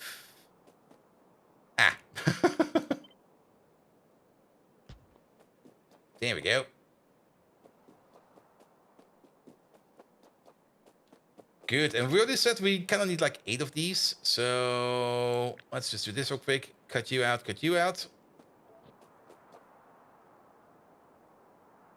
So Pylon has the Bessemer converters in it. Well, not quite sure if it's the actual Bessemer converters. Got something similar in it, alright. I think this over here is the same distance as you. No, it's not. Wants to be over there, which means probably over here like this. Yeah. All right. Now we do need to speed these up a bit, so there will be a speed module. I think there will be a speed module on each one of these, or maybe which one is affecting all of these? Probably this guy over here will probably get a speed module in them because they do need to be like a little bit faster. All right, but this over here, if we go back to our iron cubes, Iron. It's way too warm. All right, what did we say? We're making 9 cubes per second. So we need crafting speed. Well, we need a lot of crafting speed over here. What do we need per second? It's 15 per second per crafting speed. Or the other way around, we are going to need 60 times 90. That's 540. Yeah, 540 oxygen per second. That's the amount of oxygen we need to make per second. Running at crafting speed 30. Yeah, we're gonna need 2 2x2s of electrolyzers running at max full power speed to make the amount of oxygen we need. All right. And we also do kind of want to stay away from these machines over there like a little bit. So at least get... Yeah, this is fine. Then again, it doesn't really matter too much if we overlap with these... Yeah, let's make sure that you are over there. It doesn't really matter too much if we overlap these beacons over there with those machines over there. Actually, we do at least want to... This is fine. Because this lad over there will get... Oh. Never mind.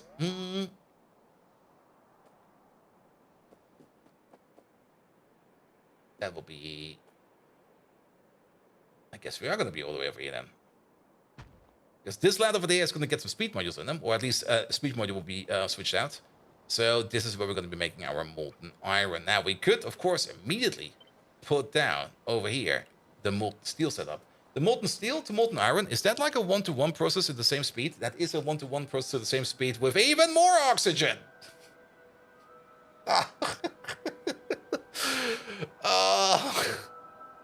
That's so much oxygen. It's going to be 800 oxygen per second. What did we say? That's another 3 electrolyzers. Now, how about we just put down a field of 4x4 electrolyzers, and then you guys figure it out on your own, because that is too much. That is way too much. That is just way too much. There we go. We're basically gonna need these over there. Like one over there. Here you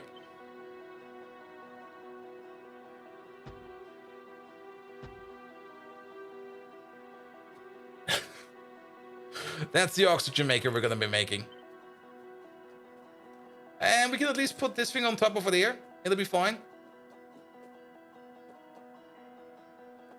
There you go. Put you over there. I don't really want to make more oxygen in this. We might just put in like an oxygen tank. And actually, the more I think about it, we should at least set this up with some kind of oxygen tank over there. We might even want to extract the hydrogen over there if we need to. And we can at least make the machines over here. I think the machines over here is fine. Yeah, I think machines over here is fine. So 1, 2, 3, 4, 5, something like this. We're gonna have the 2 tanks over there, and then we're gonna be routing the oxygen over here this way. Would direct feeding it be better? Not necessarily. Also, I just kind of noticed something over here. This is a very old setup. Never mind. Scratch that. Sorry, we need to redesign you a little bit.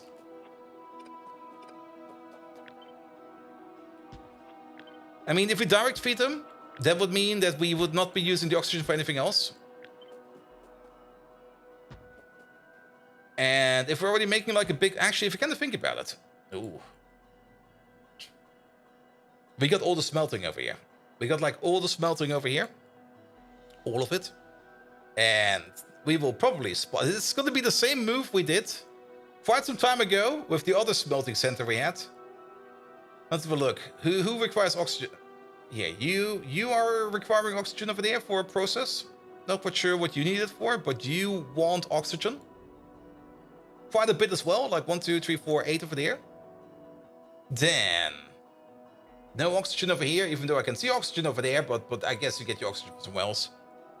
Then no oxygen over there. Actually, is there even that much oxygen left? There's a lot of oxygen over here.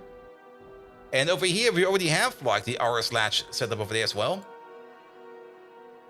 Probably because we also use the hydrogen over there. We don't use the hydrogen over there.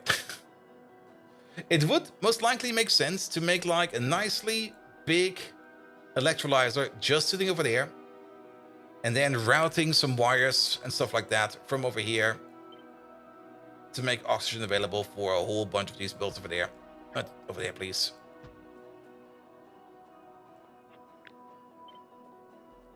There we go. So maybe we will have an oxygen build just sitting in the wild over here. We do need it over here. We need it somewhere where we're close to water. we can't be too far out. Yeah, at most over here. I think over here is fine. And then level up. There you go. And then if we put down like a couple of big oxygen tanks over there, which we can fill up all the way if we need to, then we should also have enough buffer if multiples of these machines over here are going to draw oxygen or have a high demand for oxygen. So, yeah, it'll be fine.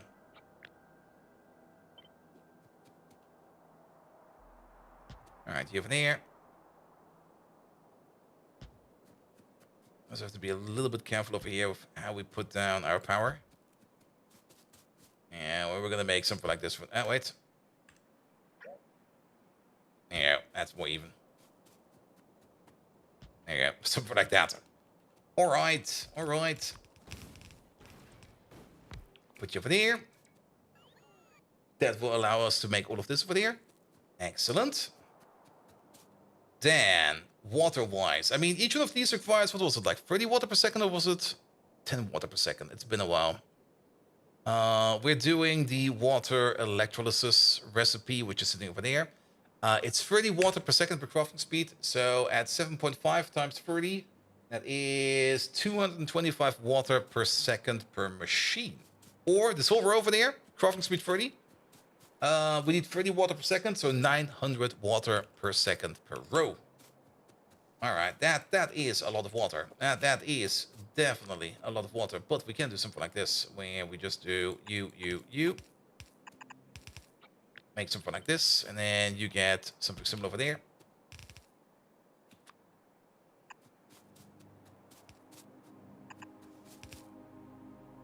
You'll be over there. You'll be over there. Good thing we can pick up landfill. That's still like the best thing that's gonna come into Factorio 2.0. I'm so excited for that. Just having the ability to pick up landfill, amazing. Like, I can fully understand why they never wanted to implement something like waterfill, because waterfill feels kind of cheesy. But just implementing something like being able to pick up landfill again, yes.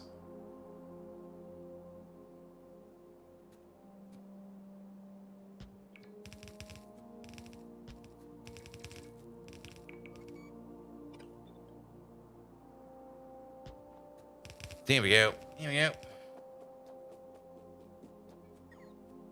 So they actually implemented the shovel? Yes! You can shovel it again. It was always such an odd design choice that you can't pick up things like landfill. Even though all the tools are available and mods already fixed that for you, but that they never really put it in. Always was kind of odd in my opinion.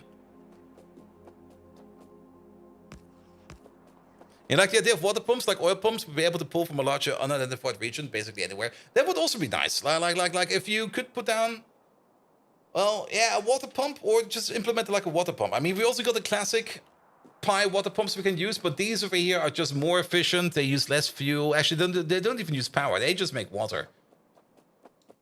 And since this is technically a water region, we can just dig up the landfill again and put them down. Now, I would have more of a concern with it if we had something like waterfill, where we could then put down any waterfill anywhere and put these things down. I would find that more of an issue. But this way around, at least we have to landfill everything around it and everything, so I'm fine with it. Let unidentified region be known as the water table, the aquifer. Yeah, true. All right, now we need to get all of this into some tanks over here. And that's gonna be fairly straightforward, because we're just gonna do something like, let's see. Let's do it like this, it'll be fine.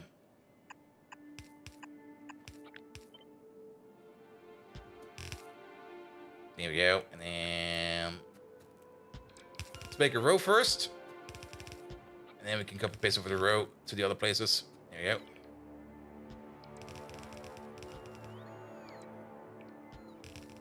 Alright. And remember how we like set up that system last time around? When we just blatantly copy pasted ourselves in terms of making, sorry, it's a bit loud over there. Making a system that allows us to always make either oxygen or hydrogen. We're gonna make that one again. Alright. This time around, how are we gonna do it this time around? I mean, I definitely want a little bit more happy tank space, but I also kind of want to combine it. Let's maybe combine it first, and then we can push into more happy tank. So 2 happy tanks. Happy tank is happy. Actually, happy tank needs to be, I like this corner, but it should be 2 further this way. And 2 further this way, because it's going to be hydrogen over there. Hydrogen over there. Oxygen over there. Oxygen over there. And then in. Now, I have to be careful over here. Wait a minute. Did I do that completely wrong? I did. Wait a minute.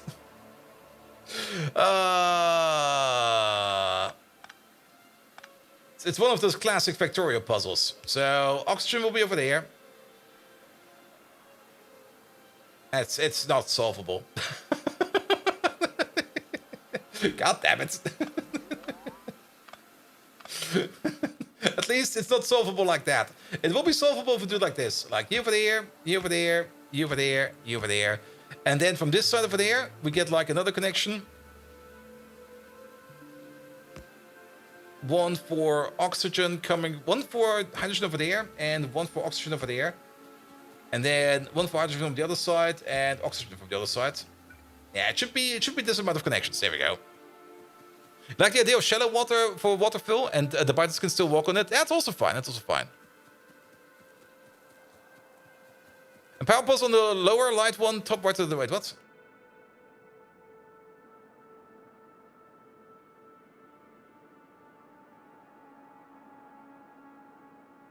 Sorry, Moshi. Power pulse and light, one lower.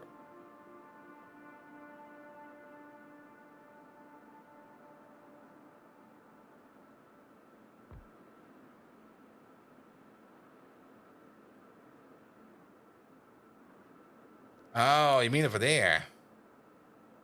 Yeah, something is kind of odd. Why is that?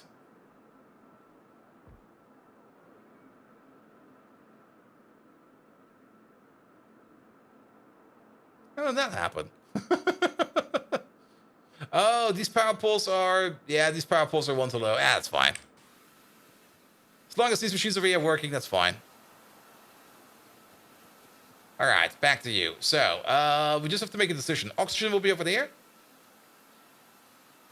And then... I guess we can do this.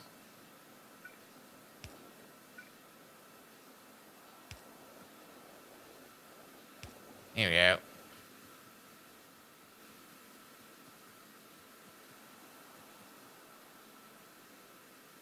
One lower, top right of rest.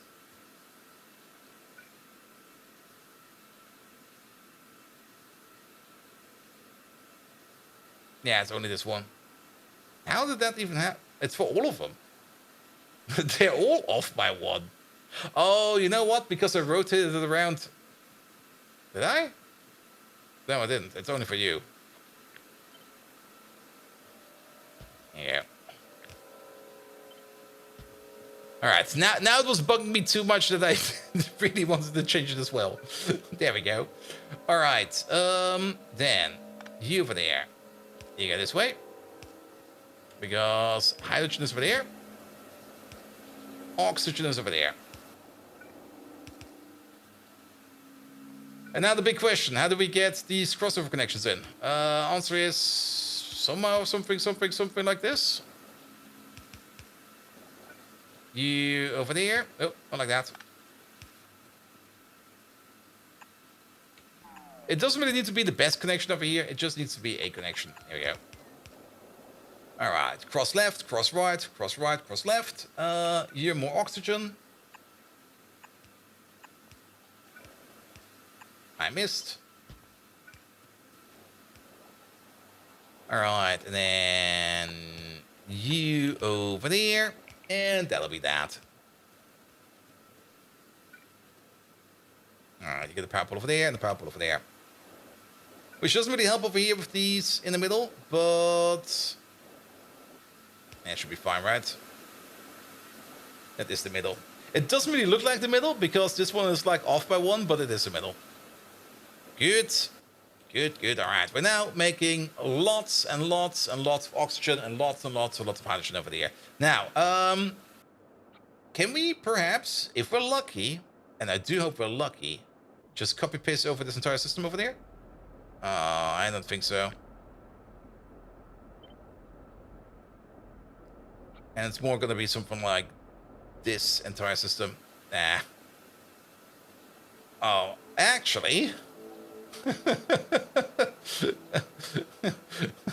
Actually, we can. Because I already said that we want to have like a little bit more space over here.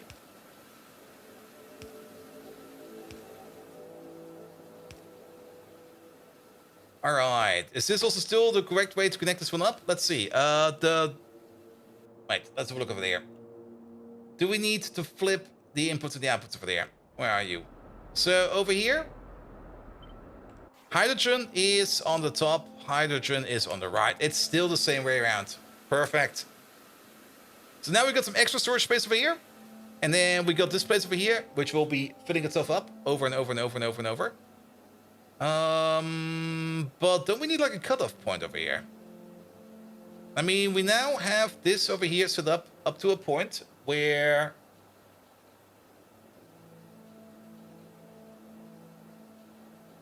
No, we will start venting. That's how it works again, I remember. We will start venting over here if this tank over here goes under a certain limit.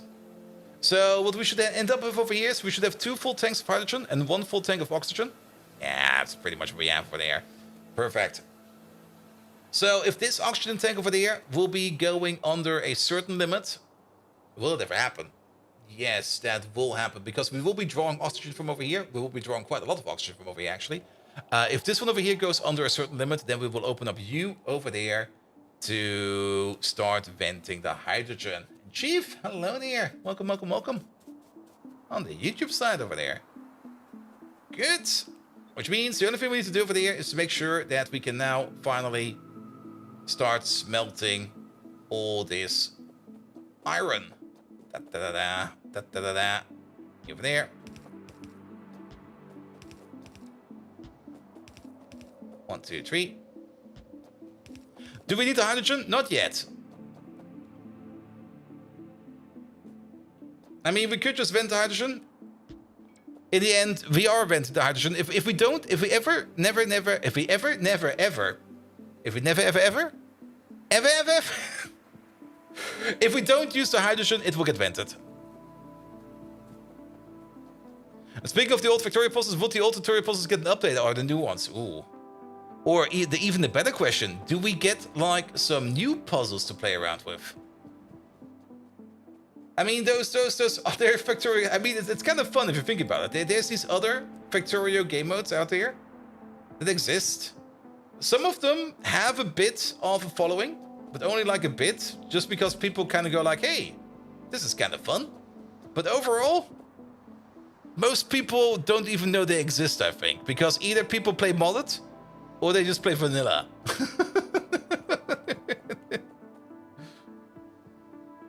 All right.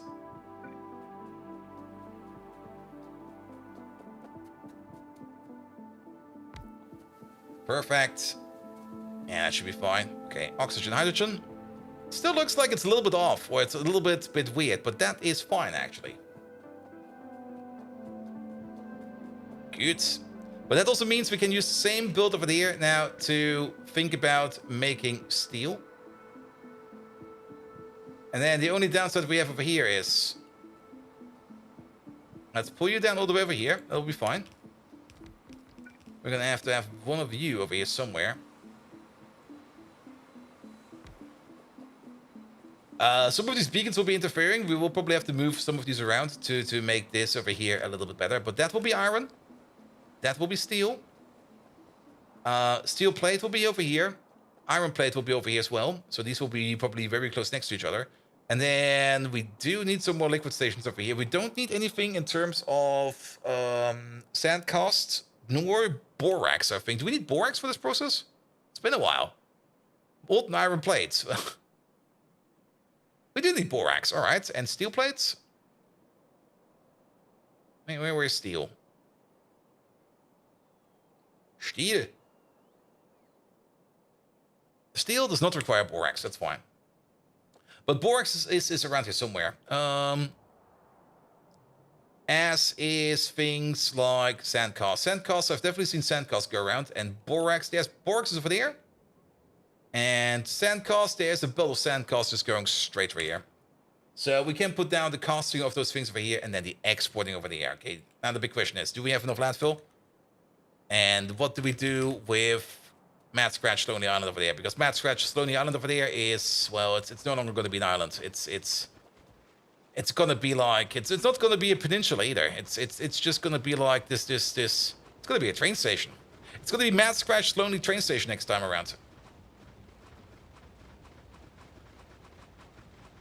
Yeah, well, it's also not gonna be that lonely because it's gonna be in this massive, massive... I know what we can do. I know exactly what we can do over here.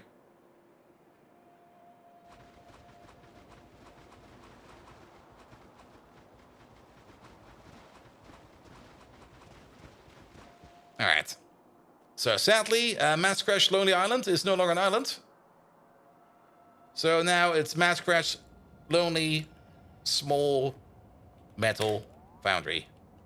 It's rather small. I mean, it's just like all of this, all of that, all of this, all of that, all of this, all of that. And if sand casting were a product of a specific place in Spain, will it be sand Castilian products? Ooh. Here, the best puzzle ever. A sand castle. Sub-assembly required. Alright. However, what do we need over here? Well, we're gonna need a whole bunch of providers. We're gonna need... And let's start with the liquid providers first, because they're gonna be a little bit easier. Liquid provider. Steel. Iron. And then provider over there. Steel, iron... Steel, iron. Pretty much that. Do you speak German? Nein! I can also say acht. And I can also say Dampfwasserfahrfachgeschäft, Handel mit Messern und Gabeln und Steuern auf Deutsch, Arbeiten auf Deutsch. I don't speak German. Sorry, I have no clue what you're talking about. German, who speaks it over here? Come on, be real. Germany doesn't exist. Have you ever been to Bielefeld? It doesn't exist. Toasterstrudel, exactly.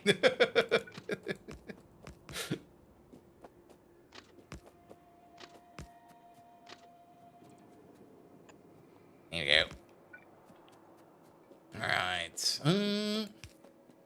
Then again, strudel. Nom, nom, nom, nom, nom. You actually have been to Bielefeld? Are you sure? Stanislav, I'm pretty sure you've been abducted by aliens, because Bielefeld... No.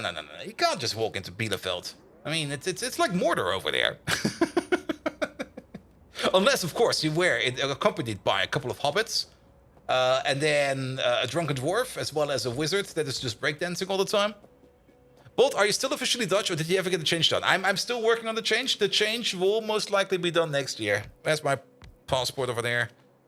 It's still valid until 2027. So, at the latest by 2027, I will be a German. And the only reason I'm doing that is because I don't really want to go all the way to Berlin to update my passport and to update my personal ID. The other way around would be I would go either to Schiphol or to any kind of other place in the Netherlands. But the moment I go to the Netherlands to do that, my entire family will be like, Bolt, come over, visit. I'm like, fuck no.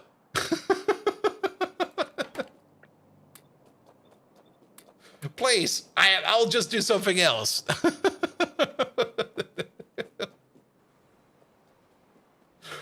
All right. You would go to Berlin, though, to update your personal laser defense? Oh, your personal laser defense. Yes. I mean, the last time, and that was like in 2017, I guess? Yeah, 2017. Or actually, probably 2016 even. Because I had to do that before that. I went to Berlin to update like my passport and my personal ID. And I was just like, all right, I'll just go there, take the train. The train ride was like 6 hours, 7 hours, or something like that. It was like exhausting.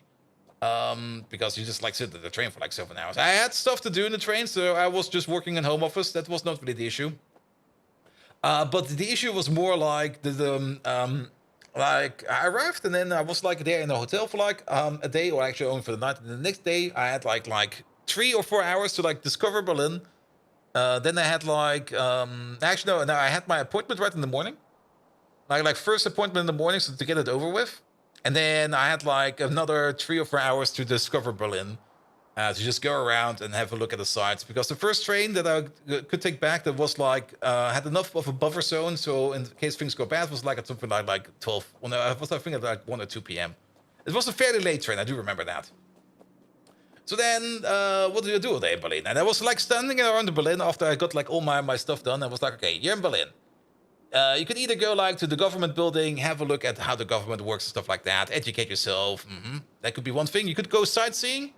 Yeah, that could be an option. Or you could go to like the zoo and get drunk. I went to the zoo and got drunk. And for 4 hours straight, I didn't really get wasted drunk. But when I went to the zoo, I had some beers there and was just watching animals. And it was like a lot of fun. I really enjoyed it. But like while I was at the zoo, like in my friend's Discord group, the only thing I did was update them with pictures of animals pooping. Like I was going from like every kind of animal place over there, and was just like, all right, any one of these animals pooping? Yes, he is. Take a picture of it and upload it into the Discord.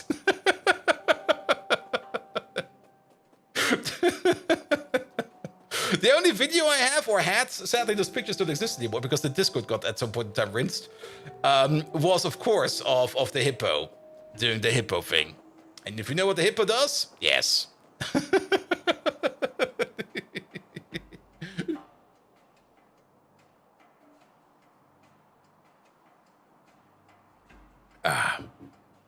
It was definitely a fun day. The helicopter? Yep, the helicopter. Oh, we're getting so distracted over here. All right.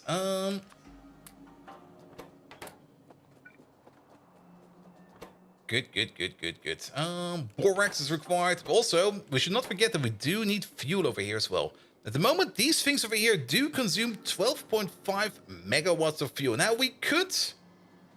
I was kind of thinking these already eat like a lot of fuel. They're already eating like 2.5 pieces of coke per second. So that's 5, 10. That's already 20 pieces of coke per second over here. And then down here, it's even more. Because we need the same amount of coke to fire up these machines. But on top of that, we're going to need 10 coke per second per steel mill. So that's 40 coke per second just for fuel.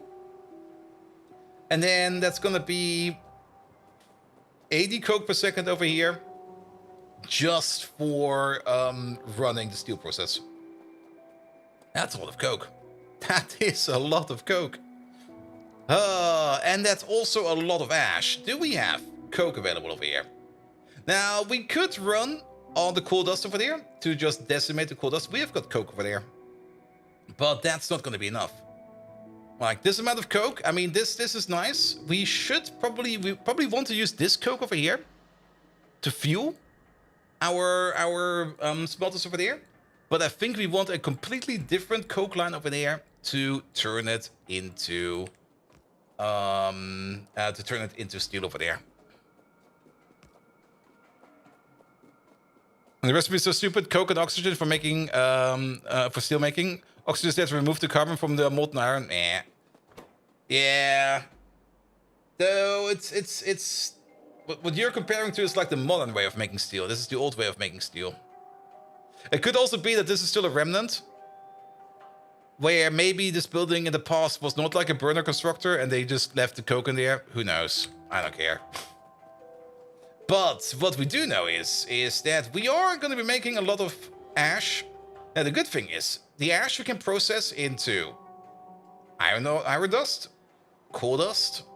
What else can we process the ash into? Wait a minute. It's been a while since we did some ash processing. Actually, it's probably easier to look over here. Actually, it's probably even easier to just look over there. There we go. So ash processing. That's going to get turned into zoot, coal dust, and iron oxide. So we should not even try to export the ash over there. We're just going to be processing it on site right away, which means we're going to have a zoot provider right on top over here. And there's actually a piece of train track over here that's nobody using. So you're going to have a provider sitting right over there. That will be for the zoot. So you don't have a personalis-wise? No, I do have one. Oh, you mean the German one? No, I don't have a German one. Like a German personalis-wise, I do not have.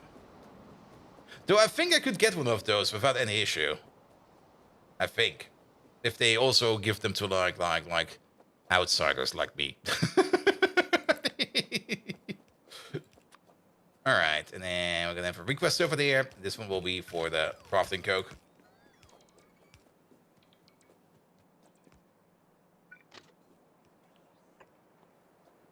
Alright. All right. Yeah, this is taking longer than expected. It's also way too warm over here, yet again. I'm also kind of surprised that this process has not started yet. I guess that's fine. So we have to figure out the steps over here real quick on our own. The bottom one over there, that is going to be iron oxide? No. Really? Iron oxide? The bottom one is iron oxide. All right. Of course it is. The bottom one is iron oxide. Let's see.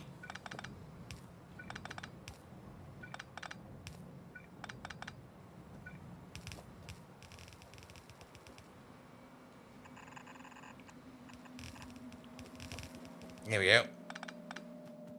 Nope. Sorry about that.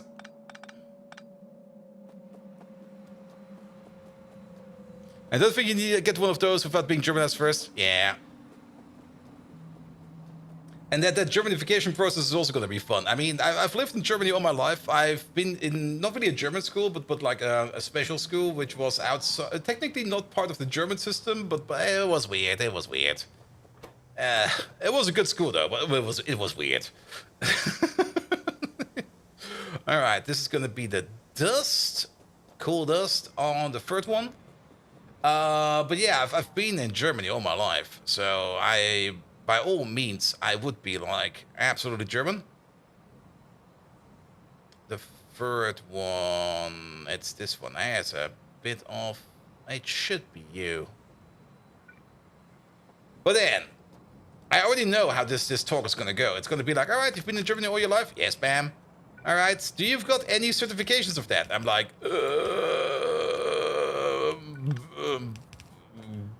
yes, maybe. I don't know.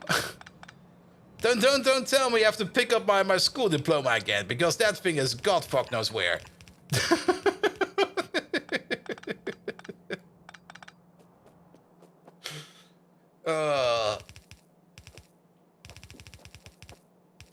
There might be some benefits to the Dutch citizenship. I don't really see any, to be perfectly honest. I might be wrong about that, but to be perfectly honest, I don't really use my Dutch citizenship for anything. So, no need for it. Alright, what else are we making over here? We're making... Is that chromite sand? No, that's rich dust. But rich dust is not being made over here. Rich dust is going into there. Ah, it's the other part over here. This is the chromite sand. The chromite sand is this one, that one, this one, that one. Chromite sand is... What? This thing is not hooked up well. Chromite sand is... this one. There we go.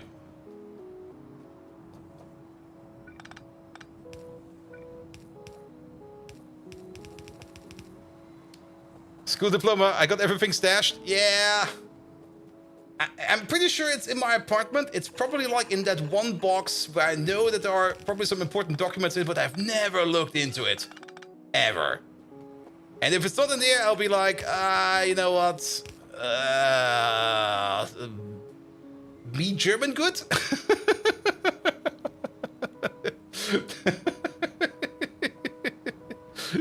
They have proof of you being here? Yes. I mean, if they look into their records, though I'm not quite sure if those records go back that far. I mean, data security and stuff like that is a thing. And I'm pretty sure, well, it's going to be weird. It's going to be weird as always. Alright, and then the last part of that is going to be the tailing dust. Yeah, that's going to be you. Oh.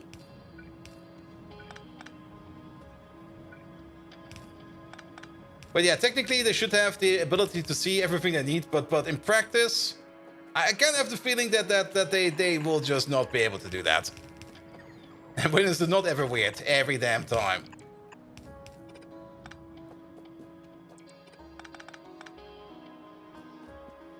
It was also very weird when I basically stepped out of the church. I mean, I was part of like the Catholic Church for like because my dad put me in there, or my family put me in there. I'm not quite sure why it was. They've all already like gotten out of it, and the only reason I got out of it was because after I got like my first actual solid salary check, and I looked on that like, how much are they getting from me? No. Fuck that. I'm getting out of there.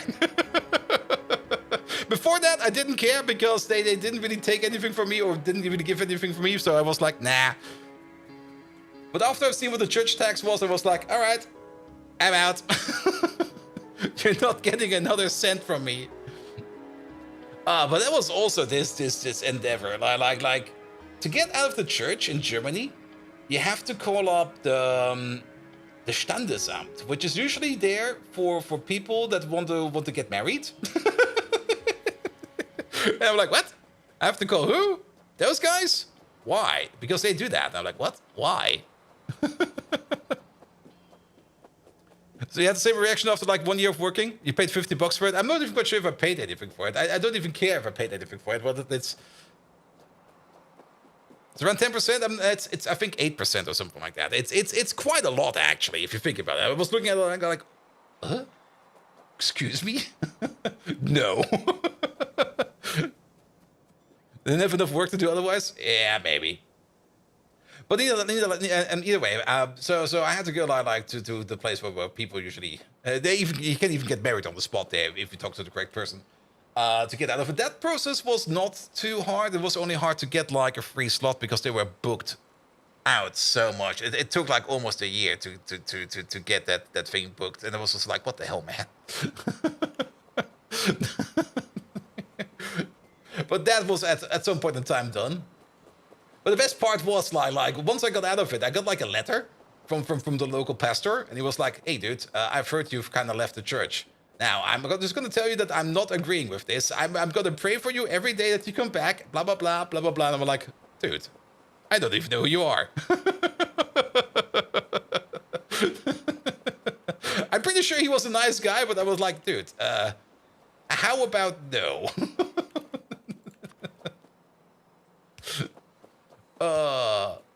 That was the weirdest letter, man. You never got any of that? Sadly, I threw the letter like away, like almost immediately. It was more like here. Yeah, sure. But then again, it might just be like something that the local pastor over here did. And I was like, all right. Suit yourself.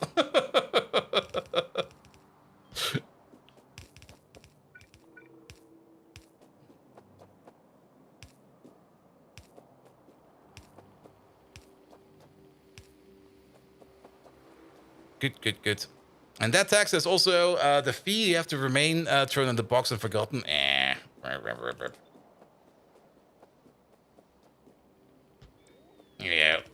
I mean, if you kind of think about it,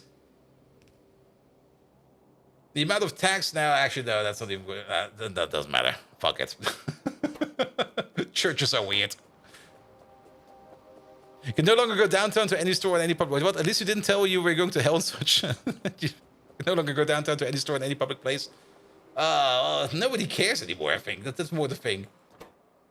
I mean, here in Germany, like lots of people are getting out of the church, mostly because of still like like well, it's like a couple million people per year just to leave the church, mostly because of all the stories coming up of pastors being pedophiles. And I'm just like, what the hell? Is that still going on? Shouldn't have stopped by now. Nope, that just keeps on happening.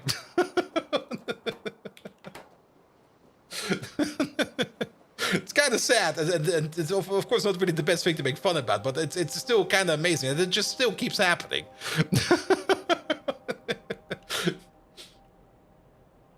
And even worse, the church is still hiding them. Yep. All right, what do we need? We're gonna need the borax over there. Borax. And the coke over there. Let's start with the coke. And the borax is right next to it. Even better.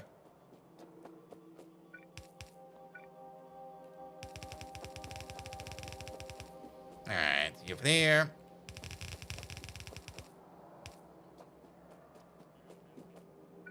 There we go. You over there. You over there. Let's move you up a bit.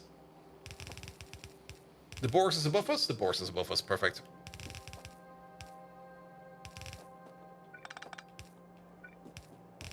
Alright, you over there, you over there. Good. Wait, today's Tuesday, right? Yeah, it's already Tuesday. Sometimes taking the Monday off is just completely messing with everything. Which means if we raid Flanker, maybe later today, oh, my sleep cycle is gonna get busted, man. I'm never gonna get that one back. That sleep cycle is doomed forever. Doomed, I say.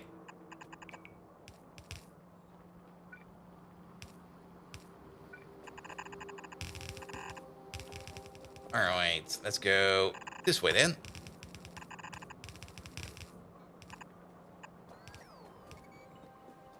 Sleep, what's that? That's usually the thing you do with your eyes closed.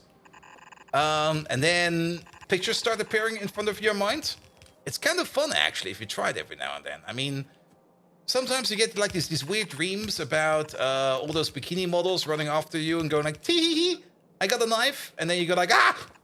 And then you realize it's actually not a dream, it's a nightmare. And they still have bikini models and they still got knives. And then it gets really, really weird. But that's usually how sleep works, right? You hit bikini models. Derp knows exactly what to listen for. Alright, alright.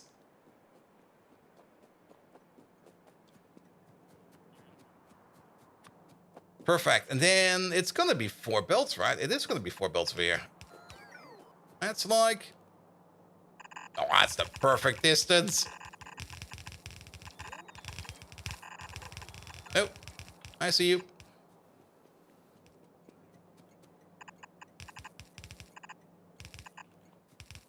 Alright, alright, and let's place you over there real quick. And there's this broccoli stuff that gives you pictures, but you have your eyes open so you know what you mean. Yeah, stay away from broccoli, man. I mean, come on. It's already hard to cook, and then if you eat it, you get hallucinations from it. Nah.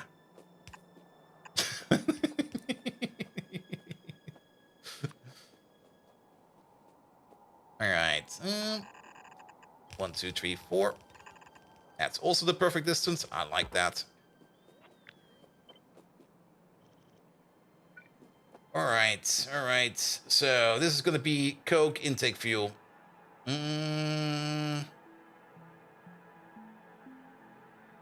Yeah, we can do it like this. So that will be your belt. Here we go. This is just crafting Coke. I also kind of have the feeling that we might be running out the possibility of putting the smelting down because there's going to be already so many belts over there. We can also do the smelting over here. There's no issue about that. And then we just move the stuff down and then in. Yeah, that will probably be fine. Because there's going to be quite a bit of belts going along over here. Alright, and then this connection over here will always be the same. So we might as well copy paste it over. Also kind of like that it just fits over there. There you go. Keywords, bikini models, bacons, and etc. Alright. So, tax facts and other boring stuff and tabular numbers and etc. Does that work for you?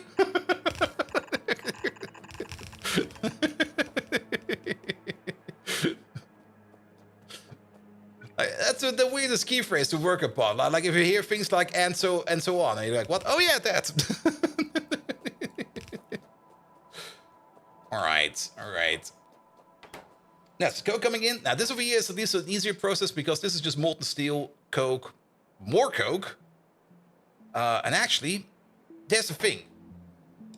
We could, of course, supply this over here with like an extra line of Coke over there, but it's already getting Coke, like a lot of Coke. This machine over there is gonna need 12.5 Coke per second, so a total of 25. Yeah, that's fine. We're gonna keep it like that. We don't need to do any more over here. This is fine. This is already hooked up. And then these 2 Coke belts over there.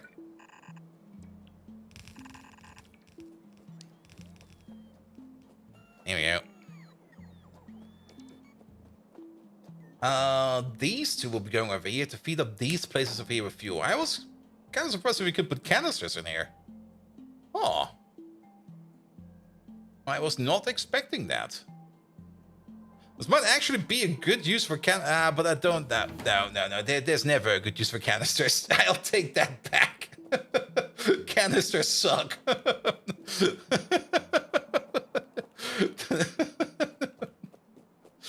All right. The other question, of course, is... Yeah, I think 2 pumps over there will also be fine. 1 for the top, 1 for the bottom. Let's get you in real quick.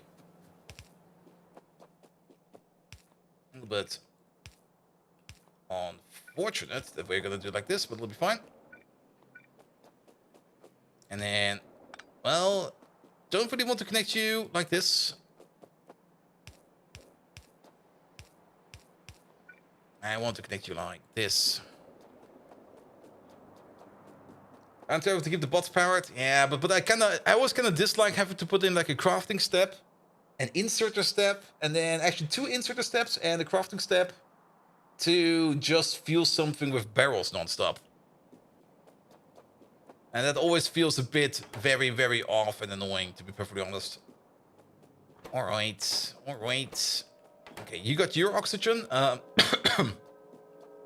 While we're at it, we can also put in your oxygen. And I guess we're gonna do it like this.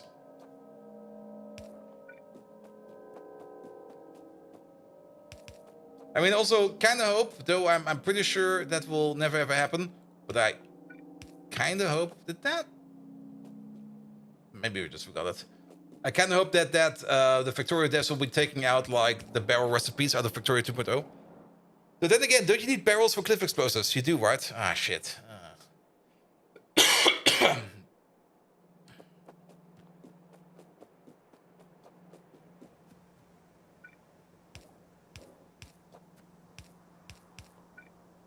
Here we go, and that's your oxygen. Done.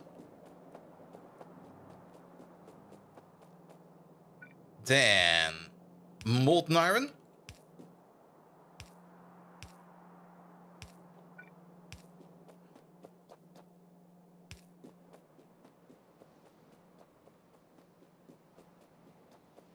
There we go. Oh, sorry, Laku, I missed that. I was wondering if people use mod managers for Factorio here. Mine ain't working anymore, so looking for some tips. Mod managers for Factorio. The game does it itself, right? But if you have several mod packs at the same time, it does... Oh, that's what you mean. Yes. I think we had the same exact question like about a year or 2 ago.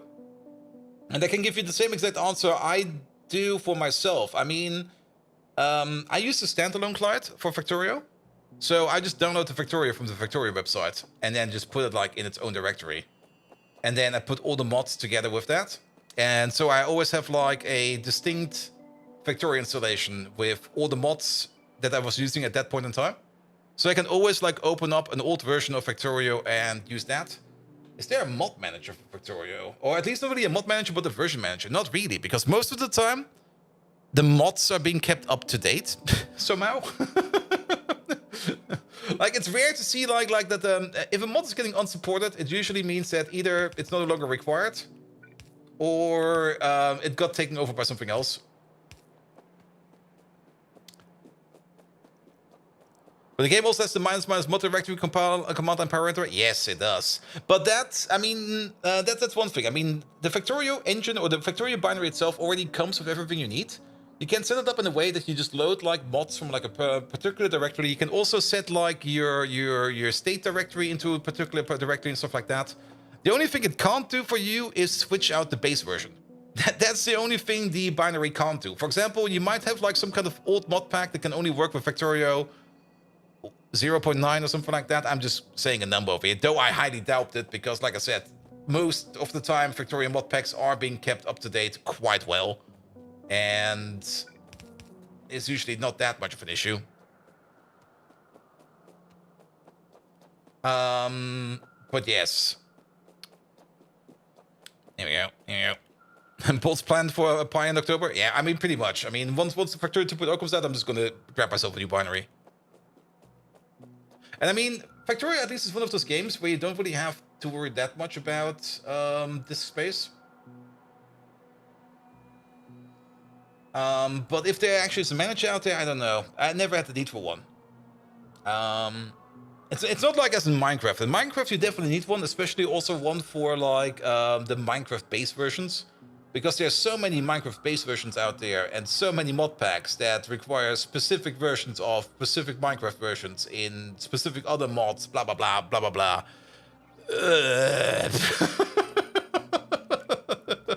It's crazy, man. It's really really crazy. But in Factorio, you don't really need that. Factorio got you more or less covered over there. Guess some incompatibility between yeah, I mean, with the big version update, big version updates always come with incompatibility. I mean, that's why they're called major updates. Because once you do a major update, the one thing you definitely guaranteed are going to be doing is break everything. Break absolutely everything.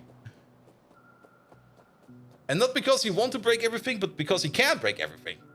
Because if you do like a big version jump, or version bump, then you do absolutely want people to prepare for changes. Also, let's not do it like this. This is kind of stupid.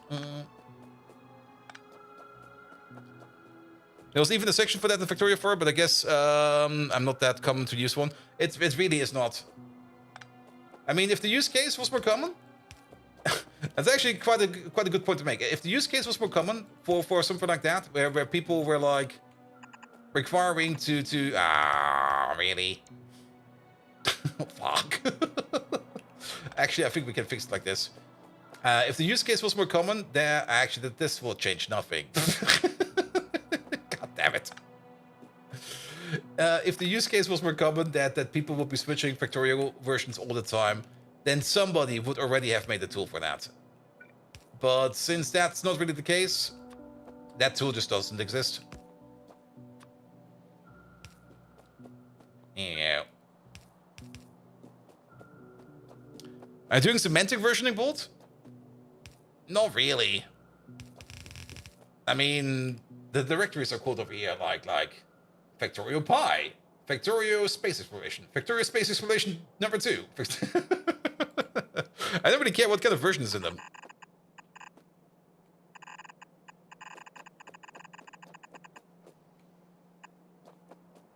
There are many tools, that's why there's a whole new section of tools like that. Oh, really? There are? I never looked at those. I might be missing out on something. Also, we do need... yeah, we're missing something over here. Also, is that? That is correct.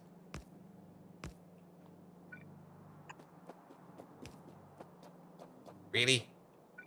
Yeah.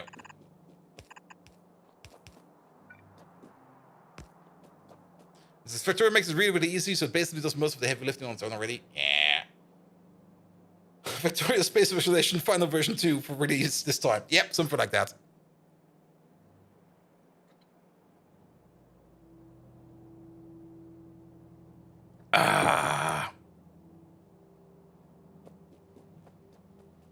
All right, we are... the heat is definitely getting to me. It's slow today. It's very, very slow. Nevertheless, we got the Coke connection in. And then the only thing that's missing over here is... we do need borax over there. Are you allowed to post a link to the Factorio forums? Absolutely. And if you somehow manage to find smut in the Factorio forums, congratulations. How did you even find that? Oh, you're on the wrong side. There we go. You need to be over there. There we go. Let's have a look at that real quick. Mod installation and mod and installation managers. Really? Mod my factory, mod manager, and more. Announcement: Mod Factory 1 end of life. Okay, there's the second one. There we go. There's even a GitHub page over there. Last update was 2 years ago. Well, then again, I don't really think you need to update this much. I mean, once you got the functionality down for this thing over there, it should be doing everything you need to do over there. Ah, it's a Visual Studio Project Project 1. Ew. Ew. Ew. Well, I guess it's fine. And it seems it's written in C#. C#, yeah. Why not in Python? Come on, write it in Python. Python is way more fun than C#. But that's just me throwing shade at C Sharp. C Sharp is fine. Like I say, just use whatever you want to use. Whatever works for you. The problem is, .NET 5.0 is needed for that one. It's broken now. Okay, not trying to blame C Sharp over here, but just write it in Python and you don't have that issue.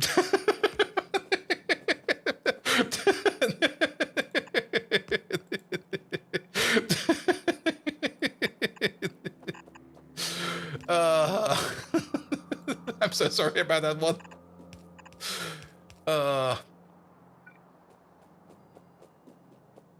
Just do it in C++. I mean, if you do it in C++, it will always work for you. Node.js has entered the chat. All right, I'm gonna do this project in Node.js. Wait a minute, let me just like install all my dependencies. Okay, I need these 500 packages over here to be able to move some files around. What? Excuse me? What do you mean 500 packages? All right, and that's over there. That's over there. Oh, we come from over there.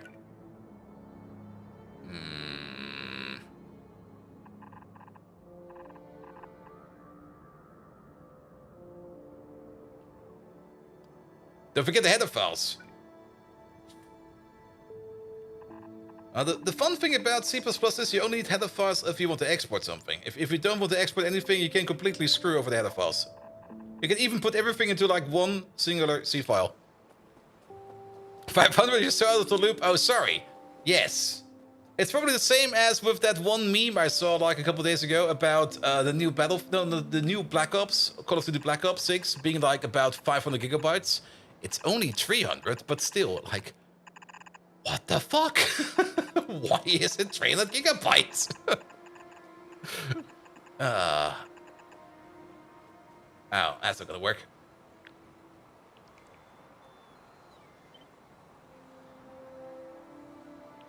Put you over there. Put you next to it. Ah, we're gonna have to do this one again? Sure.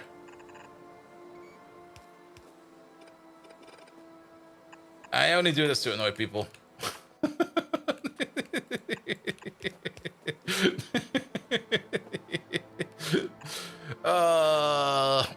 It's way too warm. Alright, Borax. Not completely connected yet, but we're almost there. We're almost there.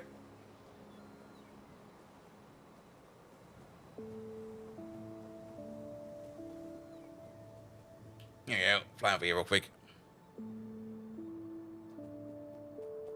It's also kind of weird that we have, even though I was kind of thinking about putting like the other connectors on top of this one. Yeah, we're gonna do it like this. You can also do everything in the single header file if you want to, but you still need the main somewhere. You still need that initial C file somewhere. I mean, putting everything in the header alone does not work because the compiler still requires a C file. If it, unless you of course do something as alter main, but then you're just hiding the C file. Then you just go like, here, let the compiler give you one for free. Can also do that, but that's kind of going past the point.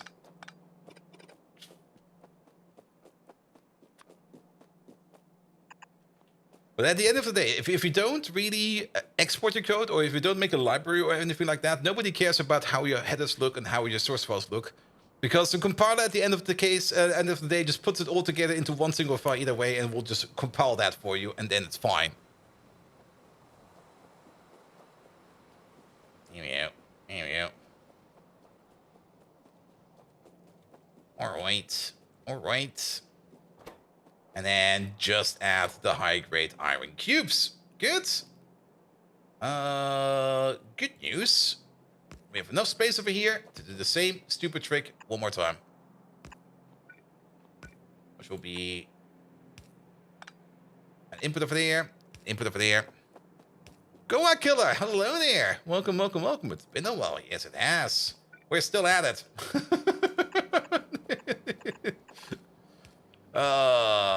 And today we're kind of doing a thing I kind of wanted to do over the weekend, but I kind of got stuck doing something else over the weekend. Mostly being exiled and playing too much Path of Exile. Also, I think, are we missing? No, it's over here, right?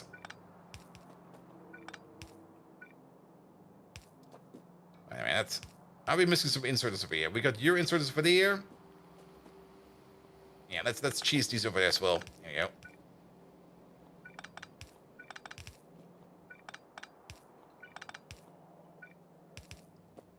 That looks a little bit nicer. How's Megatron? Good question. Megatron, have you ever heard about this amazing new game I found called Path of Exile? Good, good, good, good. And these cubes. I'm out of belt again.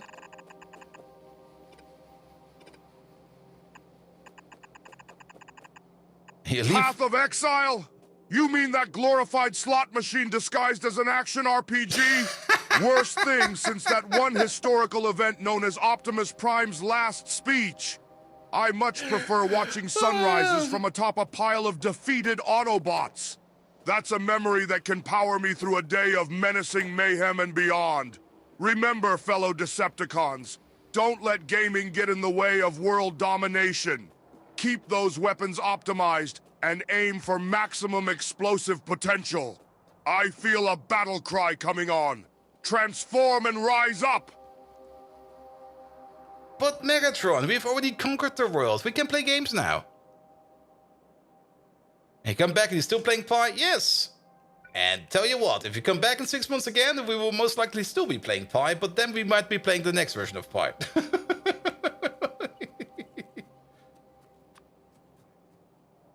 Games? You contemptible slab of semi-functioning scrap metal! We may have vanquished the pitiful Autobots, but there's always someone or something to conquer. But fine. Maybe once we have all the Energon secured and the entire galaxy trembling in fear, then we can indulge in your pathetic human pastime. Performing a victory cry might be more my speed, though. Roar! Now go and make yourself useful. Start by fixing those annoying chatbots. And remember, no beans during recess. They've lost their appeal since the spilled the beans debacle. What a memory. Alright. But Megatron, we have secured all of the Energon, and also your latest Decepticon general, his name is Chun Chun Maru, has already the entire galaxy trembling in fear. There is time for games now, so let's play a game. Also, no, this is fine. What happened over here to you? Oh, you are being overloaded by... Who are you overloaded by? You. Yes. Because that's the 1-1. All right, you unsophisticated, badly programmed coffee machine. You've twisted my metal arm. I suppose even a Decepticon overlord can take a break every now and then to play some games. But remember, it's all fun and games until someone loses a bolt. Now bring it on, and let's see what this Path of Exile is all about. Just don't forget to bring me my beloved knoppers for snack time.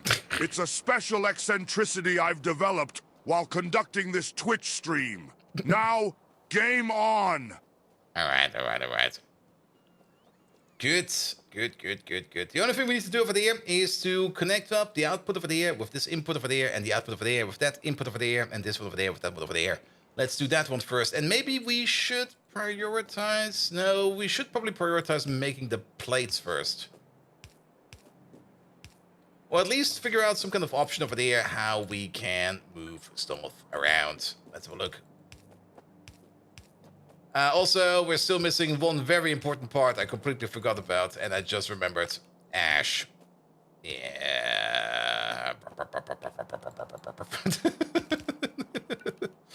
Oh, fucking ash. It's everywhere. It's like sand. It's coarse. It goes everywhere. Alright. Now, how about the following? This is definitely going to be like an overflow because we're only going to make steel if we're done with iron products. So there's definitely going to be an overflow going that way. There is going to be a connection over here somewhere where we are going to be moving stuff to the casting units, which we're going to be building over there. So there's going to be an overflow going this way. and then the main flow is going to be going up. But sadly, up is not available right now because, well, we haven't built that yet.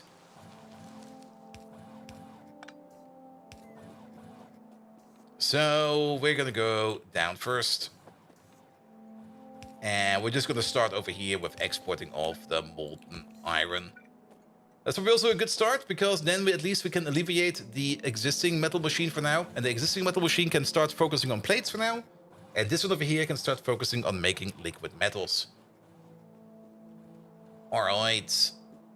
Good, then we overflow to there, and then we turn our iron over, our molten iron over there into molten steel. Excellent. And then for the molten steel, we're going to be doing... we also have the flue gas over here.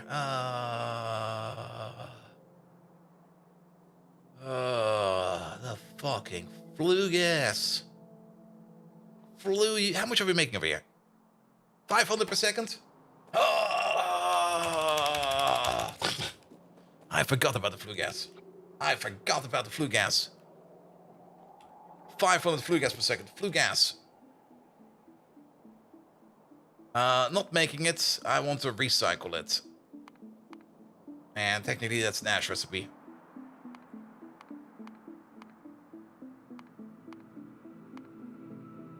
Here we go. Fiber, flue gas, going at the rate of 100 per second. Alright, we're making 500 per second. So we need the crafting speed 5 over there to be able to compensate for the flue gas. It would be such a waste of resources to let it go away.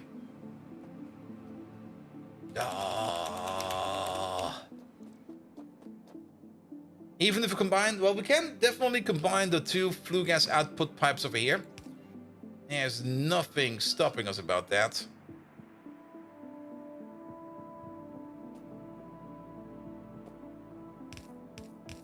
I mean, we can do things like this. This will work. And then we can go underground left, underground right over there to get the steel out. That will also be working. And then I guess we can connect you... Well, we don't really want to connect the flue gas machines over there. And actually, if you kind of think about it... Wait a minute, wait. Oh. I think I see it. I just got an enlightenment.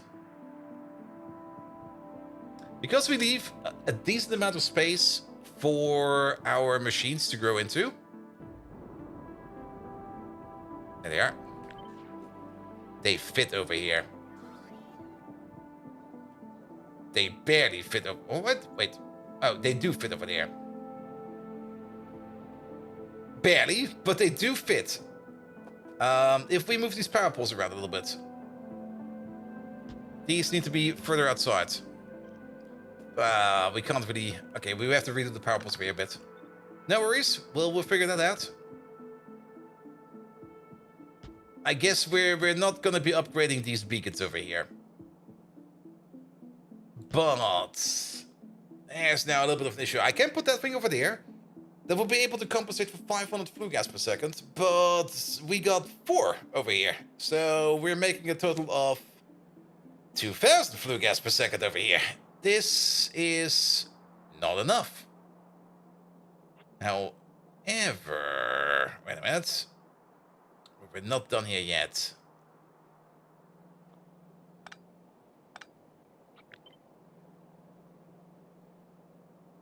Sadly, this doesn't work, because then we're blocking the other output over there, and we can't get the molten metal out any other way. It would be great if we could do it like this, but that is not going to work. Also, do this.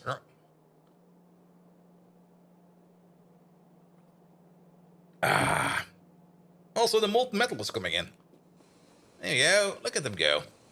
Why are you not doing anything? Oh, because all the cubes went past you. Why are we not making any cubes? Excuse me. Oh, tailings. Tailings? Tailings.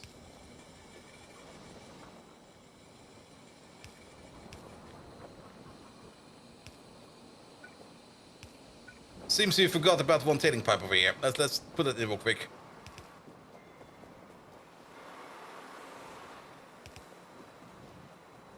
Here we go. Here we go.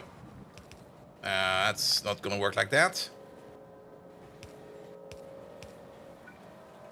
So have a bit of a bend.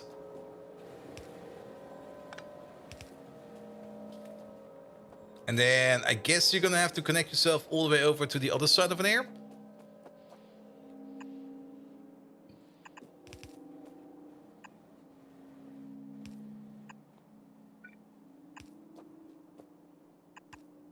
There we go.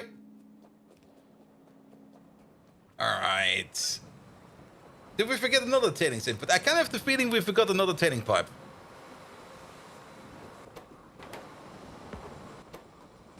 No, I think we're actually good. Okay, we're making the cubes again. Perfect. Perfect, perfect, perfect. Alright, but... 500 flue gas is something I do want to compensate. That's 10 ash per second we get out of this. And ash is a nice product, even if we're going to be filter sinking it. I still want to prefer to get it. We could just vent it. We could just be like very, very simple over here and go like, nah, we're just venting it. Poof. And everything goes up into a puff of smoke. That's the thing we could do, but that's not the thing I want to do. I dislike that. We can definitely put it into its own pipe over there. That will work. And then we can try to pipe it out of here. That will also work. Yes. Then the big question is how do we connect up our inputs over there? If we just move you over by one real quick. Because this over there is going to cause us more issue. Not over there. And it will be easier to handle the liquid pipes over here. What the hell? Can you move up by one? That seems to work. There you go. Also, wait a minute. Oh, wait a minute. Oh, no. Oh, no. Remember this nice pipe I have over here?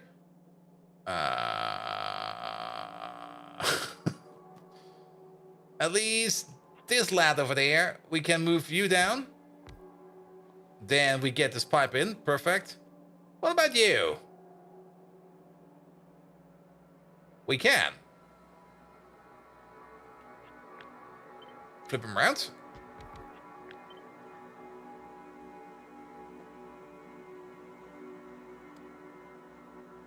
And we can place you over there. That still works. All right. And then you over there, we'll just move you down a little bit. We move you up a little bit. All right. I think we have still everything connected. We do have to double check once power is back over here for this section. If everything over here is still fine. You over there, move it up by one. Thank you very much. And now we can do the following, because now we can easily peasily get these steel outputs over here together. Here we go. Here we go. All right. I'm also still surprised that there's no coke over. Ha! I must have misclicked. I thought for sure I clicked on this one. Hey you, go to your provider. Skedaddle. Skedaddle, please.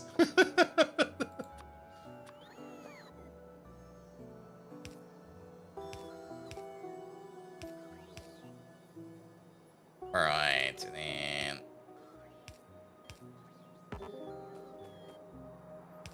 Oh, I missed. Oh.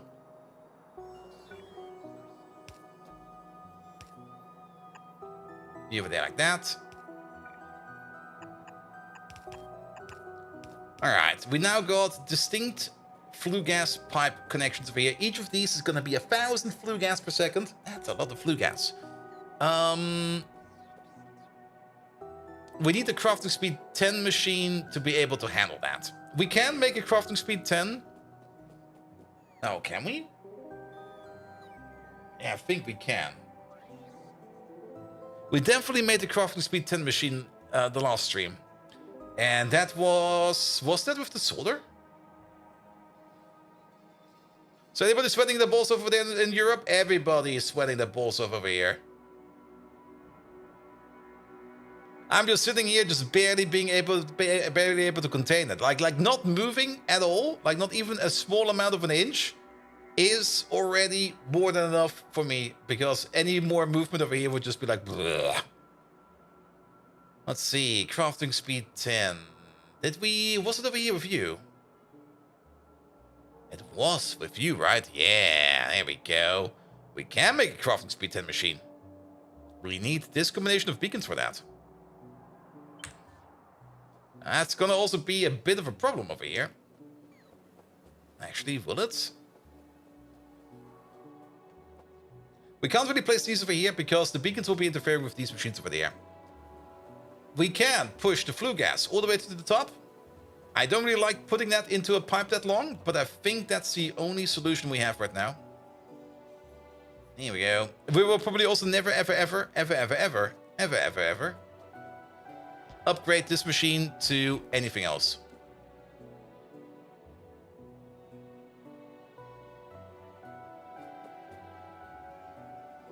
There you go. So you over there, and then there you go. There you go. There you go. There you go. Now we're fine. That will be crafting speed 10 fuel gas. Fallen Angel! Not sweating here in the northwest of France? The northwest. Are you on vacation? Because I'm pretty sure that Paris is currently like completely smoldering. At least as much as I remember it like when I was there like a year ago. And got like every kind of sunburn out there. What Fallen Angel, how you doing? Welcome, welcome, welcome. Alright, and then the only thing we need to do over there is get the flue gas out. And for that, we're gonna make some pipelines over here. Some pipelines with some pumps. And we're just gonna start over here. Over here is fine. And actually, if we're gonna put some pumps down, well, and actually, it doesn't really matter where we put it. Let's put it over there. Alright, and then you over there. Like that. Nope, left Paris at the start of the Olympics, probably for the better. Because there were probably way too many people over there. I would have probably done the same line, like, oh, the Olympics are coming. Hey, let's put the apartment on Airbnb and just fuck off for like a month.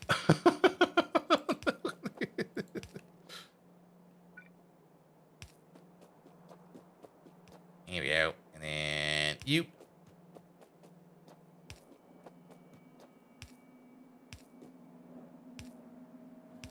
Alright. Now, we do have to put some pumps over there. Very true. And just to be on the safe side over here, we're going to put some extra pumps around.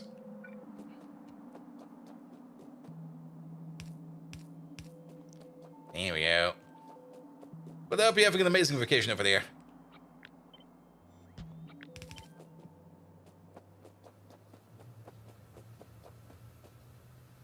There we go. A double pump like this really doesn't do too much for this over here. But we kind of want to get this stuff over here done with. There we go. Do it like this. This will be fine, because then you're going to have like one connection over there, one connection over there, one connection over there, and one connection over there. And that should be all of them. There we go. And a little bit outsourced. I didn't really want to build it over there, but it's now going to be over here. Pum pum pum. Pum pum pum. Pum pum pum. Good. We're missing some corner parts. You and you. And I'm pretty sure we're also missing some construction range over there as well. So let's put you over there. And not only that, we're also going to power over there. 3 weeks of full remote is nice, but colleagues is also nice. Oh, that's great. That's great. Alright, alright. Yeah, okay, that's the flue gas solved. How could we forget about the flue gas?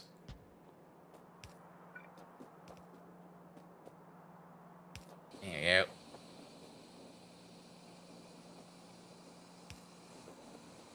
All right, not making all of the steel yet. The steel also still needs to have an export target.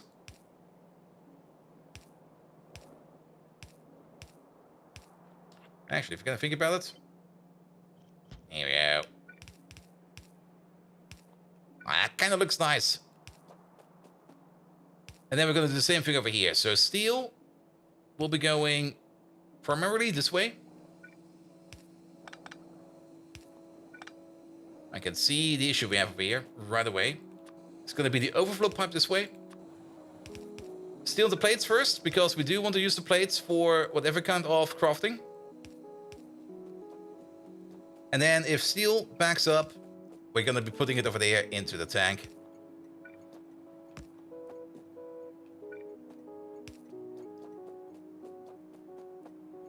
There we go. Perfect. All right. Is the iron process stuck again? It is. It seems to still need to debug something over here. Let's have a quick look. All right. You're backed up on iron pulp stage 2. Oh, did you somehow manage to deadlock yourself? No way. Really? Iron pulp stage 2 is... That's this process, right? Yeah, you're backed up. Iron pulp stage 3. No, you're out of Xylanol. You're not backed up. You're done. That's the problem over here. And that brings us back to the point I've already talked about at the beginning of the stream, that we probably do need like a better source over here for... Now, this one's going from BTX, actually. Never mind. And actually, we're missing Nexilate. We are out of Nexilate. That's surprising. The Nexilate machine is still working. And we're still making Nexilate plate. Well, I guess I already know what's on next on the list. I did kind of say we're going to do the Nexilate machine later, because we're probably not going to need it anytime soon. Well, I guess that's no longer true.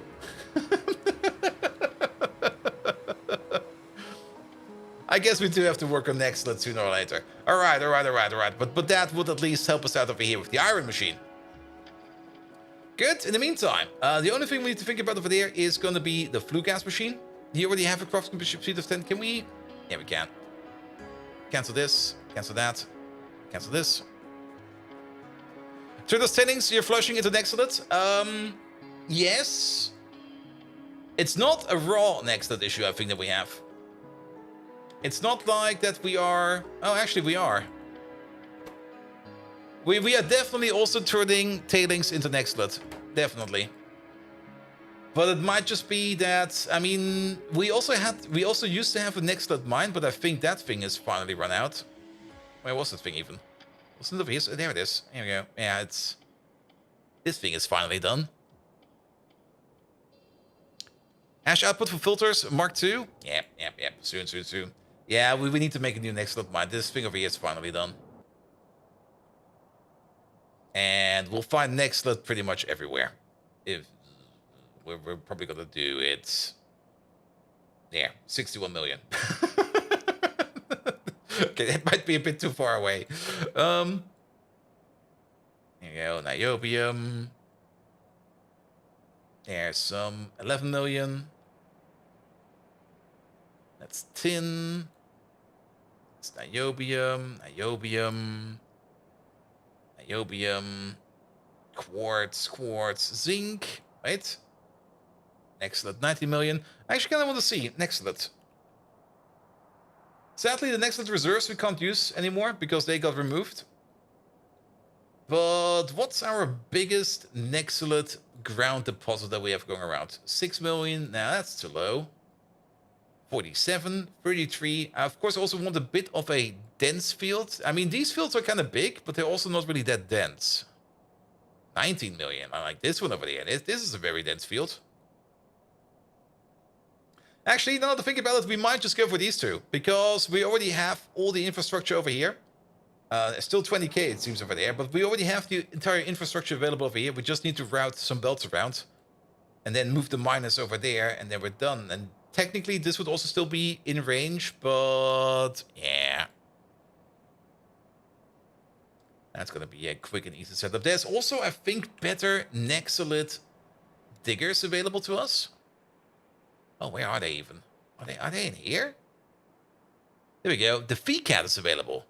Bigger, tougher GMO mining creature that can gather excellent ore. They are able to mine twice as much with the same amount of food. Oh, that sounds pretty good. They're made out of potatoes. Potato DNA, bear DNA, good DNA sample, animal samples, biosamples, cDNA. That's pretty easy to set up. Some Fee Cats. Sure. Potato bears. All right. Two things we can do. Now, the potato bear is probably going to take a while. We're going to do the potato bear the next time around. Let's put the ash processing. Oh, wait a minute. Ooh. Hi. Hello there. Where did you come from? Are you still hooked up? I'm pretty sure that this thing over here is no longer hooked up. We could use this one. We already have something over here that we want to use. You could choose the turret for the miners. I don't think we've got that one unlocked yet. I mean, I do know there is a turret available for them. We could get some shinies. Where are they even?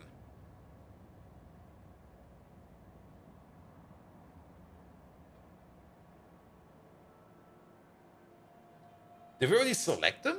Nah, did we? Wasn't it the bioprinting? No, it's not the bioprinting. Incubator? Oh, maybe we already selected it then.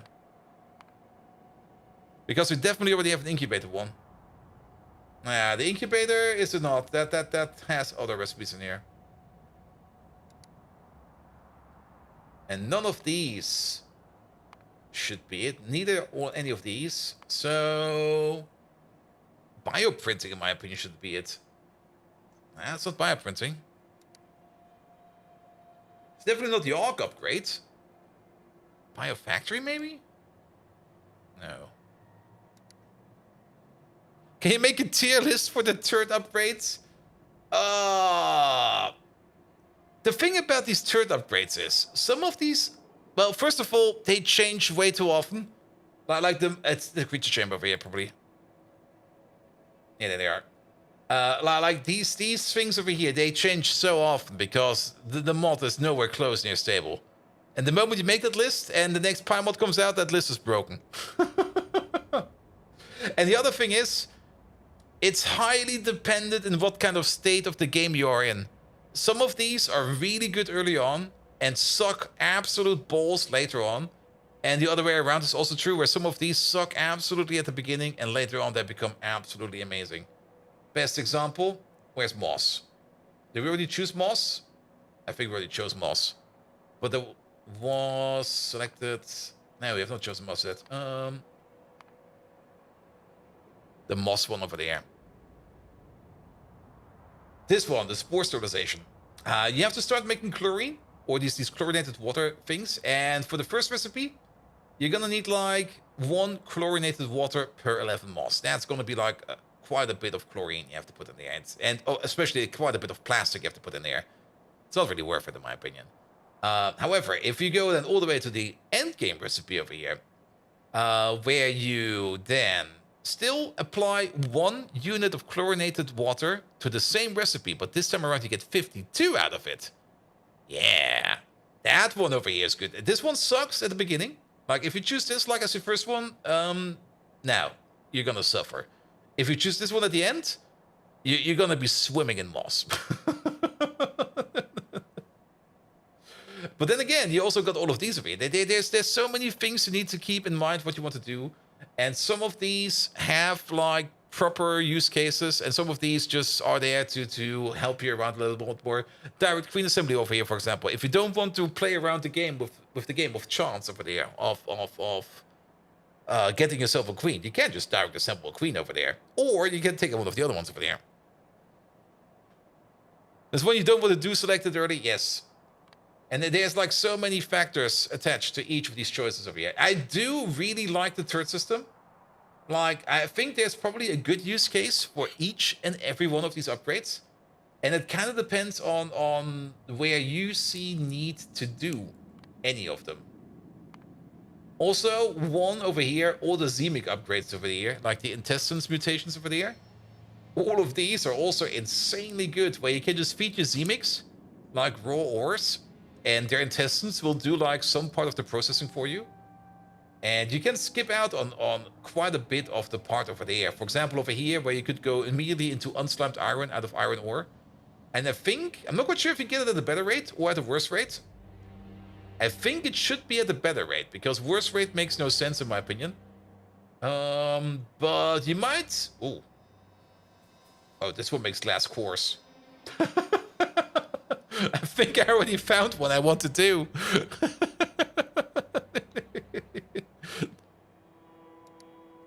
Here we go, here we go. Mike, have you ever heard of this weird and stupid game called Path of Exile? I started playing it on Friday. I'm level 80.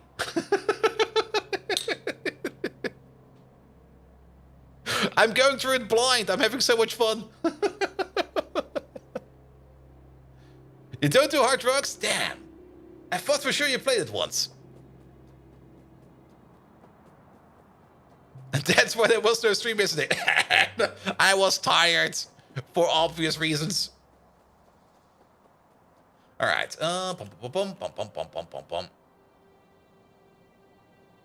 It's okay to be tired. Actually, I was mostly tired because of the heat, because I just couldn't sleep at night.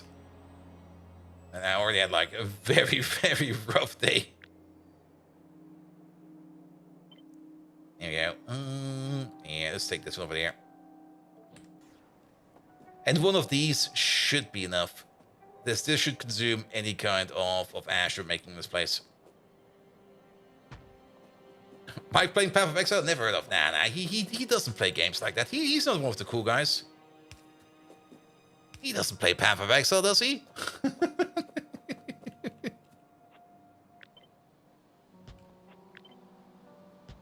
Here you go. Yeah. Push this apart a little bit more so we have a little bit more space. There we go. Alright. So, each one of these is going to be making 20 ash per second. Lovely. Each one of these is going to be consuming ash at a rate of at least 50 per second. It's 10 per second for the base recipe. Crafting speed is going to be fine. 50, yeah. 50, 100, 200.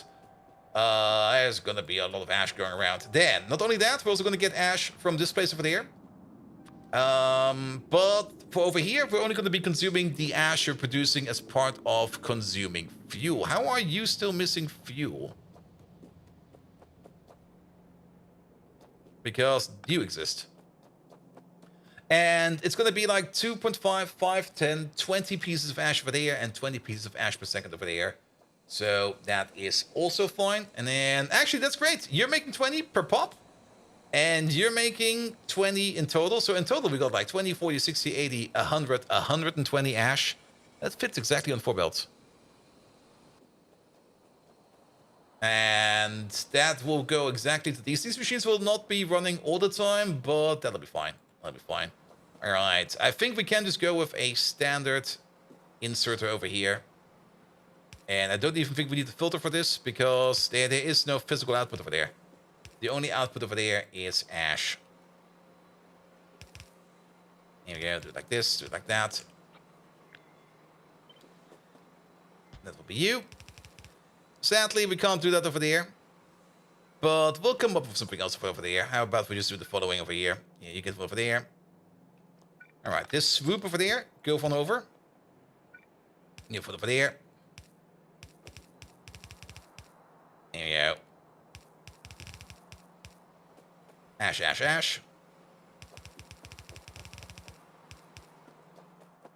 Well, you'll be over there then. And you'll be over there then. Over here, it's just different. There you go. Not you. You, please. Alright, that's the first 20 over there. Then, we also don't have a physical output over there, so we can do the exact same thing over there. Actually, just do it like this. There we go. And then we can even do the exact same thing, but not like that. Over here. That is way too many undergrounds. Come on, make less. There we go.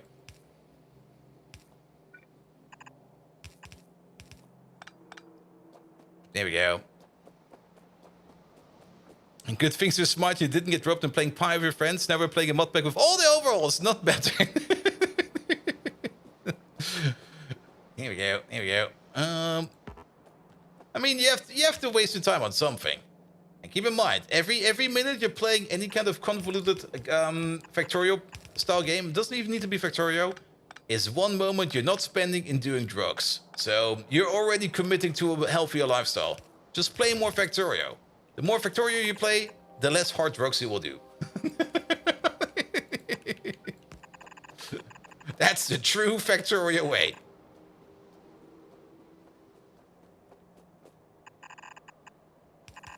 There you go. Let's do it like this. There will only be one on the ground. Oi, oi, oi, oi, oi. I thought you were shooting Factorio in the veins. No, I can stop whenever I want to. And actually, I have pretty much proof of that, since I sometimes prioritize playing other games over this. All right. So, what we need to do over there is going to be the following. You. Again, this is going to be a bit of a weird one, and it's already off. Move you over by one.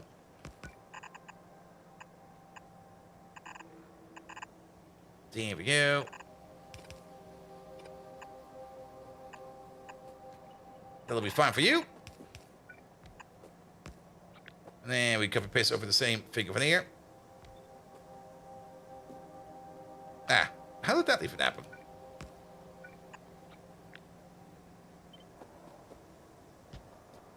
Yes, you drink Blake fluid. I can stop whenever you want. That's why you drink Blake fluid.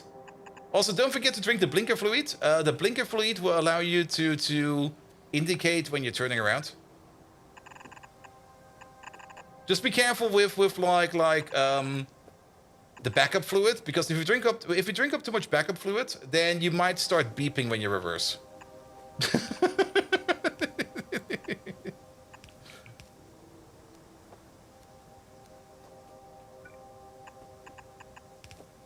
Here we go. All right. So each of these 20 per second, so we got enough space for like another 10 ash per second. These over here, each of these belts is going to be another 20. Split in two, you get 10. 20 plus 10 is 30. That fits exactly on this belt. And then we're going to be absolutely golden over here.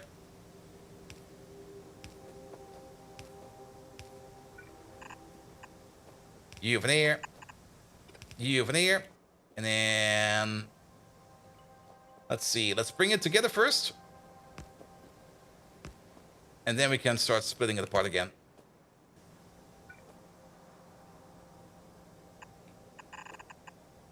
You over there. Do we already split it apart right away? I mean, it should not be making that much ash, right? I mean, nah, this is getting consumed almost instantaneously.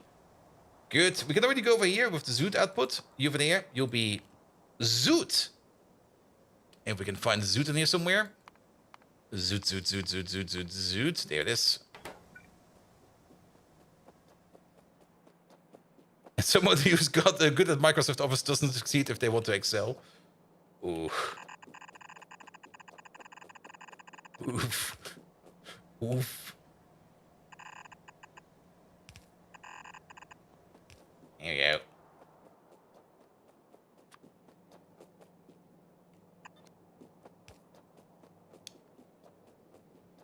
All right, and then the final parts over there is going to be these two with, what is it? Coal dust and iron oxide. There we go, and that will be all the way down over here. Good. You're going to have you and you. Apple product over there. This is going to be iron oxide. Come on. It's also annoying when your inventory is like completely empty. And coal dust is over here.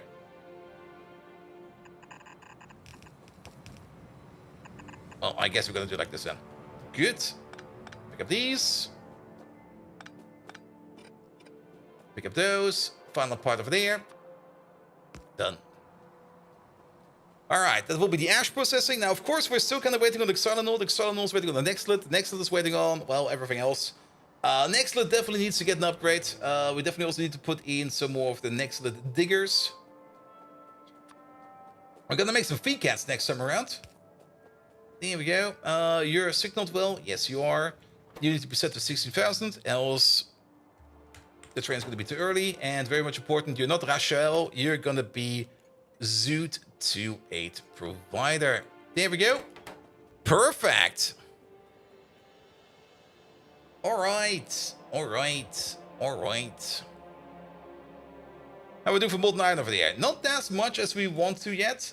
Main reason we're still waiting over here to make some more xylanol. Though technically we do got a metric ton of xylanol over here in the tanks, but sadly that's all stuck for a shipment. You're still standing at the requester. You're currently standing. There's quite a lot of trains standing over here actually, but that is fine because these are the trains with all of the alloys. Speaking of the alloys, I've not really looked at these alloys over here in quite some time. We're still... Oh. Yeah, that's probably where all of our next loot is going. This boy is hungry. These are some very expensive alloys. And you can see the speed at which, like, the next loot belt is coming in. And you can see the speed at which the alloys are coming out.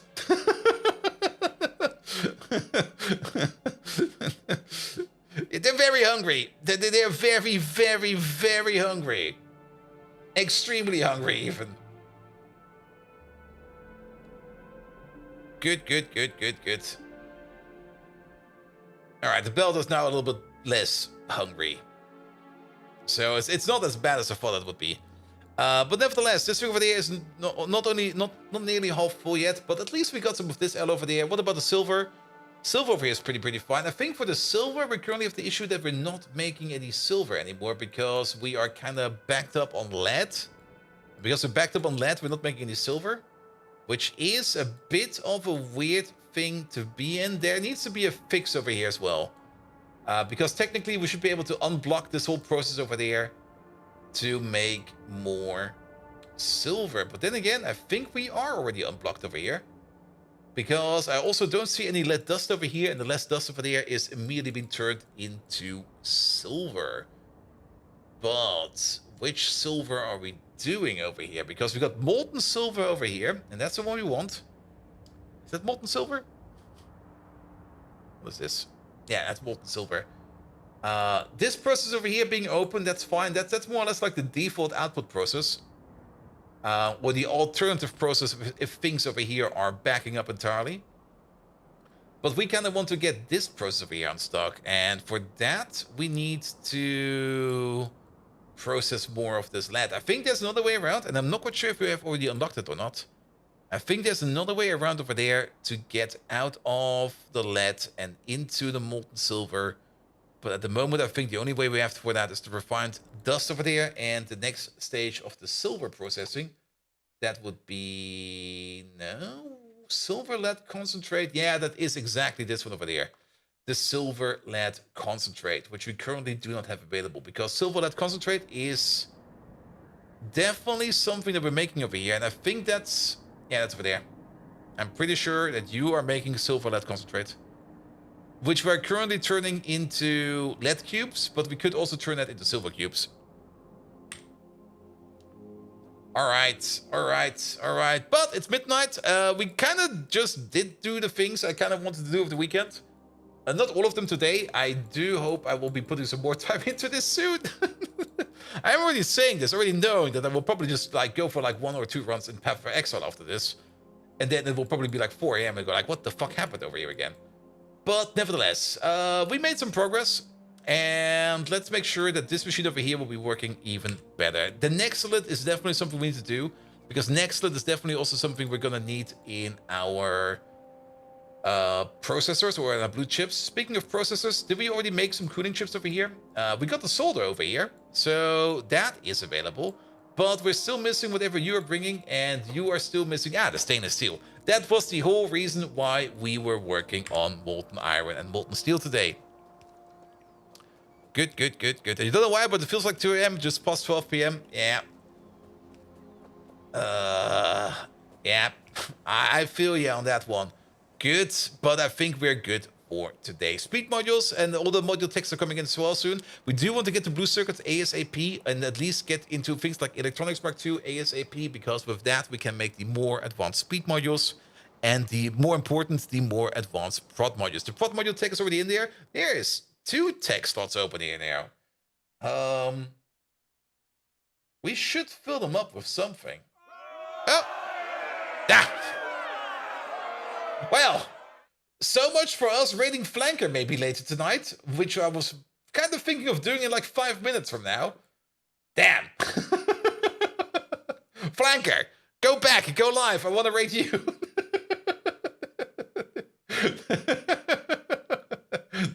You gotta just come over here and raid me, man. Come on. There we go. There we go. He's doing something silly like feeding his wife. Oh, man. I mean, I do get it. Like, if you don't... Megatron. What happens if I don't feed my wife? Megatron knows. I mean, if you want any kind of relationship advice, just ask Megatron. He always comes up with the best answers ever. Like, he will always speak true. He will always be like, yeah, here. It's easy, man. Just don't think about it too much. Just do this. Do this. You obsolete, malfunctioning food processor. How could you not attend to your own wife's basic needs? Failing in your responsibilities as a spouse will have repercussions of historical proportions. Akin to that time, the Autobots forgot to shield their Energon reserves. Oh, man, when you married, you agreed to look out for each other. That's a bond as vital as the one between a Decepticon and his weaponry. Feeding your wife is not just a function, it's an act of love. Take it from a Decepticon who's been around since the start of the Cybertronian age. Boy, I feel old recalling that.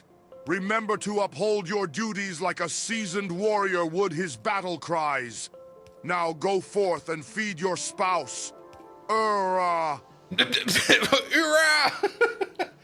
there you have it. If you want to feed your spouse, just do it warrior style. So, Flanker, put on your military gear, get your G36 out, go to the kitchen, lock and load, and make a sandwich.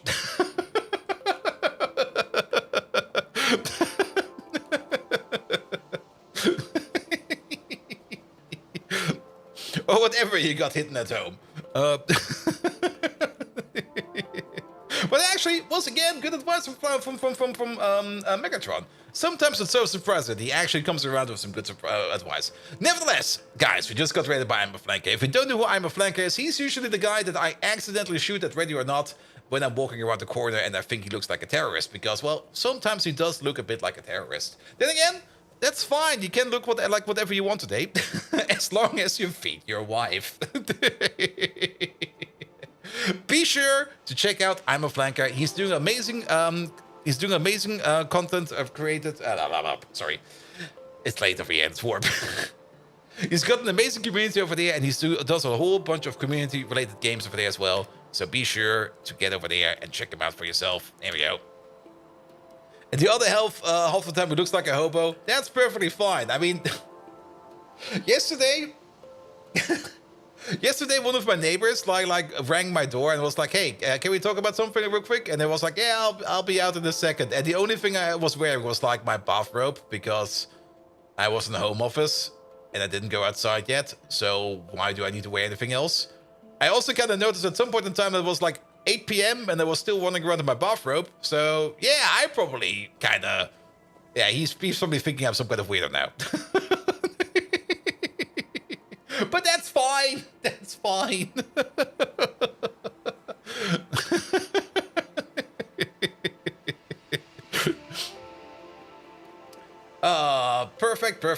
Perfect. Yeah, you're at home. That's perfectly reasonable. I'm pretty sure as well. I mean, if you ring at somebody's door, ask him to talk about them, you're gonna have to expect whatever to open up the door. And me just standing there, it was closed, so I was not doing the mighty wizard pose, so that's fine. But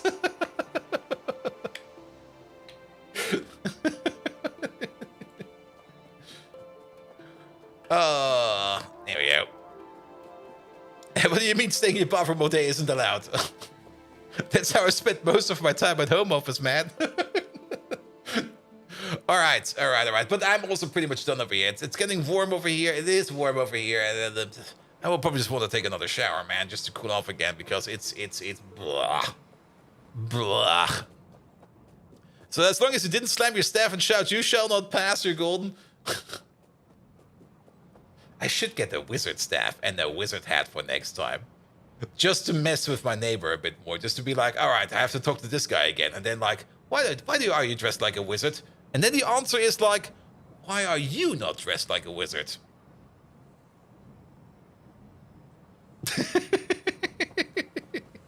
Or as a hobbit. A hobbit would also be okay. Alright. Perfect. You cast soccer full of nickels. Nah. I'm more in the Randy Marsh school of magic.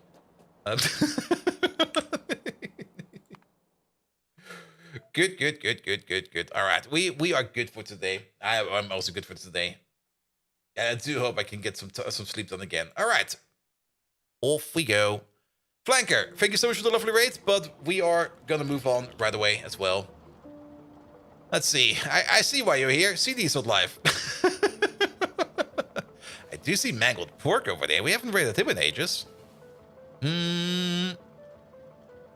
Let's see. Alright, Twitch is telling me something again. The only thing I see over here is scantily clad ladies again on the Twitch main page. Thank you, Twitch. Let's see, who else is still alive? I'll see what Jess over there. Let's see. Let's have a look at Mangled Pork. I mean, Mangled Pork should also be done very soon. He's doing multiplayer, I think.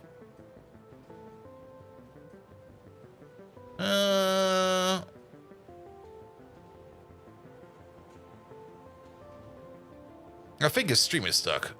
Nothing is moving. Is he there? If that, but I got He's one there. right now, and it ain't. Oh god, 160p.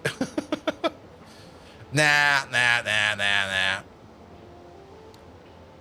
Maybe not. I'm not quite sure yet. I'm not quite sure who to rate. What about Warjazz? Warjazz is also usually stopping at the same time as I am. But it's been a while since we've been over there. Yeah, let's go over to Warjazz. Should be fine over there as well.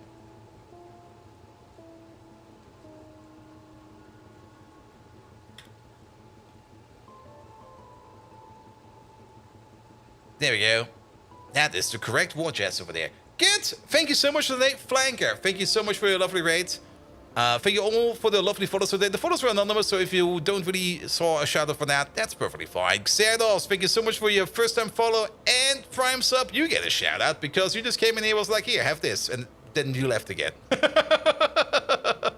Grummanov, thank you for the resub, and I think that, wow, no, Mr. Washington was also in there. Good. We're going off to Warjazz. Warjazz is doing some... What is she doing? She's doing some Rimworld. Of course she is, because she's always playing Rimworld. Nevertheless, thank you so much for today. I'm not quite sure if I will be streaming tomorrow. I did kind of say that I might be putting out or moving the Monday stream to Wednesday. It depends on how tomorrow goes. Good. Shout out to Megatron. Absolutely. Shout out to wearing your bathrobe all day. Perfect. Nevertheless... worst case scenario, back on Thursday with more Factorio Pyanodons and Friday with more Greg Tech New Horizons. And without further ado, I wish you all an amazing evening and until next time. See you around!